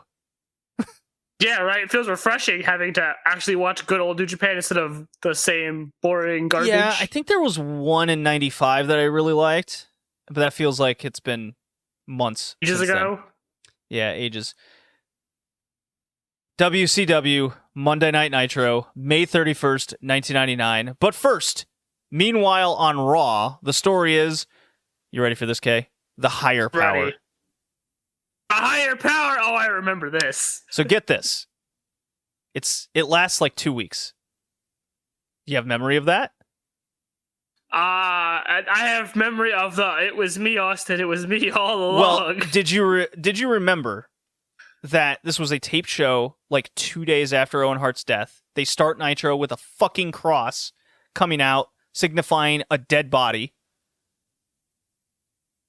And I don't remember that, but yeah, I do think that to be fair, this was kind of part of the angle even before that. I remember they were teasing crucifying Stephanie. So they were teasing crucifying Stephanie, but there was the higher power was mentioned a single time over the last, because that was over a month ago at this point. So that was the only time they mentioned it. And when Raw started this night, they kept mentioning the higher power over and over and over again. And then they keep saying, and the higher power's been teased for months. I'm like, that's not true. So they're retconning a lot of it. And I gotta say, running this sort of angle with crucifixions and bodies and teasing that kind of angle comes across as pretty low rent after the Owen Hart has passed away just days ago. But it doesn't shock me with this company. Right, but I don't think that was intended to be any sort of dig at that. I think this was the plan, and they just. I'm not saying it was a dig. It was just the show must go on. We don't care about symbolic references at all. We're just gonna go on with our show. They had the Owen Hart tribute show thingy the day prior, or the Raw prior, I think. Right, that was just the day before. This is the very next day. So 2 days had passed. You said it was taped. So I mean, what are you going to do? Tape another memorial show? I mean, I can in a way I can defend I can see what they're doing. I'm not going to give them crap for it because I don't think it was meant to be in poor taste. This is the angle they were doing all along. You're not going to delay it a whole week like this. I mean, they did actually delay it a whole week. I imagine this was supposed to happen the sort of Raw after, but they scrapped it to do the memorial stuff. I think was fine, but this was taped the next day. They already planned to tape this episode. I understand. Do anything I about understand, that. but the the connotation. I think you're trying to take a dig at something that Of course I am, because it's really stupid. Yeah, but I think you're trying to take a dig at something that doesn't really mean anything. It wasn't meant to do anything. I don't think it's meant in poor taste. They were already going to tape this episode. So, them having to tape it the next day, they were going to do it anyways. They had to do it probably. They had stuff scheduled for it. So what are you going to do? Delay it another week. You're not going to delay it another week. You already delayed it, but this was the plan. I mean, what are you going to do? They probably already had this cross made and all this stuff. So I don't think that they needed to scrap everything. If anything, Nitro hasn't done shit. They did the little thing with the beginning, but where's that Bret Hart match at? Right, that doesn't happen. He said till way after the fact. Right, because Bret Hart's in mourning. He's not in. Yeah, they're not gonna. Bret Hart's not gonna wrestle on the show like anytime soon. Right, but it's like Nitro hasn't done anything, and their show has gone on too. So I can't fault them for this. The show. Ultimately, you can't. This was the plan. You already had all this stuff made and written and done. I think they should have scrapped the angle, and the angle turned out to be stupid anyways. But it's not remembered for being stupid. That's the thing. It's remembered. Are you kidding me? It's a fucking meme. I know, but it's remembered for something. I mean, okay, the Nitro we're watching now. Does anyone remember anything from it? No. Well, no one remembers shit. That's because Nitro's stupid. Right. My point here is I don't think that they should have scrapped it. I don't think it would have made sense to scrap it. They already invested so much time in this. Just randomly forgetting it happened would be kind of dumb. I don't think that would have made much sense to do. I think that this was probably supposed to happen after the pay-per-view. But given what happened on the pay-per-view, they pushed it back to whenever their taped show was supposed to be. And so that's fine. They pushed it back to do the memorial thing. I think that was fine. I'm not going to give them crap for this. I feel like I think you're putting too much into it. Well, what I'm not putting too much into is the fact that this Nitro from the Astrodome in Houston, Texas it had its moments of me liking some things, but most of it was still horrible. Especially that last hour. It had some funny moments, like the be-all, end-all generational battle that we'll get to. But when that happened, that's when the show just took a nosedive. It sure did. But I think it's funny that you're booking a Nitro in the fucking Astrodome. You think you'd be running a pay-per-view here? Well, Kay. Random-ass Nitro. I don't know if you remember this, but 97, 98, this company was hot. They were selling a lot of tickets. So they booked the Astrodome in the middle of baseball season. Pretty early. The rent was the highest. The rent was probably the highest. Yeah. And there was a lot of empty seats. The crowd was very far away. And there was still like 20,000 people there. But when you put 20,000 in a 40,000 seat place, it looks like New Japan running the Tokyo Dome in 2021. What's funny is you said, oh yeah, they used to be red hot, but they're not hot this year. They have Bischoff on commentary even talking about how they're not hot right now.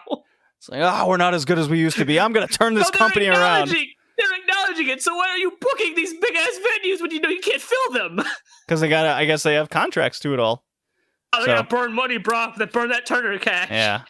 So we're 2 weeks away from the Great American Bash. The Ric Flair main event is still dominating the card, or Kit Nash, or who cares? Big babyface, always available and accessible. Big sexy Kevin Nash. Yeah. So we start off. Raven gets jumped in the what I vaguely remember as the Astroworld parking lot that's across the street. And he gets chucked. It was a parking lot. That's all it kind of looked like. Yeah, there's some fans out there. They're watching Raven get beaten up by Bigelow and DDP. He gets thrown in the dumpster. And then we get a recap of Thunder. Thunder and Nitro. The last Nitro we had. We get recap of both. It's like 6 minutes of recaps. It's Piper beating up Flair and the Horsemen turning on, Flair, as in Malenko and Benoit. Then on Thunder, we see Ultimate Fight Tank Abbott. That's their words, not mine. Getting into an angle with Rick Steiner. Sure did. What? Hey, Tank Abbott can cut a promo, can't he? I don't know what he's talking about. As he mush mouths and monotonely talks to a promo. So on Nitro, the announcers then give us the main event, which is rare because usually it takes like half the show for us to know what the final match is of the night. They announce Rick Steiner's defending his TV title against Sting in a steel fucking cage against Tank, or with Tank Abbott as the special guest referee. No. Oh, that's not what they announced initially. They announced it's going to be Sting versus Rick Steiner for the TV belt in a cage match, and only later does he come out and interrupt does Tank a Abbott match. say that's going to happen? He's going to be the ref during the first match? Okay. And the first match is still going on as he walks to the ring and talks to commentary as the match is happening behind him. And then he says some mushmouth bullshit, and he sits there for way too long talking about this promo that nobody can actually hear. You can barely hear what he's saying. But he announces that he's the special referee for the match. And only after the match is over does commentary actually mention this. Gotcha. He has no emotion, by the way. Oh, it's bad. The whole thing, he comes out mid-match. There's like a shot of, I forget who's in the ring. But one of the Hack wrestlers and just Kidman. Right, I think it's like Kidman kind of turns over and looks like, give like a the fuck face at this. So in chat, we were watching this, and I just died laughing at this point, because you could just see his face like, what the fuck is going on? And then he goes back to the match. And then Tank Abbott just walks to the back up the ramp again. And the match is still happening. He's got his crew. So Eddie Guerrero's on commentary for this match. He talks about his horrible car accident. He's very humble. He's thanking Bischoff, so they totally dropped the whole Bischoff-Eddie LW angle. That's fine. Scrap it. I'm okay with that. Oh, I need closure, damn it. Ray still has his shirt in his locker, okay? Ray still has the shirt. Yeah. So Hack and Kidman have a match that starts out with, it's not a hardcore match, then it becomes a hardcore match. Tank Abbott does his thing, and then Hugh Morris comes out for a disqualification. So Kidman and Hack can hit each other with weapons. Knobs comes out first. No, Knobs comes out after Hugh Morris interrupts the match. So Morris beats up Kidman, DQ. Then Knobs hits the ring, beats up Hack. So it's like a double disqualification deal. Oh, no, you missed the best part. So Hack puts him through a table. Mm-hmm. Man, and the ref does a DQ. Grab a ladder and toss it in the ring. Ref, no DQ. No. Guy attacks up DQ. Yeah. If a guy interferes in the match, that is when it's a disqualification. So whatever. Not throwing weapons in the ring, not actually visibly putting a man through a table. Nah, not DQ. Yeah. So Flair and JJ Dillon are in the back. Flair goes, "Give me 8 women to my room tonight." JJ Dillon says Savage's elbow drop is banned. They do like a Who's on First gig with Dillon and Flair. No, they completely do it. It's so bad. It's like, oh yeah, it's banned. Who banned it? You banned it. Did I ban it? Who is it banned? It's banned. Yeah, who banned it? You banned it. Who's president? I'm president. Are you president? I'm president. I'm like, what the fuck are we doing? He bad. He even said, I think Dillon said you have to go announce that on Nitro tonight, that it is banned. Yeah, he had to go announce it. Who has to go announce it? You have to go announce it. Is it banned? Is Savage Elbow Drop banned? Yeah, it's banned. You gotta go announce it. Who's gotta go announce it? I gotta announce it. Oh, who's the president? I'm the president. I'm like, what the fuck are you doing? He never came out. He never came out and announced it. No, he didn't. Anyways. Let's see. Bigelow, Page have something to say. Okay, they just did some stupid. They said some shit. Who cares? We're both from Jersey. We're both from Jersey. We want the tag titles that Bischoff gave us. Instead of the pay-per-view, we want it tonight. I guess at some point later, Canyon and Raven arrive at the build. No, Canyon and Saturn arrive at the building. Mean Gene tells them that Raven's taken out, so they have to do the tag title match. Canyon goes, "Oh yeah, we accept. We'll do it." And then further, Canyon gets taken out by Bigelow and DDP. So that leaves Saturn by himself. There was a funny little visual of Bigelow and DDP going, "Oh, he's beaten up. That sucks." Well, we got a tag title match tonight. Yeah, no kidding, right? Yeah. You also forgot to mention, Bam Bam has entrance music finally. It's not his though; it's DDP's. Yeah, it's DDP's music. Okay.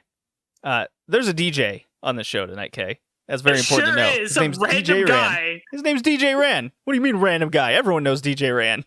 Yeah, DJ Ran for random man. DJ Random. There we go. Random. Ah! Oh no! And the Astro Dome. Oh no! I see what you did there. Kurt Hennig comes out to the commentary desk, and it's more rap as crap. I love it. Oh, it's so bad. I hate it so much. He goes over to DJ Ran because Bobby Heenan kind of plays off of Hennig going, I like country music. I could sing better than this rap is crap. And Heenan goes, well, go sing us a song. Hennig stares at him. Shit, I'm caught. Fine. Shit, I gotta actually go do something. So him and Bobby Duncombe Jr. go over to DJ Ran. They stare him down, get him out of the booth. They grab a mic, and he starts singing Deep in the Heart of Texas or something in Texas. And that leads immediately to FUBU wearing Astros baseball jersey, Conan and Mysterio to basically say rap is awesome. And they get a big pop. They make a tag match for later, and they brawl. I love this. It was really funny. Now, as Hennig is like about to sing and staring down DJ Ran, of course the camera is like staring up at the ceiling. It's because Nitro sucks. Of course it is. Of course it is. My favorite part is you see Conan running with the big old baggy ass Astros jersey, and then you see his little brother Rey Mysterio running right behind him. Like just Rey Mysterio was so far behind him, it was kind of funny. He needs his mask back. He's such a he looks so much like a child. He's Conan's little brother. What are you talking about? All right, Van Hammer defeats Evan Courageous. This was horrifyingly bad. Oh, it went on for way too long. Oh my god, this match didn't end. It's really bad.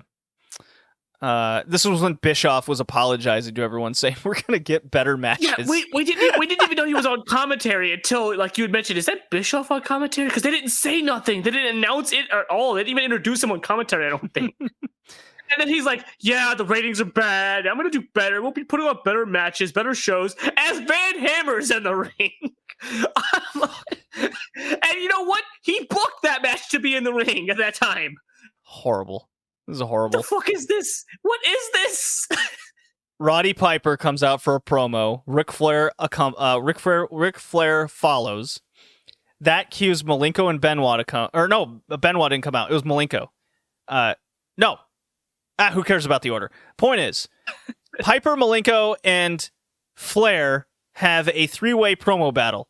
Malenko is very exposed for being a bad promo, especially compared to these two guys. And he's terrible. Malenko starts cutting an old guard promo. He sure does. Oh, this old generation holding us back. Fuck. Dude. Also, Dean Malenko, I think his way of cutting a promo, or he thought was good at cutting a promo, was having it sound like he has shit in his throat as he cuts his promo. Jesus so Christ. Bad. Oh, yeah, so Arn Anderson's there, too, but he doesn't do anything. Oh, yeah. Oh, he's just standing there intimidating everybody. Yeah. So after Malenko leaves, Flair and Piper have a wacky old man brawl in post, and that was cool, at least. So there's two good things on the show. It was like super hot, and the crowd started eating it up immediately. Yeah. It was great. So there's your pseudo like semi-main or main event for the Great American Bash is Flair and Piper again. That seemingly ended in a dusty finish on the previous pay-per-view. But anyways, don't worry about it. But who's counting that? Bischoff certainly isn't. Yeah. Let's see. Nitro Girls. Is Bischoff in charge? Did we ever get a resolution on that yet? Who cares? Conan and Rey Mysterio versus Malenko and Bobby Duncombe Jr. They had a good match, and look, it may have been a DQ, but it's building to something. You said Malenko, you mean Hennig. Hennig and Bobby Duncombe Jr. I was testing UK, obviously, against Conan and Mysterio Jr. Look, it goes to a DQ after a pretty good match, back and forth, and the reason why this is okay is because it's actually building. So we think. We don't know, because it could just all of a sudden not be building. Look, man, we got 2 weeks in a row. You forgot about the most important part. Conan and his little brother come out in fucking prison jumpsuits. Oh, that's right, yeah. They did do that. That was the funniest thing. They came out in prison jumpsuits. It's like, well, we've got the cowboys and the inmates. It's funny, Hennig is doing this big-time Southern thing now, and he's from Minnesota, and he's trying so hard to get rid of his accent. It's hilarious. Sam tried to do the weirdest sounding country accent I've ever heard. He's trying so bad to cover up the Minnesota in him. Yeah. Conan gets hogtied in the post-match as Mysterio has to watch. So that cool angle. I liked it. It was fine. God, saying good things. Let's see here. like you won't be saying it Savage. for long. Let's see. Randy Savage comes out, talks about Nash. Oh yeah, Medusa comes out. and her Destroy mission. No, yeah, Medusa comes out. She runs down the ramp, and her boobs almost fall out of her shirt. It was so. Did you hear what Bischoff said as Medusa was running? Oh, what'd he say? Whoa, slow down, Medusa. Yeah, no kidding. It's like, oh shit, we're on live TV. We can't have those popping out. Jesus, Medusa's wearing her hooker's finest. Because, boy, she doesn't look like Medusa no more. Yeah. She gets up on the apron and summons Savage over. He's like, hey, Big Sexy's here. Didn't say Kevin Nash, Big Sexy. Oh, Big Sexy's here. And then he's like, Big Sexy's here. Who said he's here? He's not here. Is he here? Oh, boy. And this is when the show just nosedives. So far, we're like 50-50 on the show. We're kind of having a good time. Some stuff is bad. Some stuff is fun. We're laughing. And then, holy sweet mother and science and Buddha, it is Eric Watts in the ring. And then I'm like looking, and I make the joke. I'm like, oh, this is a fucking Booker man's son, and he's fucking terrible. Ric Flair's music hits, and I go, no. Is this going to be Eric Watts versus David Flair in a wrestling match? The battle of a generation. This is where the show peaked. I am not shitting you. On commentary, Eric Bischoff is admitting that both these wrestlers suck. They're sons of their dad, giving them a push that they don't deserve. Nepotism wrestlers. He called them nepotism, products of nepotism. And Bischoff, I'm not kidding you, he references, man, I should get my son Garrett in the ring and push him then. What do you fucking think he did in TNA? He sure does. Oh my god. This match was atrocious. It did not disappoint. It's a battle of a generation. Anderson sneaks in for a spine buster that Eric Watts does not even bother to leap for. He dead weights his ass. And then David falls on him for the pin. This was terrible. Oh, you forgot the really shitty looking figure 4 that David Flair attempted to apply. God. Like David Watts attempting a clothesline, but looked like he just kind of stuck his arm out. Okay, I'm not kidding you. I looked up if other people reviewed this, and I looked up 3 different reviews over this Nitro, and they all said I couldn't help but laugh. This is the worst possible match that a booker could imagine making. And you just joke about it. You don't actually expect it to happen. WCW did this, Kay. It happened. I'm surprised it wasn't the main event. Like, WWF Raw had little people in matches, and they were making, like, that is a better idea than this. They thought this was a good idea. This was going to get heat. They sure did. Oh, this whole thing is great. Everything about this is evergreen gold. You have terrible wrestler David Flair, terrible wrestler Eric Ross, Eric Bischoff on commentary talking about how they're nepotism children. They're terrible wrestlers. And boy, he should get his son to wrestle. Fast forward to 2000, was it 10, 11, 12, whatever, TNA. Yep. And guess who's wrestling in the main event? I guess who's Booker Man. Oh, that's great. Buff Bagwell's with Ric Flair in the back. He wants Randy Savage, and Flair tells him he tells him, Bagwell, you suck. You're not good enough. But I will give you Bobby Eaton. No. He just tells him no, but I'll give you Bobby Eaton. And Bagwell goes, does he even work here anymore? Fuck. This company. It was great. This company. Like it was like I want to face Randy Savage. Oh no, you can't handle Randy Savage. Was his exact words. But you know what I could give you?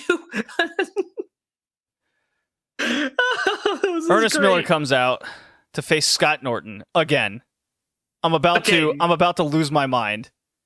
No. So first he comes out, cuts a promo, and then he's actually calling him out this time. He's not just pretending to call him out in the back. He's actually calling him out this time. Yeah, luckily it's only like a couple minutes. It cuts to the NWOB team laughing in the back again. I'm like, are we on repeat here? And then Sonny Ono hands the cat a crowbar and knocks Norton out, silly, and pins him. And the black and white run because they know Norton's going to be mad. Did you know Scott Norton was IWGP champion? I did not know this. Yeah. Could have fooled me with this one. They booked this man so shitty. They do nothing with him. And I recently listened to Talk is Jericho, and Scott Norton was on there. He had the wisest advice given to him, which was, don't give up your Japan deal at all costs. And he goes, I took that advice, and I'm glad I did. WCW had no idea what to do with me, but I got paid, and I was still booked strongly in my main promotion I never missed a date for. Good on you, Scott Norton. Smart man. They did not deserve your greatness. Oh, definitely not. No. This guy, because like I've seen a handful of Scott Norton Japan matches with you, I think. And they're good. He's good. Yeah, he's awesome. He's big, meaty, slappy man. Savage. Over here, he's doing jobs to fucking the cat. Yeah. So they say they did the big sexy thing. He's here. Randy Savage comes out with the women again. That's Gorgeous George, Medusa, and Miss Madness. And Nash's music hits. So here we are thinking it's going to be, as Nitro would do, like a world title match before the pay-per-view and do some shitty thing. Well, a guy dressed in drag comes out with a replica WCW title belt, and this is like something out of like modern day WWE Raw. It is Savage distracting the ref. All the women beat up the as they kept saying on commentary, transvestite. No, Bischoff kept saying that. Yeah. It was just Bischoff that was making tons of transvestite jokes, gay jokes. There was a lot of gay jokes on this show, especially from Savage. A lot of them came from Bischoff, too. Bischoff, Savage, and Piper all referenced like anal sex and homophobic type things. So all the women beat up the guy in drag. And did you know Miss Madness is Molly Holly, by the way? Oh my god, is it really? Yeah, it's Molly Holly. I had no idea. Holy shit. I finally recognized her. I'm like, wait a minute. I'm just so out of this angle. It's so wacky that I'm not paying attention to anyone other than Medusa in the ring. I was like, wait a minute. I know who that is. Anyways, Savage drops the elbow drop after the women beat him up, and they like beat whatever. Who cares? Buff Bagwell versus Bobby Eaton, a nothing match. Bagwell wins. I think that's our only like clean pin on the show. Saturn is in a handicap match against Bigelow and DDP. This match goes on for, I'm pretty sure, an eternity. The match is boring. Bad. Finally, Canyon comes out and this was funny. Not in a good way though. Canyon comes out. He's wanting that hot tag so he can save his partner. It's like something straight out of Impact in 2021. Canyon gets this tag. The crowd's all into it. He spins around to go for a rolling elbow Misawa style or something. DDP punches him in the face and pins him. Literally just like that. They win the tag belts. They win the tag titles. How the fuck does that work when it's Raven and Saturn are the tag team champions, not Canyon and Saturn. Don't worry about it. Tag belts are garbage. They mean nothing. Absolutely nothing. Okay. Savage and the women are going into his limo. They're leaving the building. A fucking dump truck comes from the front, blocks the car, the limo. A sewage truck. Hold on. It's a dump truck in the front. A sewage truck comes in from the side, driven by one Kevin Nash. Now, Kay. Always accessible. Now, Big okay, sexy Kevin Nash. I know it. I know what you're thinking. Couldn't the limo driver just go in reverse? He could. He Ah, should. But see, Big Brain JD thought about that, and I'm like, well, wait a minute. Savage and the girls are in the limo. You, the driver, think, oh shit, we're getting mugged. Cheese it. He opened the door, closed it, ran away. The camera just missed that part. Okay? All right? You follow me so far? All right. Yeah. Okay. So Savage and the girls are now blocked in. Now, they don't know what's going on. They're like, oh, that's weird. Hey, driver, what's up? You know, I'm feeling the madness, brother. And here comes Nash with the septic tube, climbs up on the limo, and very brave man with his terrible knees and hips getting on this limo. He could have fallen. He did this for our entertainment. Grabs this septic hose. Quad. Yeah, grabs this hose. I don't know how he got the window open, but you know, it's May. It's a hot day. The madness, open, the madness in the limo, the heat coming off from all the sexual tension. You know, you got to open that moonroof, brother. Nash anticipated all this. Throws the septic tube in there. Hit it, brother. The poop goes everywhere inside the limo. He laughs. He jumps off the limo. I was scared for his life. Life and death situation there. He could have easily slipped. He gets in the limo. And I was thinking, oh, I hope the hose is just going to drive away with him. And sure enough, it does. It sure does. It was great. Savage and the women all get out of the poop limo. Poop and marshmallows. I don't know why the marshmallows are there, but don't worry about it. They're dry heaving. And Medusa looks at Molly Holly and goes, "Your sash." She did. Oh my God, you're right. And Medusa was in a completely different outfit. I guess her suit that her boobs were falling out of earlier. She knew the poop was coming. She had a feeling. She's like, or she anticipated a hot hotel ride with Randy Savage. Who knows? Yeah, Medusa, I think she just wanted to change up for the night on the town. Yeah. Cage is lowered. Look, I laughed at the poop thing. That was funny. It was a very funny angle. I think we both laughed. They did the ad for the company right after. Oh, yeah, they did the septic tank ad. Yeah. Did I write that down? I hope I wrote that down. Let's see here. Brought to you by Lewis Septic Services. I did write it down. Oh my God, yeah, I had to scroll down a little bit further. It was great. Okay. Main event, Cage is lowered. Rick Steiner versus Sting, special guest referee Tank Abbott. They had a nothing cage match. I have never seen a cage match on Nitro in my time covering this. This is how they do their first cage match. It meant nothing. They did nothing. Just as Sting's going to do, I guess, a Stinger Splash to Steiner or whatever. Who cares? Tank Abbott punches him in the back of the head. Sting goes down. Rick Steiner beats him up in the ring. Tank Abbott just leaves. So it's a swerve, brah. Yeah, it's so dumb. Because they've been building this entire time. And he doesn't like him. They don't like each other. Him and Abbott and Steiner. And then Sting has no involvement at all in any of this. So why did you turn on Sting when he's never been... You know what? This cage match sucked. Like, I've never It's one of the worst seen It's one of the worst cage matches I've ever seen. It is so boring. Like, there's bad, and bad can be funny sometimes. I can forgive bad sometimes, even if it's not funny, right? Because it's just bad. This is boring. How do you have a motherfucking cage match and you don't do anything? They spent most of the match just kind of grabbing each other's heads and trying to smash it into the cage. To be fair, they weren't Kay, even close to. The show is so shitty, and the build has been shitty, and this means shittiness. If I was Sting and Rick Steiner, I'm going to half-ass it too. I mean, I don't blame them, but it's still shit. Especially when you know the fucking finish, which is Tank Abbott hits Sting and then walks away, and the show goes off the air. Yeah, why the fuck is Tank Abbott here? A no contest in a cage. Are you kidding me? Why the fuck is Tank Abbott here? Still so baffled why all of a sudden you're bringing this nothing guy in. I'm sorry. He fought in the UFC and got kicked out. No, okay, he fought in the Ultimate Fight. Whatever. He fought in the UFC, and if he had just been fighting 5 more years later, he'd have gotten his shit kicked in by Chuck Liddell and people like that were coming up. He fought in the UFC when it was Bush League shit. I don't think he was a tough man as UFC-wise because he didn't fight anybody.